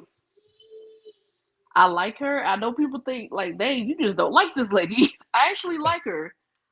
But I don't know if it's the way the edit came out or what, but make up your mind. Either you want this man back because your body said you want him back, but your mouth is saying one thing. Right. And I understand it could be that way with an ex, but look, pick a side and stick to it. But what I found interesting was Mary let something slip that I haven't heard anybody talk about. When they asked Mary about going back, she said, well, I couldn't go back because two of them were already in relationships. And she wasn't talking about Robin and Cody. She was talking about Janelle and Christine. Right. She was like, one is married and two is dating. She was like, one is married and then one is dating. Then she was like, oh no, two is married and one is dating. Then she was like, oh no. Like she kept saying, oh no, like no. Like she wasn't supposed to mention that, like the dating part. Right. I think Janelle might already got somebody. It ain't saying nothing. Yeah, that's possible. And I mean, if that's the case, like I said before, I understand it because if I was on a reality show and I had a new relationship, hell, if I had my established relationship, I wouldn't want to put it on a reality show because that's how you lose your people. Yeah. You know? Unless I'm looking to be single. Yeah. That's how it's gonna happen, you know.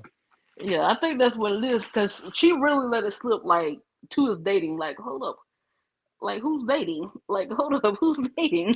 Right. But that tripped me out. And then the other thing that tripped me out this week was Christine's. Like it took so long for her to get ready. Like I'm sorry, if I'm going to meet an ex that I don't like, I'm not getting dressed up. Look, you gonna see me in a ponytail, slip back, and some jeans and a shirt. Right. She was dressed up like she was going on a real, like an actual date. She's going on a prom. She's going on a soft hop. Yeah, I was like, where you going? You soft hop outfit. I mean, if you see the way David was dressed compared to her, you're like, hold up, this ain't matching. Yeah. Like, who you going to meet? She's trying to hit him with the don't hurt him hammer outfit. Like, you know what I mean? What you trying to impress this dude for? Exactly, because if I was David, I would have been like, if you would take your ass in there and change. Well, because especially with who you're meeting, like, I might be like, look, you need to put some sneakers on with some pants because it might go left. This whole shit might go left, so I need you to be ready. Exactly, because Cody probably like she got dressed up to see me. Yeah, Cody probably thinking, oh yeah, she got dressed up to see me. I still got it. You know, I guess, and that's the thing too. Well, I won't go too deep into it because I got a video coming out this week about Cody. But yeah, I think that plays into like some of his ego too. They got to be careful with like how they meet him and how they talk to him and how they approach him because that can set the stage for how he talks to you. He talks to you, but that way. Just a little teaser. He talks to you that way because he thinks that he has power and control over you. He still think he got it. He still sees when he. I genuinely think that when he thinks of the OG3, he still sees them as the waiting, doting women who are waiting for his approval. Yeah, he does. You know what I mean? He definitely does. And when he says stuff, he expects them to break down and crumble because he says, like, oh, remember when I said I didn't love you? Yeah, I loved you because I'm so important and I'm so awesome. And the mere thought that I didn't care about you should have devastated your whole world. And I'm here to give you life by telling you that I did care about you. You're welcome. I think like that I bullshit. agree with that. I definitely agree with that. I think that was his way of saying, like, for Cody, you got to validate him. Right. And he's so used to the women coming right back to him, like, hey, like, I'm the next Hot Fuzz Sunday or something. Like, you coming back. Right. You coming back to this. and then Mary, okay, I like Mary, but I go back and forth with her. She don't have a storyline. I mean, Hun Run, he matches everything basically of what she said she wanted, but I see no chemistry between them. Mm-hmm. Like, there's none. Like, he looks like he could be her older brother, or like, that friend that you see sometime around town. Like, all right, but there's absolutely no chemistry between them. Not even on screen. Like, oh, like you don't even catch him checking her out. Right. Like, she turned around and was walking away. He was paying attention more to her friend, to Amber, than he was her. Like, right. Like, if I'm walking off, I at least want to see you looking at me for a little second. Like, did he see me walk away? Well, I mean, there's always that thing where, like, glad to see you, hate to see you leave, but love to watch you. Hate to see you leave, but love to watch you go. And there's the you checking back to see if she checking back to see if you checking back for her, like that kind of stuff. Yeah. Like, you kind of check. None of that going on. They just like, okay, like she couldn't get farther away from him. Well, especially if you dating, like I can see, like, talking about the gym stuff. I can see if you in the gym and you see somebody and you're like, you know what? Let me make sure I'm paying attention to what's in front of me, so I'm not making people creeped out or whatever. I get that. But this is supposed to be a lady, like somebody you interested in. So yeah, it's totally understandable that you might, get caught taking a little glimpse here and there. Exactly. Like, when I first met my husband, and when he first walked away, and I look back just to see, like, is he looking at me walk away? I did to peek over the shoulder, and sure enough, he's standing there looking at me, looking at him. Looking like, at each other. Right, yeah. I'm like, how can you not have any chemistry? Like, it literally looked like somebody you're a friend with. Like, maybe, like, almost he could be her gay best friend. Like, all right, girl, I'll see you later. I ain't gonna front. And I don't mean no disrespect to Ron. But I do pride myself in having a pretty strong radar when it comes to certain things. And my boy got a ping. Like, you know what I mean? Hey, like he got a ping. Like, I don't know. Like, I don't want, like I said, I don't want to disparage him, but it's just there's something about him that doesn't make me feel like I'll say it this way. Remember, there was a guy named Ricky Martin years ago. He Living La Vida Loca was his big song, right? Yes. I remember when I realized he was when he was a gay dude. And it was long before he came out. It was actually during one of his performances. It was like either Living La Vida Loca or that other song he had. And he used to have these dancers that would be like dancing all around the place, like right in front of him. And they had this woman and she was shaking so hard, I thought she was going to dislocate both her hips. Right? Yes. And Ricky Martin didn't give a shit. I was like, there's no way you kind of straight and you don't just like, wow, what is going on down there? That's ridiculous. Not that I want to date her, but that shit is talent. Like, you don't do none of that. Like, and that's kind of what I see with Ron. Like you said, like, I don't see that. Like when she walk away, be like, like, I mean, he had more of an opinion about the way the eggs was cooked than he did about her. Like They're trying to like see her eggs. Yeah. exactly. But I mean, all in all, the show is just boring. There's nothing really there.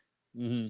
I mean, they're just stretching footage because this had to happen around April, like this take, because they sold Coyote Pass in March. So this had to happen in April because the court case, or either April or May, because he went to Special Forces in June. Right. So it's between one of those 2 months, and the court case was ended, in May, at the end of April, early May. So, but I'm Yeah. like, even with this apology, I don't understand why they made this 3 episodes, because you spent the whole episode talking about what you want to say or what you're gonna say versus actually doing the apology. Like we didn't Right. need 2 days for this. Right. Right. This could have been one episode. I Oh stand on that. yeah, TLC that could have dropped the been one ball on that. episode. The fillers are getting boring. Right. I mean, you're rehashing the same thing. Like if you want to do a storyline, be like, hey, tell us, Janelle, what really happened after the camera went off. If I was your friends, I'm gonna ask you like, so where did Cody stay? Where did you stay?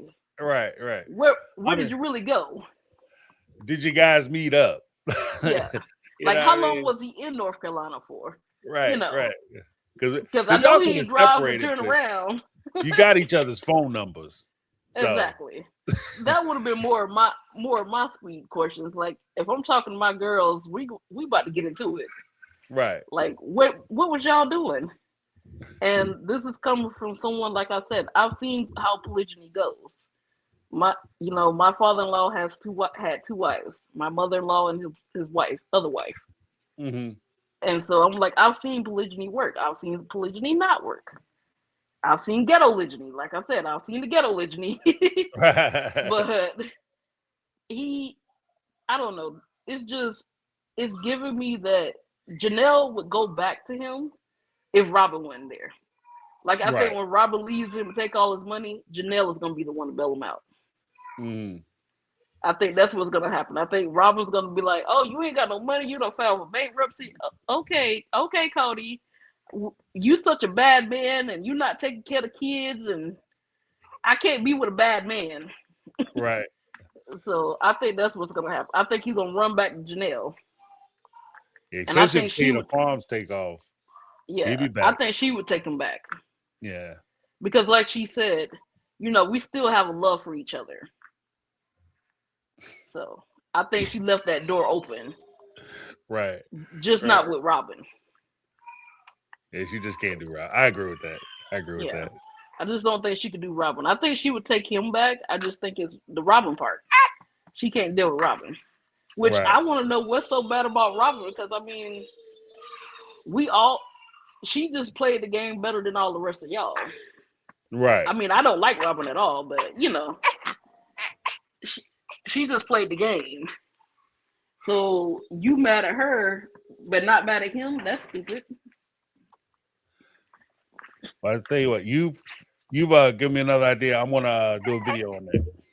Yeah. I have a position on it, and I wasn't gonna do a video on it before, but I think that it does deserve a response. Like why Janelle, like some of the hurdles of why Janelle couldn't get back with Cody. Because Yeah.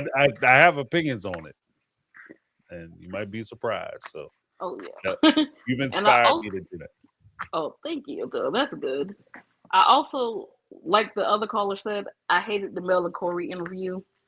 They literally asked her like 2 or 3 questions that we've heard the answer to several times, and nobody can really give a crap about. Mm, Like they asked about how did she feel being like, I guess they got married.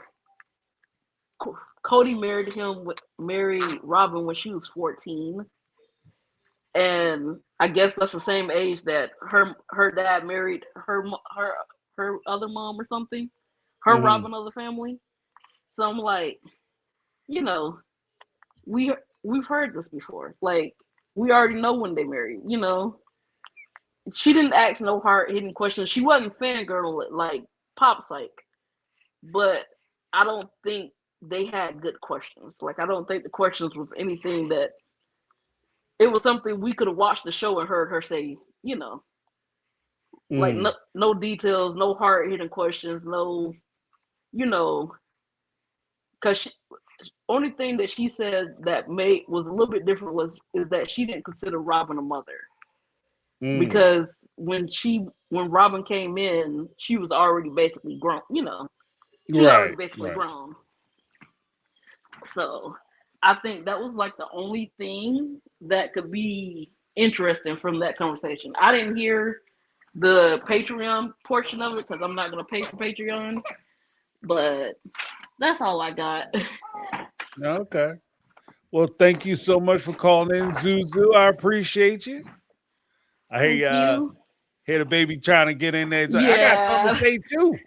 Oh yeah. Her and then the other two, I hear water, so I'm like, oh my god, what are they doing? So I'm gonna let you go. I'm gonna go figure out what they done destroyed. All right. Let's figure out what they broke. They was Oh too yeah. quiet. That's how you know some shit going down. Y'all too Yes, quiet in there. What's quiet. happening? Either somebody heard or something broke. What happened? Oh yeah, that's always. Right. All right, I'll listen to you Thursday. All right, Susie. I'll talk to you. Talk to you. Have a good Bye. one. That's a good point.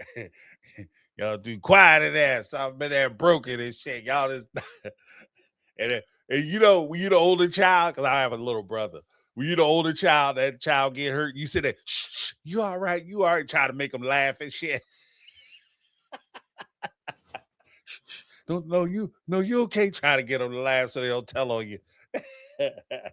I remember them days, boy. All right, we got before I go to Renee, let me just do a super chat real quick. We had we had Caramel Cuties say $2 super chat. Damn, I was way backstage and got kicked off. The damn the Kremlin's active. But Caramel Cuties will be next after Renee. Thank you so much, Caramel Cuties. I tell you, my system, I don't know what is going on at this point. I have no, like, Saturday was just crazy. Like, I was getting, my shit was freezing. I was glitching on Sunday. Like, I don't know. But thank you so much, Caramel Cuties. I appreciate it. Then we have Brittany, not Brittany, with the $4.99 super chat. TLC needs to make Cody and Robin talk about the kids during the one-on-ones. Suki should be able to ask about everything. I've been saying that. They talk about in the season, minus Big G. 100%. That's the whole reason for the tell-off. You're not going to talk about what happened during the season. Why show up to the tell-off? Don't get paid then. That's what I say. Don't get paid. If you don't want to come and talk, you don't want to be on the show, either you want to do the show or you don't want to do the show. If you don't want to do the show, that's fine. Just let a player know, and we won't put you on the show no more. We just cancel the rest of them checks, And good luck with that fat ass mortgage that you're sitting on top of. Especially now, like it's kind of crazy that they put themselves behind the ball, 8 ball so much in credit. Because that would be a lever that the production team from TLC could use to try to coerce you to do stuff that you don't want to do. But thank you so much, Brittany, not Brittany. Then coming to the stage, we have Renee in the house. What's going on, Renee? How you doing? I'm fine. How you doing? I am so glad I caught you. I I'm am glad so you glad I caught you. Merry Christmas to you in Oh, advance. thank you. Merry Um, Christmas. Something that really I'm harping on is that Cody's apologizing. But Mm, did anybody ever hear him tell the women that he's sorry? right. Or what is I he? can apologize. I can apologize to you all day long. Right. But say I'm sorry, and that's coming from your heart. I'm sorry how I treated you guys. I'm sorry what I took you through. Mm-hmm. I haven't yet heard him say that he was sorry. Right. That apology that he's trying to put out don't mean a hill of beans because he's not sorry. And the only reason why he's doing this is because everybody said, well, why is Cody doing this? Cody is trying to fool us. He tried to get back on TV. Right. because he got a mortgage. He ain't got no job. You can only do gun shows in the summertime. Robin ain't got no job. She ain't got no money coming in. Mm-hmm. So he's doing all this trying to get us the public. Oh, look at Cody. Cody's apology. Cody said he apologized. He's trying to get us on his side, people. That's what he's doing. He's Right. playing the part. He's playing the part. It ain't got nothing to do with going to court for his child or anything. He needs the money. He needs the money. Now, I think And that's when fair. and when you're desperate for money, you'll play the part. And that's exactly what he's doing. Another thing too, Robin don't care about those kids or their feelings. Because if she did, she would have treated them that way. Right. She ain't studying them kids. She ain't studying Janelle, Christine, or Mary. She ain't studying them. Robin is trying to get what she can get for her. She ain't got no job. She ain't got no skills. Well, she got nothing. Well, Well, Cody got nothing. any potential skills she have are skills that you necessarily could put on a resume. They need some money. Look, they need money. They got gas bill, light bill, water bill. They got taxes to pay for that big old house at the end of the year. They need money. Right. Right. Well, They I mean, need money. in fairness, though, and even to your point, like one of the craziest things is like the bigger your house, the more Yep, expensive your house, more to the point, the more exactly. expensive your property, the more you're paying in taxes, like especially depending on where you live in. Like that Exactly. tax bill, boy. And if you bought $1.5 million house, don't you know how much the tax is gonna be on that house? Right, right. Yeah, that house is 2.1 million. Okay, look, think about the tax. Yeah, that's Think what I'm about tax. saying. Like, cause I've known places And that not and not taxes only be a that, th- nosebleed. think about how much land that house is sitting on. Right, right.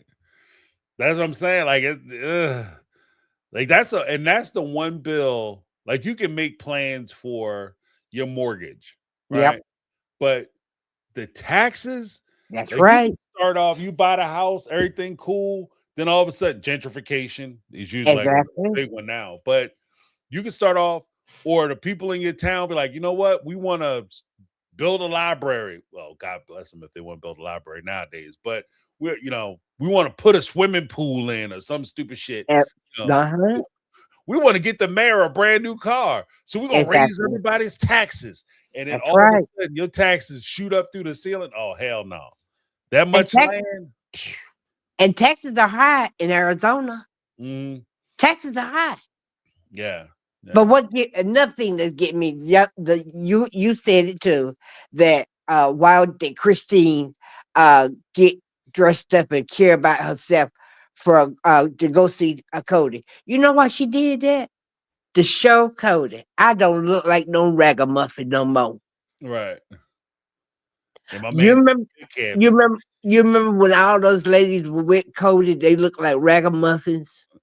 They look like old timey women. I don't blame Christine. I would have put on some ruby red lipstick, got my eyes together, and walked in front of him and said, "Look at me now. I got a real man.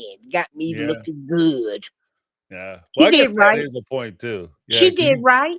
If I was going to meet my ex, shit, I hammer down and I'll put out the work. I even might get me a blonde wig to put on. And, and said, hey, "Look at me now. this is how we do it over here, Yes, son. look at me now." And McKelty McKelty is just like a daddy. Want to be seen by everybody, and want to be heard. The reason why she moved down there where Chanel and them are at is because don't nobody wants to deal with McKelty. Mm, Nobody wants to deal with McKelty because McKelty is just like Cody. I didn't like McKelty because I'm gonna tell you something. I don't care what my mama do. That's my mama, and I'm gonna have my mama's back. She didn't have her mama's back. She didn't.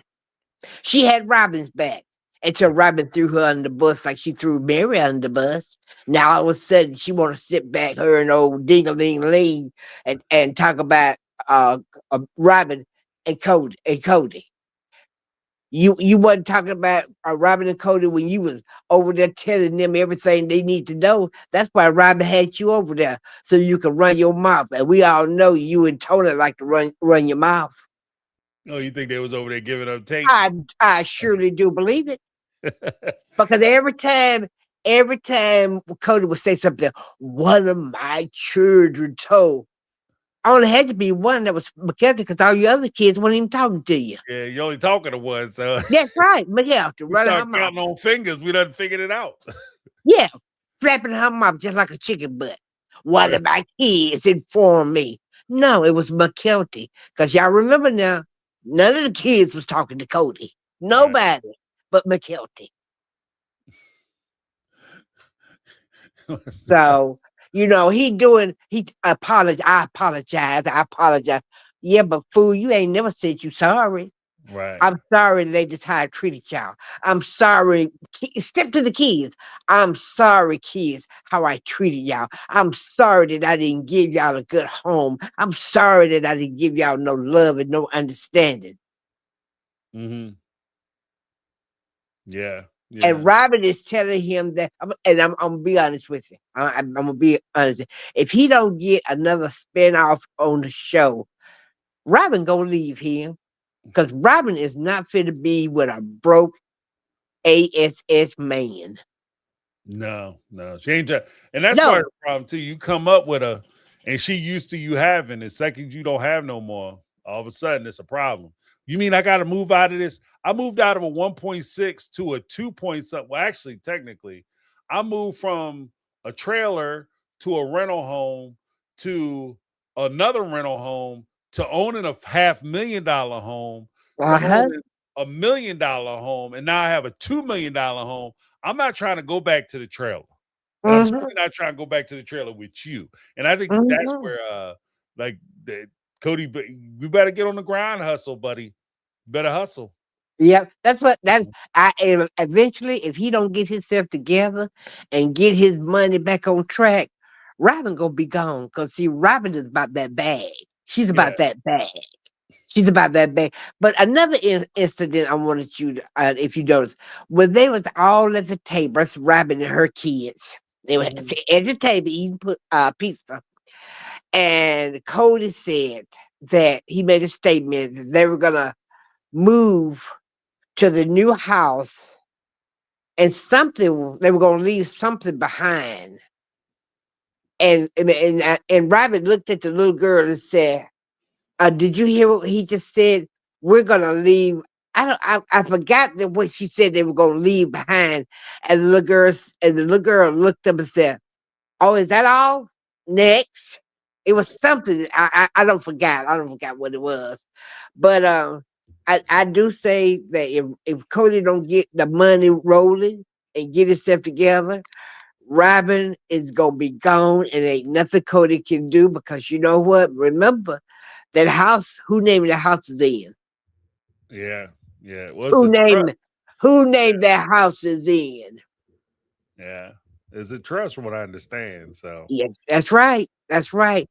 But anyway, I just hope that Cody don't come back. You guys, Cody's trying to play with our intelligence. He trying to play with us. He trying to say everybody look at Cody. Well, Cody's apologizing. Let's let him back in. You better keep that door closed and don't let that devil in. Cause I ain't heard. Look, you can apologize to me all day long. That don't mean shit. I ain't heard you say, I'm sorry. I'm sorry that I was a bad human being to you guys. I'm sorry that I messed up. I'm sorry I treated you people like nothing. I'm sorry that I made you starve to death with the kids. Please. Please. He just tried to fool us. But he ain't fooling me. He ain't fooling me. He's still a low down dog. He's still a low down dog. That's all I wanted to say, James. I'm so glad to see you, but that's all I wanted to say. No, I appreciate you, Renee. Thank you for calling in, like to do. All righty. All right, Yeah. now. All You right, take bye-bye. it easy. Merry Christmas if I don't talk to you before. All right, same to you, and thank you, James. All right. Have a good night. Bye-bye. All right, Renee, like, don't trust them. Renee said he like a cat. You don't leave no food on the porch because you never get rid of his ass. Don't feed him. Like the house guests that don't go home and shit. Yeah, but I'm with Renee though, 100%. Like that's part of the reason why I do the shows the way I do the shows is because I feel like as a commentator, a person who's reacting to Sister Wives, part of our responsibility, especially for people who are coming into the show and aren't necessarily familiar with it, part of our responsibility is keeping the record straight. So that way we don't get confused with the bullshit. When they try to mix stuff up and switch, pull the whole like shell game of like reality and this happened and that didn't happen and I apologize and I don't know why these women are mad and I said I was sorry but they still mad. No, we need to make sure that we keep the record straight. So when people are coming in and they curious about Cody, we have a record where we can say, look, this is why these women are mad. This is why he's in the situation he's in. Don't fall for the bullshit. Don't fall for the fugazi and think that it's something else. And because he said this one mean thing, that's why these women are acting all crazy, which basically means that because I said this one thing, I don't understand why these women are acting so crazy and they have such vitriol towards me when I only said this one thing wrong. And that's the game he's trying to play. I think that that's a big part of it. Like you're lessening the offense so that way you can hold it against them for being offended. All right. But we have Brittany, not Brittany. Oh, I'm sorry.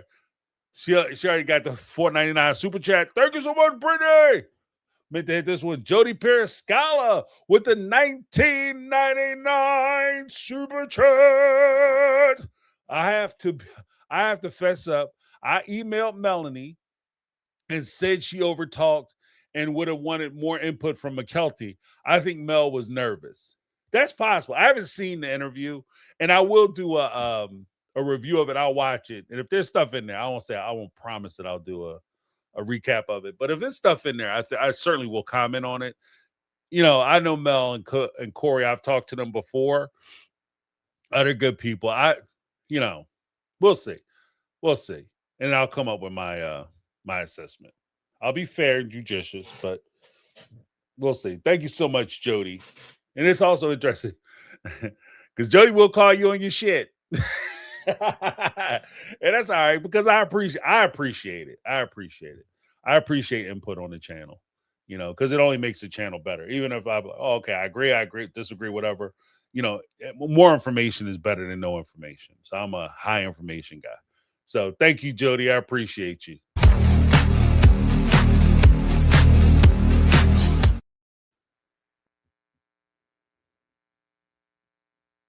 Okay. And then we have Carmel Cuties. What's going on, Carmel Cuties? How you doing?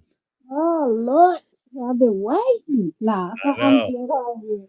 We've been going through the whole line. You ain't dropping in and dropping out. I didn't know originally. Right as you started the show, I called in, and then I got a phone call because I played hooky from work today. So one of the coworkers tried to call and give me the dirt that I missed. So I was like, "Girl, let me call you right back." And then I got back in the queue, and then I was holding on for a while. So I heard Brittany, I heard Sharon, and a couple others, and I was taking a couple notes while driving. Like I picked my daughter up from work, went to Walmart. I'm all walking through Walmart thinking, okay, sooner or later it's gonna be me. Got to the gas station, and the reception there is a little iffy, and it's pump gas. And then as soon as I pulled out from the pump, the internet completely shut me out. So I was like, doggone it. So then I got home and was like, okay, I don't see the link up no more. So I missed it. It's okay. So then I just did, my little smart mouth, like, oh, damn, I got kicked out. And then I seen the link. So I was like, let me jump back in. So, It's like double dutch. right? Gotta just keep bouncing until you're able to get in the middle. But I know I'm probably one of the last ones to talk, and I ain't gonna try to hold you all night with my antics because I can get spicy with it. But from my take on the pop psych video Mm-hmm. and the interview with Mel and Corey, I kind of think they talked about a lot of the same stuff, but I honestly think, and I'm going to say from my opinion, my assumption, Mel Mm, did say that they were their first interview. So I do believe she was nervous, right? And when you're not one who normally does it or well rounded, where you could just adapt and talk to anybody and just let it flow naturally, I think that's mhm. why it worked and appeared the way it did. Not that it was a bad thing at all, right? Okay. Compared to like Pop Sykes video. Um, One thing I wanted to touch on with McKelty, and people may not agree with my point of view when I come with this, but something she said irked the dog stank out of me when they were talking about her story about, acting up at the table and Mary bullying or picking on her, so to speak. The fact that she said, Mary asked us to stop, but Right. we're kids, and so we kept doing it. And the fact that she was like, we're kids and it's okay to basically act a fool at the dinner table. And I'm imagining the 5 or 6 older kids, whether the food was good or bad or in between, with mouthful of like mashed potatoes and peas, and they all sticking their tongues out at each other. So I can imagine, like, getting the picture in my head of how this probably looked. And yes, the ringleader being at the time little Miss McKelty. And I was one of them kids too. I would test the waters. I would float. Oh hell no. Yeah. Well, I had the type of parents that would backhand me and slap me in the mouth quick, fast, in a hurry. So right. they didn't play none of that, right? So no matter how much of the button I pushed, they pushed back and I got popped. And I ain't Right. saying corporal punishment is the way to do with your kids, but in that instance, McKelty knew the minute Mary told her to stop, she was supposed to stop. And yes, kids don't always listen and they don't always do what they're supposed to do. But at the same time, what did you expect? That Mary was just going to ignore it and walk away and be like, okay, it is what it is? Nah, I don't Right. believe in starving children. Like, you going to sit at the table till you full, and then when you full, you can get up and go. But at the end of the day, the fact that she was able to kind of say like Mary was only singling her out, or I don't know. A lot happened when I was 7. Do I remember every nook and cranny and details of certain things? Probably not. I know at times when I used to get my tail tore up and told to go to my room and all my brothers were still at the table. I can't tell you if my mom yelled for them to shut the hell up after I left the room or not. So we don't know if Mary told the other kids to stop. She could have mouthed it and moved her hands, and McKelty just didn't see. And I'm not making excuses for Mary, because at the end of the day, I don't believe no adult should automatically be picking on no child. Right. And if she had a problem, especially being, her husband's making babies with the other wives, she had fertility issues. That is not something you take out on the children. Right. No, I agree with that. But let me ask you this. And I'm asking you this like cuz I was also a child that could push boundaries. But one of the things that I noticed, like even when you said it, it kind of clicked for me. When I push boundaries, I never complained. And dare I say I was never surprised or shocked that I got in trouble. Like, cause if you push it, like I know, when you pushing, when you pushing buttons, right?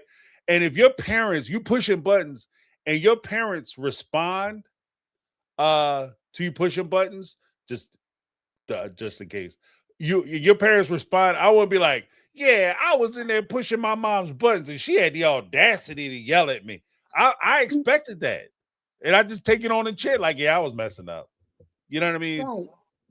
And Like even to your my point of nephew acted up at school one time, and he, had that look on his face like, "Oh, my mom's gonna get me," and I had to tell him, "You gonna have to take this L. Like, whatever she gonna do, you gonna have to take it. And when your right, mama popped the most out of you, like you knew you acted up, you did it on purpose. You just gonna have to take that L. right, And once you learn, you're gonna have to learn from that experience." But again, the way Hayden and Gwen have all said how Cody disciplined them, I don't think what Mary did in just that scenario that McKelty brought up was that bad. right. But the Well, I mean, whole, I just, I guess it would be hard too if I was in Mary's situation. If I was simply a stern parent or I had rules in my house and I enforced those rules, and you guys are like, this dude was abusive to us. He was horrible. He's a terrible human being. But then you have like my partner, like straight out body slamming fools. You know what I mean? And you're like, he was a good man. He's my father. Like, I would be pissed. I would be pissed. You know what I mean? Like, I'm here, I'm in trouble because I'm telling you not to play at the table, and I'm a terrible person. This fool is laying hands on you, and everybody's right, sitting around acting like, he's crapping rainbows, sunshines, and fairy dust. I would be mad as shit. right. And don't get me wrong. Again, I've shared bits and pieces of like my childhood with you guys, and it's nothing that I'm ashamed of. But my parents did drugs and sold drugs, and they did it out of the house with 6 kids that were living there. And no, it's not the best of parenting. Trust me, I know. Years of therapy to get to that traumatic stuff, but when you walk inside the house, you would never know that a drug dealer lived there. Like my mother, we had an all white room, and the only time we went in that room was on Christmas, possibly Easter, and maybe New Year's Eve for a few hours. Like the furniture couldn't sit on it, don't touch it. We had to vacuum and dust around it because the damn sure couldn't be dirty. But my parents didn't play that. They're the era of yes, kids are to be seen and not heard. So if you creeping through, you had to be real quiet, going to the kitchen to get you a cup of water while grown folks was talking. They didn't play none of that. And I'm not saying that that was the correct way to raise a child, but at the end of the day, I've taken some of that on with my own kids. You know what I'm saying? Like I'm not going to have an adult conversation with my 16-year-old son and think that it's cool, which kind of I'm rolling into like my next thing with what McKelty said about Robin being her friend. And I'm Mm, using the word friend loosely because Robin was a grown ass woman. And maybe at 14, because McKelty had a lot of adult responsibility with helping with the younger kids. But baby, you weren't grown at 14. And the fact that you're looking at this woman who's now being nice to you and coming into the family as a friend, that is red flags 1,000% to me. Because Robin shouldn't have been trying to be your friend. She should have came in and tried to be your parent. And I'm not saying be a parent to the point where it's discipline and you can't be nice and this, that, and the third. My daughter now at 22, yes, she is one of my best friends. But at the end of the day, that is still my daughter. And when right, she get a little excited about it because she's now an adult, I got to remind her, like, hold up, boo, you're still my child. right, We right. don't play that, disrespect when it comes to adults. But the fact that at 14, McKelty didn't look at Robin like she was one of my moms. She looked at Robin like, oh, she's my bestie. Like, that's my good friend. And that was a horrible way to try. And we all know it was manipulation on Robin's part, of course. But Mm, McKelty didn't see that at the time. Because whatever she was wanting, needing love, affection, attention, and being the middle child of such a large brood of kids, that had to be hard. And now finally seeing that, okay, any attention is good attention. And so Robin is giving me that extra attention. So I'm just going to melt and be all over that. And didn't see like the red flags that came with that whole relationship. right, But when she had said like, oh, we're kids and that's just what we're going to do. No, boom. You know better. You know better. And hey, if your mama let you run around the house and act a plumber damn fool and write on walls and, get pink glitter and, polish all over the light tan carpet, that's fine to do at your mama house. But you can't do that at Mary's house. right, And right. y'all know that. So, Well, that's I kind of think, the thing too, because even if you grow up in the house and you're getting raised like weeds, just kind of doing your own thing, you have to be able to regulate your kids to be able to deal with the transition of dealing with people and respecting people's stuff the way they want you to respect their stuff. Not everybody right, wants you in their house running around their house like you outside. You know what I mean? right, It's just it is what it is. So I agree with that. Like I just think that like I'm more in a position of you know, it's okay. And I'm pushing this. Like if McKelty or Christine or Peyton or even Maddie, you guys say you don't like Mary, that's fine. Like, you don't, not everybody is for everybody. I get it. I'm okay with that. But it troubles me when you say that, like, you accuse her. Cause to me, like, people who diddle kids and people who jack up kids are some of the worst people on the planet. Right. Mm-hmm. And to just like accuse somebody of mistreating children, to me, is a horrible, horrible accusation. And so if you're going to accuse somebody of something that's serious, to me, it's very serious. If you accuse somebody of something that's serious, you got to bring something a little heavier than I was fucking up at the dinner table, cutting up. I was told to stop. I looked them in the face, kept going, and they responded. Like, you got to come harder than something like that. Like, I just feel. Or I went Right. to the store and was begging for money. Like, I you know, I don't feel like that. And again, there might be more to the story. Maybe there's stuff they leaving out, they don't want to share. But I think that if you're not going to share it, don't make the accusation. I'm kind I of there agree. too, I you know. agree. Because of course, once the show ends, and then now all of a sudden they're like, "Well, when we went to the store, Mary drop kicked me out the door and body slammed me on the curb." Nobody's gonna want to hear it at that point Yeah. because I feel like you've had many a times to try to tell us what it is, and y'all piddle around it, especially saying it could do something to end the show. So then, why even mention it to begin with? Hmm. Yeah, let's You end need to it. go. And that's I the don't thing care too. if You it's will get okay. support. It's kind of like Christine, like saying that she didn't want to leave Cody because she thought that she wouldn't get support if she left. Like Christine, if something is going on and you are being victimized, you will find that you have far more support if you let people know that this is what's happening to you. You know what I mean? Right. Like, there's people who are willing to support you and listen to your story. And I would just say, like, I would encourage, like, if something has happened, forget the show. Because if you come out and you say something happened, you could go on and do lives and all that stuff, and your money will be fine. But why keep patronizing? Why allow us to keep patronizing and supporting people who abused you as a child? I don't want to support people who abuse children. I don't, you know. I agree. So I agree. But I also I just lost my train of thought. Sorry. It was yeah. the point about somebody had mentioned earlier they think that Christine might have signed an NDA, Mhm. and I don't know. I don't see that that's probably what it was. I do think it probably was the court order regarding the paternity and child support and whatever else was truly. And so she's more guarded with how she talks about Katie Right. versus how she was last season before all this took place.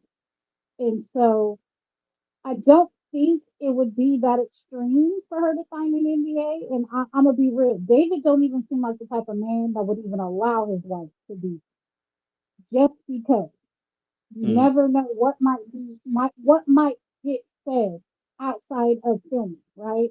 She's doing her little book tour. You never know who may have a camera out and you just might say something on the slide you think because production's not there. If you sign that NDA, you're gonna be on the line for any and all of it, right? Right. So Right. I personally just don't see Christine signing it. And I damn sure don't see David encouraging her to sign. But Mhm. that's just my little opinion on that part. I do think that she did look a little nervous or petrified being at the table with him about what he may or may not say. I'm sure Janelle was his first stop. Christine got a full earful on what their conversation was about Oh yeah. prior to him ever coming and meeting up with her in Vegas. So Yeah. she already had a heads up that he was going to apologize for quote unquote not loving her, right? And yeah, that's a little awkward if you say that with my new husband sitting here. Like and like she said, it's old news, it's water under the bridge, let it go. But the point of Robin, first and foremost, them two just hurt the shit out of me. I'm sorry. I can't even hide it no more. Like the way the show even opened up some first few minutes, and I was like, oh, so he's really working out for special forces, right? Right. And then I was like, what are you doing too damn much? And then Robin acting as if they hadn't talked already. She didn't necessarily know what was going on. But then being the main voice in his ear. I don't know why. It just irritates the living hell out of me. Like, Cody, you can drop your balls and be a man when it comes to Janelle, Christine, and Mary. But it seems like you tuck them suckers all the way up, take them down when it comes to Robin. Right. And at the end of the day, like you the man in that relationship. And I've never been one to be what is it, patriarchal and be like, oh, it's the man's world and the women just sit back and be quiet. But in that relationship, you need to start putting your damn foot down. Start chin checking her ass and let her know. Shut the freak up. Because it's everything is coming from her. Even on this apology tour talking about it's shared blame. It's like she's saying it's as if Christine owes him an apology. And that he's walking in there feeling as if she's going to say something to him like, well, I'm sorry I left the way I did, or I'm sorry I packed this stuff up and put it in the garage, or Yeah, I'll I'm put sorry you I out. didn't stay married to you and continue taking your verbal, physical, and everything else, you know what I'm saying, abuse. But at the end of the day, like, dude, you didn't want me. You didn't fool with my kids. You made it loud and clear, like we ain't shit. Like James said, you treated us like we was the side chick and the side kid. Right. Why would you be mad when I leave? Then you gotta ask me because I got another man. Like, and he's supposed to thank you too for screwing up. You. Yeah, that's the crazy part too. That's the deal with the side piece, though. You can't be mad that they're like, all right, well, I'm done playing this game. It's time for me to move on. What do you mean you're not being loyal? Loyal to what? Loyal to Right. what? You ain't even loyal to yourself because at the end of the day, any man that feels he got to creep and sneak with extra chicks on the side, like you ain't even loyal to your own damn self. How Right, you gonna right, get mad when you creeping and cheating, but yet I step out and it's a problem? right, right. I'm Lord, finding my happiness, and all of a sudden I'm a yeah, horrible person. You and I'm you just sit a up there and lot. say that you should be happy, and we should hate on you for being happy and have a smile on your face. I go look for a little smile for myself. All of a sudden I'm a terrible person, and you need to call Right, DHS on my ass. Like, get out of here with that right. dumb shit. I just don't like the way this is going. Robin and Cody give me scripture every single time. And Mm, like she has to jump in there and remind him, oh, don't say that, or you can't say this. Oh, that's what the point I was gonna say. When it comes to like their court case, and we all know Robin thinks she's like the most experienced in whatever situation comes about, right? Oh, being a sister wife, Robin is the key person on that. Speaking Cody, Robin is the key person on that. So when it came to him talking to her before speaking to Christine and David, and how she, I don't know, it kind of felt to me like she was lightweight coaching him on what he should say or shouldn't say, or how he should approach it, or how he should do it. Of course, as his woman, right, as she should, I'm not saying she shouldn't, remind him, like, dude, if y'all are in litigation, there's certain things you shouldn't say because they then can turn around and use that in court. oh, absolutely. Yeah. Yeah, You know 100%. what I'm saying? So Right. she might have gave him like, maybe you should say it this way, or maybe you shouldn't even mention that at all because if they turn around and try to use it in court, then you know what I'm saying. Whatever you're going for at the time, 'cause I think wasn't he fighting her back for 50-50 custody or something of the sort, something crazy, I'm sure. But Mhm. you know, you could lose your side if you do or don't say that. As if we all know that that conversation is going to be edited. But just on the strength that, you know, because Cody is what I like to call flip it at the mouth. Like he don't have no filter. So he whatever comes to his beady ass brain, he's gonna spit out of his mouth. And so he don't have to put his foot in his mouth and have to try to retract that back later. Let's just leave it light and leave it on the fact of you're apologizing that you said you didn't love them because you were hurt. And just leave it at that.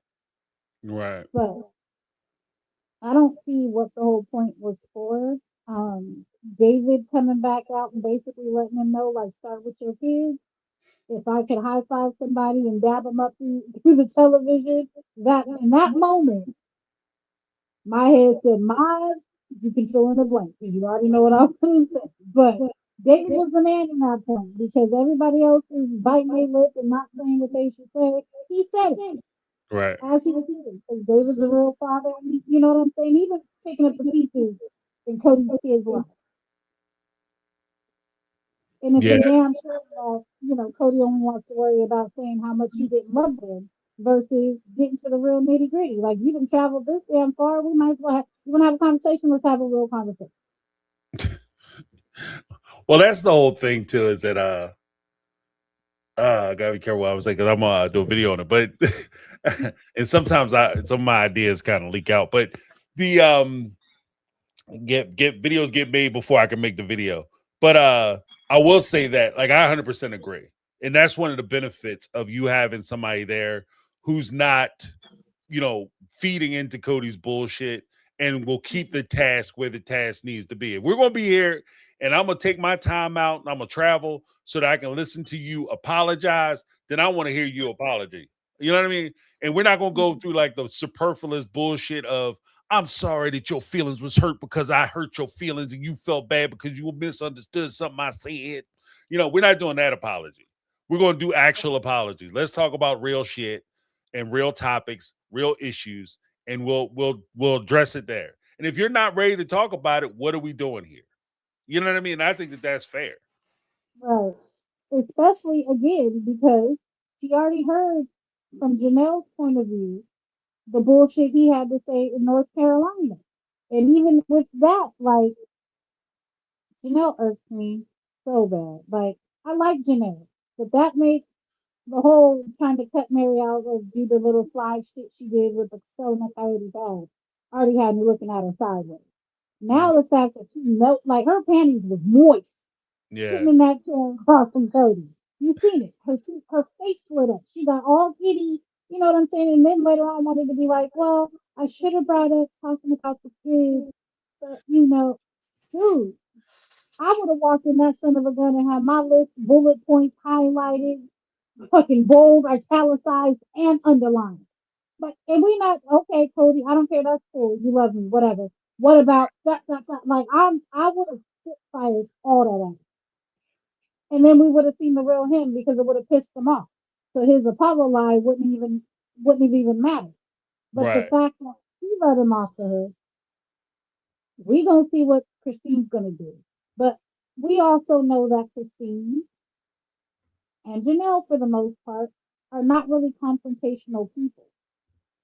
They not really like, I'm gonna get in your face and go off. So that's why when Janelle basically told him, fuck you, everybody was shocked that she even took it that far. You know what I Right. mean? But I could see David going off before Christine. Hmm. And Yeah. the Well, fact, they said that there was some kind of kerfuffle at that meeting, at Christine's meeting. They said it went kind of a little bit to the left. So, mm, and I think that that was the preview that we caught where he said, "What about your kids?" Like I think they might get into it a little bit. So I'm looking forward to that part of the episode. And I think right, that might be what they're hinging the whole series. Like the whole season is going to be hinged on the fact that Cody and David kind of get into it. as they should. But Cody be worried about the wrong shit all the Mhm. time. Like Right. I often wonder because I've always heard my whole life, common sense ain't so common, right? And the Mhm. older I get, and I'm now in my 40s, and I am definitely seeing that, yes, common sense ain't so common. And with Right. Cody, I'm like, you checking the wrong shit, dude. Like, oh, I want to go and apologize to them because I want them to stop talking about me. Well, then, motherfucker, stop talking about them. Like, Right. it's simple. Yeah, you can't be talking about me talking about you. Right. Like it's a domino effect. You said some shit first, and I responded, and then when I came back harder, you said something else. Then you said something about my kids, and so I had to come back. Like, it, motherfucker, you just shut the hell up. Right. If you didn't talk as much shit as you did on camera, they probably wouldn't have said anything. But because you started it, like I can't stand a person who throws a rock and tries to hide their hand. No, Right. motherfucker, let me know it was you. But you know, Cody's a punk and Robin's the punk enabler. Cause she don't ever remember nothing, and she forgets shit's recorded, and as if people don't see the stuff that was said and done, and then tries to come back later and act as if she never said it, or she was confused, or she doesn't understand, or the BS that she pulls. Yeah, But everybody got it misunderstood. Y'all didn't understand what was happening.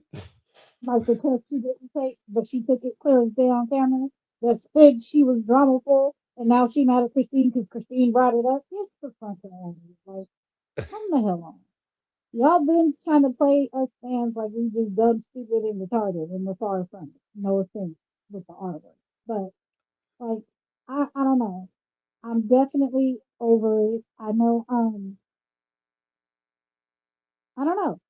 I was thinking if we if we reached out and could possibly see if like Tony and McKelty would do an interview with you, would you be willing to do one?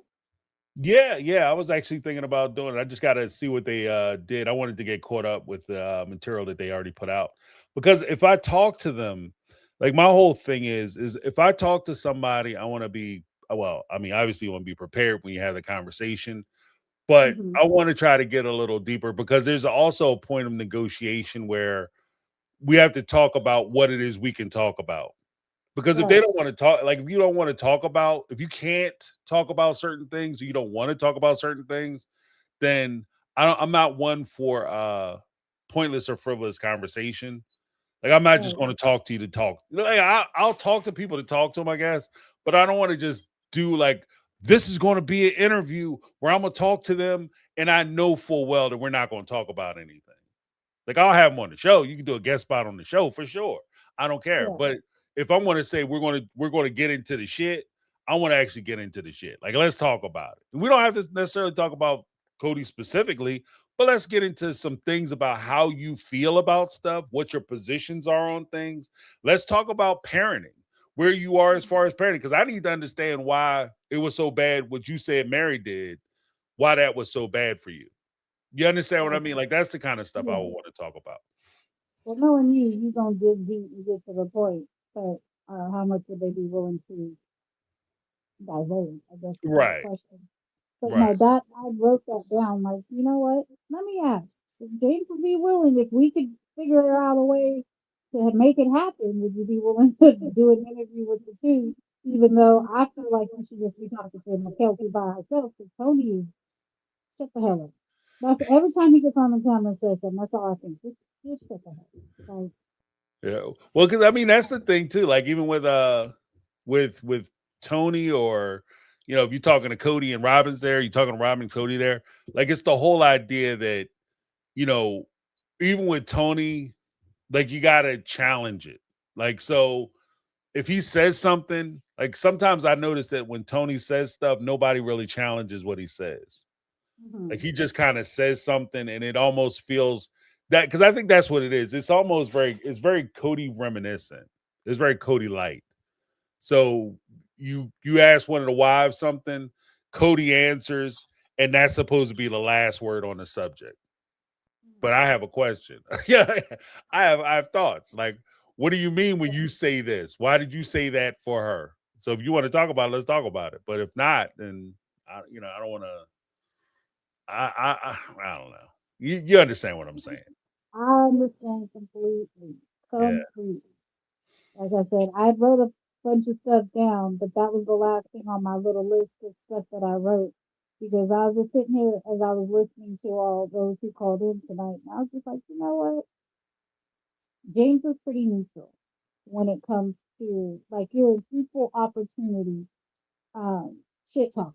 I'll say that. So Hmm. it's across the board. It's not just it's only Cody. If it's Mary, you'll say it's Mary. If it's Janelle, you know what I'm saying. And so Right. it's not like you would be coming in one sided Hmm. when it comes to those type of interviews. But I think it's time that if they're willing to talk, I think we need to get somebody who's willing to actually get in there and ask the damn question. And Right. I feel like Mel and Corey kind of missed it a bit. But I haven't seen the second half of them on Patreon.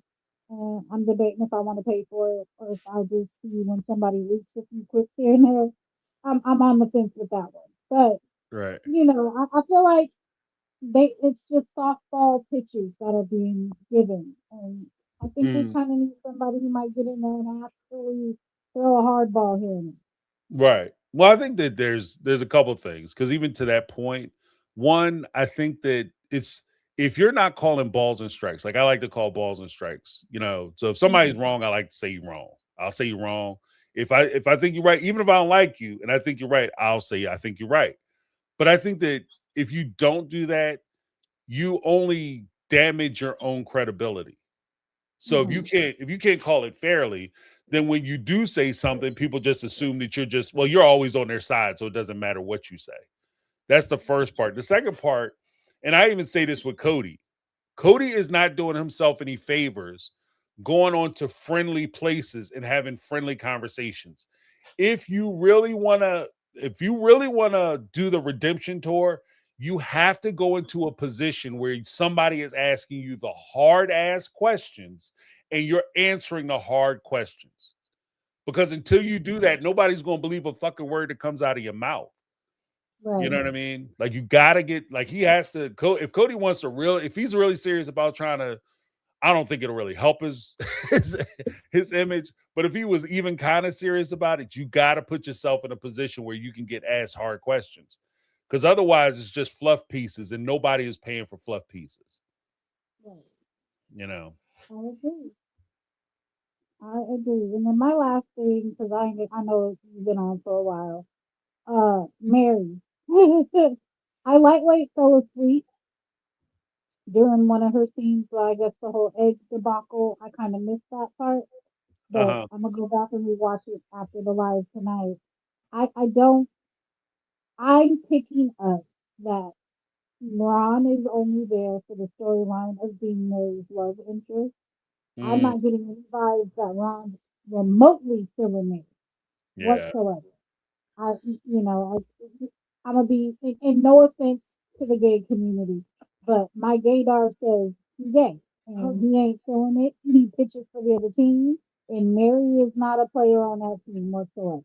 Right. So Right. that's what I'm reading. And the fact that I just want Mary to come out and just let it be known that she's secretly been in love with Jim for the past 15, 20 years. And, possibly wants to date her. It's like, just come on out the closet. Come out the Yeah. hallway. Live your life out loud. Let your freak flag fly. And that's just how I feel. Because Mary looking for love is not, it ain't it. And I don't know why they keep trying to push it on the camera because we can see through this shit. She can't even flirt. Like, I feel so bad for her. Mm, It's uncomfortable to watch at this point. right. Right. Well, I'll say this. I mean, and support what you said. Like, I'm not like everybody's got to live their life. I'm not trying to accuse her one way or another. I'm just saying that at the end of the day, it's kind of like in this way, it is like high school. If I'm not saying that you're a certain way, Mary, but if a story came out tomorrow and said that the woman that she lived with, as it turns out, her roommate, that's that's Yeah, usually the first sign. Her roommate is actually her girlfriend. I wouldn't be surprised. I wouldn't, oh my God, I can't believe that happened. It is what it is. And I'll be honest with you, here's the thing. I don't think 99% of the people would care. I don't think anybody right, would really care. So right. if she's hung up about it, the only person that's hung up about it is you and maybe some of the people in your smaller community, but most of the fan base wouldn't care. And if anything, I'd be happy for her if she found somebody she could be happy with. I'd rather you find somebody that you're happy with Right. than for you to try to live a life that somebody else wants you to live and you be miserable. So, So quick little story time, right? How you just said the whole roommate situation. One mhm, of my good girlfriends, her mom has had a roommate all her life, right? Miss Beverly. And so Miss Tina one day comes out, we're all over 18, and somehow Miss Beverly walks by and Miss Tina kind of pops her on the butt a little bit, And we all just kind of looked and didn't think nothing of it. And she finally just said, "Well, let me just let you know, we've been lovers for the past 20 years. And even though we have separate bedrooms, when you go to bed at night," and she's telling my friend, "we all end up in one or the other's room." And like we Right. all just kind of looked, and my friend's jaw dropped because she's lived in the house with both these women and had never seen it, never thought nothing of it, didn't have a clue. She just thought, her mom had been celibate since her father passed away. No, daddy died, and mama been getting her groove on when Miss Beverly. Yeah. Mama got a girlfriend. Yeah. Right, but she was known as the roommate. You know what I'm saying, for 20 Right. something years. So when you said it, that's what it made me think about. But yeah, I definitely think Mary would have way more support if she just fuck it. Like, her parents are gone, outside of her few siblings that are there. Like, who would she be scared to be herself with? You've Hmm. already left polygamy, so it's not like you're still actively married to Cody and you're trying to figure this out.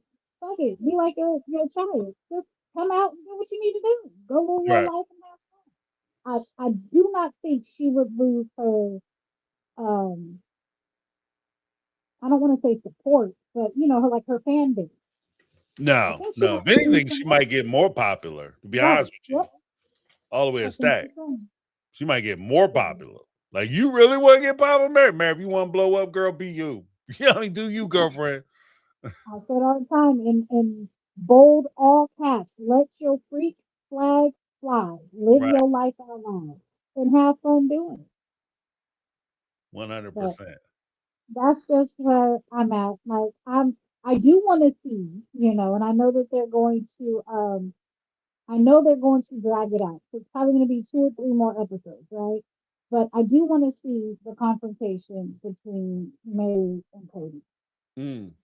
Of course, that one, they always give us the climax like it's going to be all, ooh. And then we actually see the episode, we're like, well, damn, that was it. You know what I mean? Yeah, And from yeah, the yeah. commercial, it looks like it's going to be a doozy.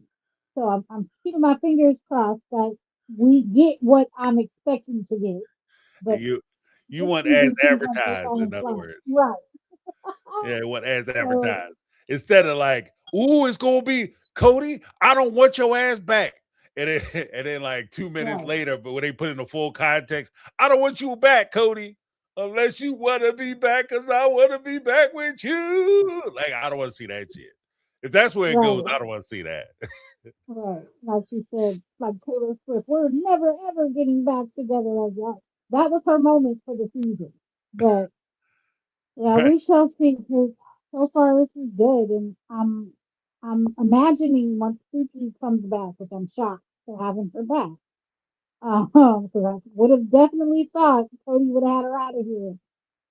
But it's going to be another, tell nothing that we get to see. Yeah, So yeah. I think I I'm think so I'm just too. at the point where, like, they dragged out this season enough. Just hurry up and get it over with. And we shall We say. gotta find us a new show, Cody. I mean, James. We gotta find us a new show. Cody ain't it no more. Cody ain't it. Whether they gonna spin off, spin around, spin up, spin down, we gotta find something else to do. Cause this is yeah, I don't know. You need production. I know you watch My Take on Reality. Get y'all shit together. Give us something great to watch. Come on now. Right. At We're least over something to it. talk about. Exactly. But I'm not gonna hold you because I know it's late on your end and I gotta get ready for, can't play hooky tomorrow either, but I gotta be up at 4:30. So Ooh, ooh, scary. not looking forward to it. And it's supposed to start raining. So great. That means I definitely gotta be up and moving at 4:30 and not trying to, push it out till 5. So that means Right. my morning commute is going to be even worse. But it's all good. And every week I say it, and every week I'm going to continue to say it. I appreciate you. The community that you have built is amazing. Whether we're talking about sister wives, just life, kids, working out, cooking. You know what I'm saying? I heard you say, your mama used to bird. And so she taught you how to cook. But I appreciate you. No, And if I you don't appreciate hear that. it enough from all of us, we appreciate you. Well, Thank you thank for you. all that you do. You're amazing. Well, thank you, Caramel Cuties. Thank you for all you do, because you guys hold me down in the chat. You, Brittany, not Brittany, Lizzie B. Because this bad boy be a mess. Actually, Yeah.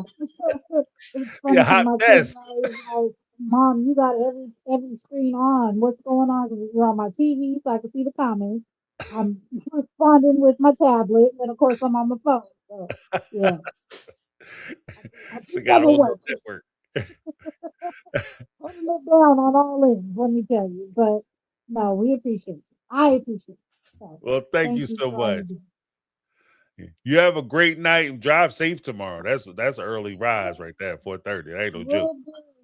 Will do. Yeah, 59 miles door to door, and I hate it. So y'all Uh, keep me in your prayers. I've had a couple different job interviews. I didn't think I was gonna come to the point of saying I'm ready to leave the federal government, which is I'm less than 30 days shy of my 1 year probation, and I don't know if I'm gonna make it. So mm, I'm just mm. looking for something else closer to home because they sold me a dream when I took the job. It was supposed to be fully remote, and when the current administration came in, he shut that down. And so, Yeah, yeah, yeah. they're kicking my behind, and I'm over it. But I just, heard that. keep me in your prayers if you can. One of these prospective interviews that I've gone on will finally come through, so I can be closer to home to my babies. There you go. Oh, I mean, that'd be a nice little Christmas gift. You know what I mean? That'd be something Right, nice to go and under the tree. the Little money will job feed my offer. babies, right? So.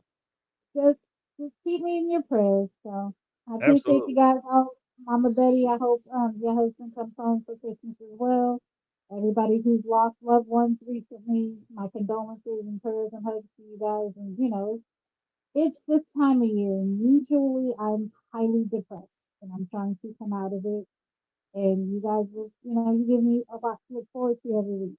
So I appreciate Awesome. my faith community also. So thank you. Thanks everybody. Let's just say that. I'm not going to end on a spicy note. I'm going to be calm tonight. Keep my blood pressure. Yo, your doctor and your heart will appreciate it. All right. Thank you guys. And we'll see you speak. I don't know if you listened to him yet, but I left a few speak types from last week, Okay. from last week's episode. So just don't be alarmed when you're like, damn, she left like 10 of them. Yeah, it was just a few. I lost track. Because I ended up missing the call in. Like literally right as I logged into YouTube, you guys were getting ready to get off. So I was like, damn, I missed it. But I worked a little late. So Oh, I that's left right. a few speak types on my drive home. There you go. That's why we got him. That's why we got him. Right. So, but thank you guys. All right. You have a good night, James, and I'll see you guys on Thursday. Awesome. Awesome. Take it easy, Karma Kitties. Appreciate you. All right. Awesome. We have another. Oh, we had a gifted membership from Negla 3. Thank you so much. My Take on Reality membership. We have the Saturday show. Keep pushing it for members. You guys want to call in? We have a Saturday show, noontime, Eastern Standard Time. We open up the chats. Everybody can call in. It's we run a round table, so we have a full-on discussion and conversation. We talk sister wives, we talk family, we talk everything. All right, so if you want to check that out, thank you so much, Negla. Let me give you a little something, something. Then we had Jody Paris Scholar with the $4.99 super chat. He said, I wonder about sexual orientation matters to Cody. I wonder about sexual orientation matters to Cody and Robin in kids' apology. I don't think the AUB agrees. No. no. That church, they're not open-minded about that type of orientation. What they would consider lifestyles, but really who people are. They're not open to that. So yeah, it was actually they were actually going against, from what I understand, they were going against the teachings of the church and tradition by supporting Leon when they came out. That was like a big deal when they were supporting Leon. And to Mary's credit, she supported Leon in that instance, regardless. That's my kid. I don't care. So hats off to her for that. Because it's hard enough for people to be who they are, whether orientation and whatever aside. And this is one of the things I was saying about like even McKelty. during my response to the Pop Psych McKelty interview. It's hard enough when you're a outside the box thinker, or you don't think like everybody else, or you think, a little differently than everybody else. It's easy when you're younger to get smashed into or pushed into trying to be like everybody else to fit in with the group. But what you find is, as you get older and you mature and you become an adult, the importance of you being an individual and being who you are and being yourself, and how valuable that is. So that's one of the things that I disagree with not only the AUB, because there's a lot of places that have strong feelings about it, but people have to be who they are so that they can find their happiness. Not everybody's going to find happiness in the same place, in the same face, the same orientation, the same whatever, the same occupation, whatever. You need to find your happiness. Because let's be honest, like even with talking about what's going on, and we're wrapping up here, guys. So, even talking about what's going on here with a lot of the things that we see on the channel just tonight, like life is too short. And life has a way of kicking stuff on you and putting things on you that will hurt your feelings, make you miserable, make you sad, make you crazy, make you upset. Life will do that on its own. And the last thing you need to do is try to go through that trying to pretend to be somebody you're not, or trying to make yourself into something that is going to make somebody else happy and not making you happy, and not fulfilling who you want to be and what you want to get out of life. Life is hard enough for you to live your life true and be who you are, and life is fucking you up. And no telling what it's going to do to you if you're trying to be somebody else and you doing stuff that you don't want to do, and trying to be somebody that you're not to make somebody else happy, only, to struggle doing that. So, chase yourself. But thank you so much, Jody. Let me give you a little something, something.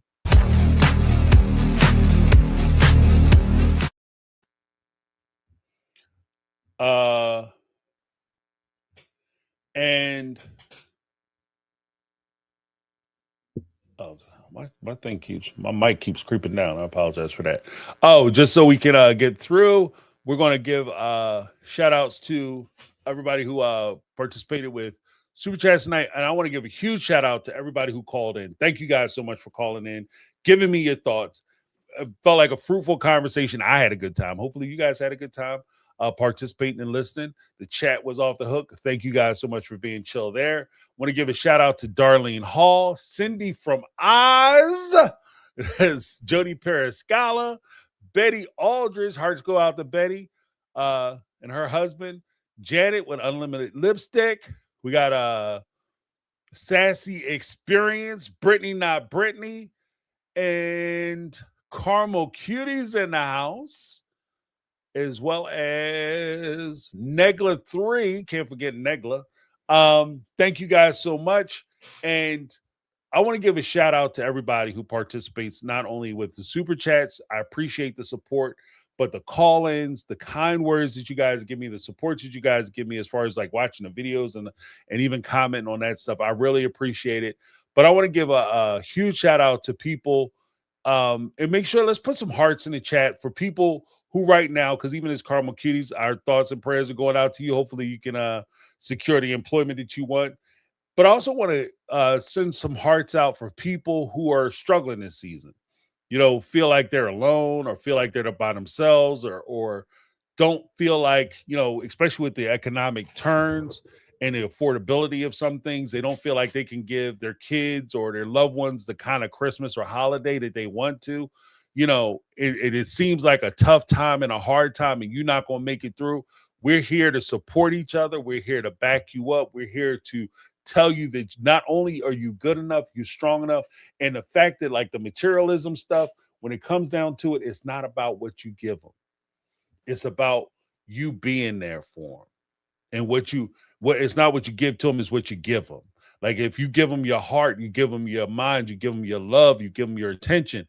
That's more valuable than anything you could buy at the store. The stuff at the store and shit to open on Christmas Day is nice, but the fact that you guys are all together, that's what's important. Because I'm going to be honest, when push them down to shove, presents on Christmas time come down to one thing. Presents anytime or trips or whatever. It's all about how you make the people around you feel. That's what they remember. I remember getting stuff for Christmas every year from my parents. But there's only a couple presents I could tell you for sure I remember getting. What I really remember with my parents is how they made me feel. Not only how they made me feel about them, but to be honest with you, how they made me feel about myself. Right? And I think that that's far more valuable than anything you could buy at the store. And I'm here to tell you that if you don't have somebody in your life that makes you feel special or makes you feel valuable or makes you feel worthwhile, that welcome to the crowd, welcome to the show. We're here to support you and tell you that you're worth it. You are valuable. You're needed here. And you add value overall. So I appreciate you. And from that, I deeply say, welcome to the season. If you celebrate Christmas, Hanukkah, Kwanzaa, whatever you celebrate, that's fine. If you just celebrate being alive, awesome. Welcome to the show. All right. So I'm going to give a huge thank you and shout out to everybody, not only for calling in, leaving super chats, participating in the chat, but just for being here, just for encouraging one another. Super thank you.